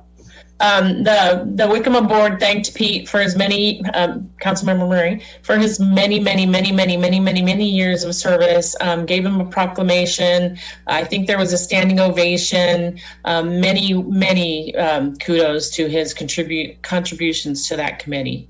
Thank you, Mr. Mayor. Thank you, Tamara.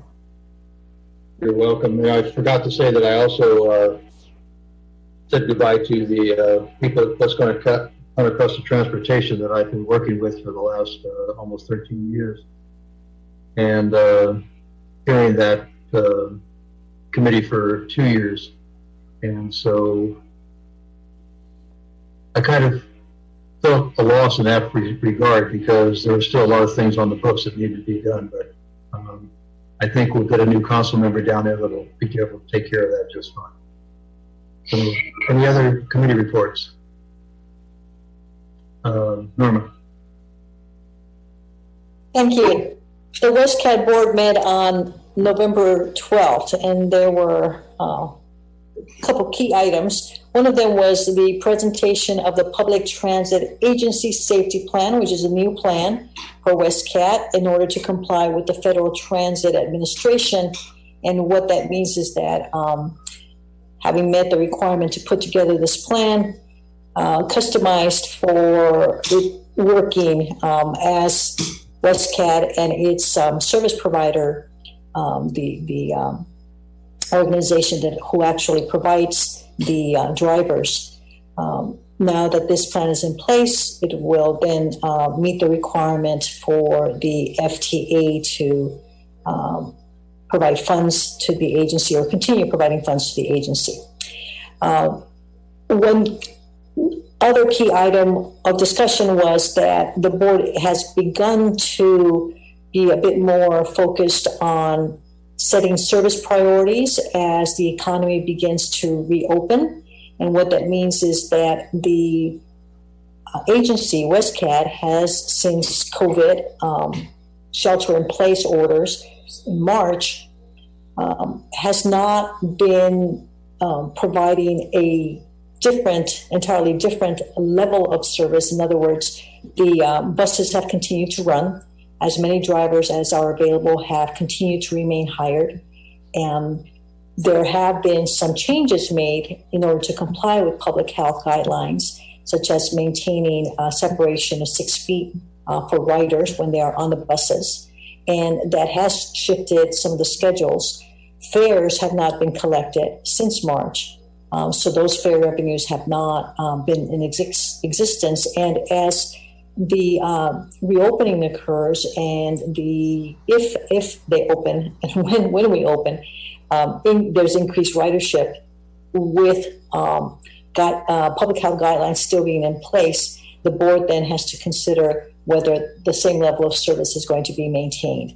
And one issue is the matter of attending to the students who ordinarily use WestCat buses. So staff at WestCat will begin discussion with the Unified School District for them to be aware of the potential lack of buses who could provide the service if the distancing still has to remain and if schools reopen or as they gradually reopen. With the recent change of the status of opening and not statewide and specifically in Contra Costa, that may have been deferred a little bit. In other words, that some of the students are not going to be returned anytime soon, but nonetheless, it means that the WestCat board needs to think about what it means when students are back in school. And so the need to communicate with the school district about that and how the school district can pitch in in finding alternative modes of transportation if needed. Those discussions need to happen. So that was one of the big issues. And given the service life of some of the buses, the board also considered the replacement of some of the buses, the 40 feet low floor buses, which as an example of how how few riders are on the buses these days, those at a maximum can ride 7 passengers. So if you can think of, as we gradually reopen and more people get back on buses, what that means, it needs then, we need to be talking about that as a board.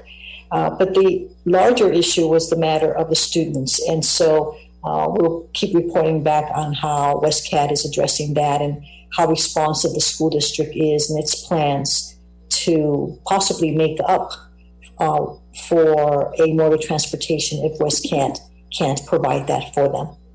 So that's it for me, and happy and safe Thanksgiving. That's it. Happy and safe Thanksgiving.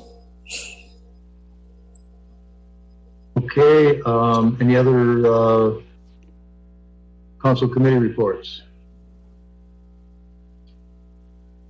Okay, seeing none, then we'll move on to... Yes, Mr. Mayor. I was at the last meeting of with Councilmember Murray when the entire board of Recycle More actually congratulated him. It was a very nice meeting. And they, I quote the people they called, they referred to the Mayor Swearingen and the Councilmember Murray as being the cowboy of Pinole, is the term that some members use at the meeting. I thought it was kind of interesting. They called you the cowboy, so I thought it was a very, very nice. And they also referred to both of you as long-term legend. So those are 2 terms that everybody used. So I think it was a very good meeting. But I would like to thank both of you for serving the community for so many years on those 2 committees. Thank you. Thank you, Vincent. Appreciate it. Thank you, Vincent. And then I know that Thanksgiving is coming up, and we did receive some notice from the county that and from the state that they're advising people to not get. I believe the limit is no more than 2 families together, and no more than 25 people. And if we were to meet, please meet outside for Thanksgiving. We're trying to keep that pandemic away from growing. Yeah, we're back to the purple. So purple used to be a pretty good color, but it's not anymore. Okay, any other committee reports? Okay, moving on to the future agendas. Pete? Yeah, I'd like to see Free House on future agenda items. Okay.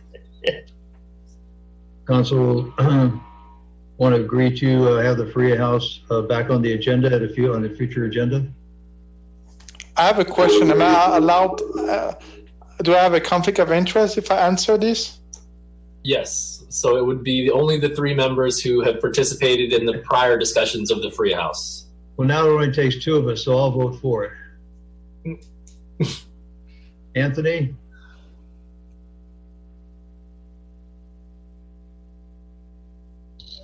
Nope. Okay. Anthony declares he doesn't want it brought back. So since it doesn't require a use of expenditure of city funds, I think 2 people can vote. Is that correct, Mr. City Attorney? Yeah, that's correct. Okay. And it will be brought back on a future agenda. When? We have no idea. Good luck with it. Yeah. It's something this community wanted, and they're not going to get it. So that happens. Any other future council agendas? Yes. No, go ahead. Nova? Oh, you got to turn your mic on, Nova. Thank you. I saw Councilmember Salimi's. Okay, I'll go ahead. This will be quick. Earlier, we had a public comment from one of the organizers or the organizer of the United Against Hate Week, and I'd like to have that considered as a future agenda item so that next year, come November, late November, early December, or whatever the week is that will be designated as such, is something that the city plans for, so that there will be some activities associated with that and coordinated with other cities who would be part of that. Okay. What's the will of the council? I agree. I agree. Agreed. As a future agenda item. Any other future agendas? I'm sorry, Vincent, go ahead. Yes, 2 items, please. I would like to bring back the Charter Cities conversation to the board.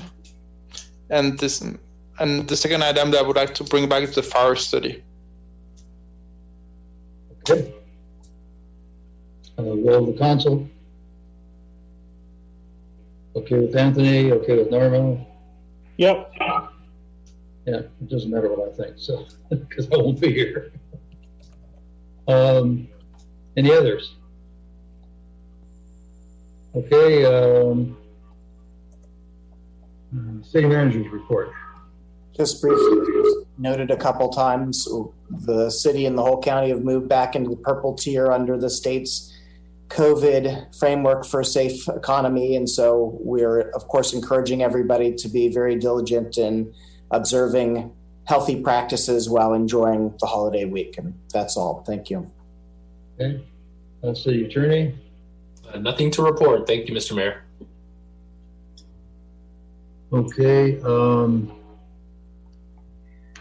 Mayor, this is City Clerk Iopa. Just a quick announcement that we will be canceling the December 1st meeting of the council. That's what I was just going to mention. Oh, thank you. Just wanted to, we got that out there. You take that one. Okay, and then so we'll be scheduling a special meeting on December 8th at 6 p.m. and at this meeting is when we'll have our council. I'm sorry, you cut out on us, I think. I think my internet is not so stable, so why don't you go ahead and complete the announcement? Well, we will be having the change in of the guard on the December the 8th instead of the 1st because of the county probably will not have the final tallies put together by December 1st. So we're not counting on that happening, but they are obligated to happen by December 1st, but we won't be able to report it out then. So that will be the reason for the change in regular council meeting to the 8th instead of the 1st. And the meeting after that will be a week later on the 15th. So you'll have 2 meetings in December. And that's all I have. So we will see you on the 8th of December. Have a good evening in the memory of Amber Swartz and all the troops that are still out there defending us. Thank you. Everybody have a great Thanksgiving. Yep. Yeah. Likewise. Thank you. Happy Thanksgiving. Thank you, everyone. Bye. Okay, Good night. Good night. Good night, everybody. Good night.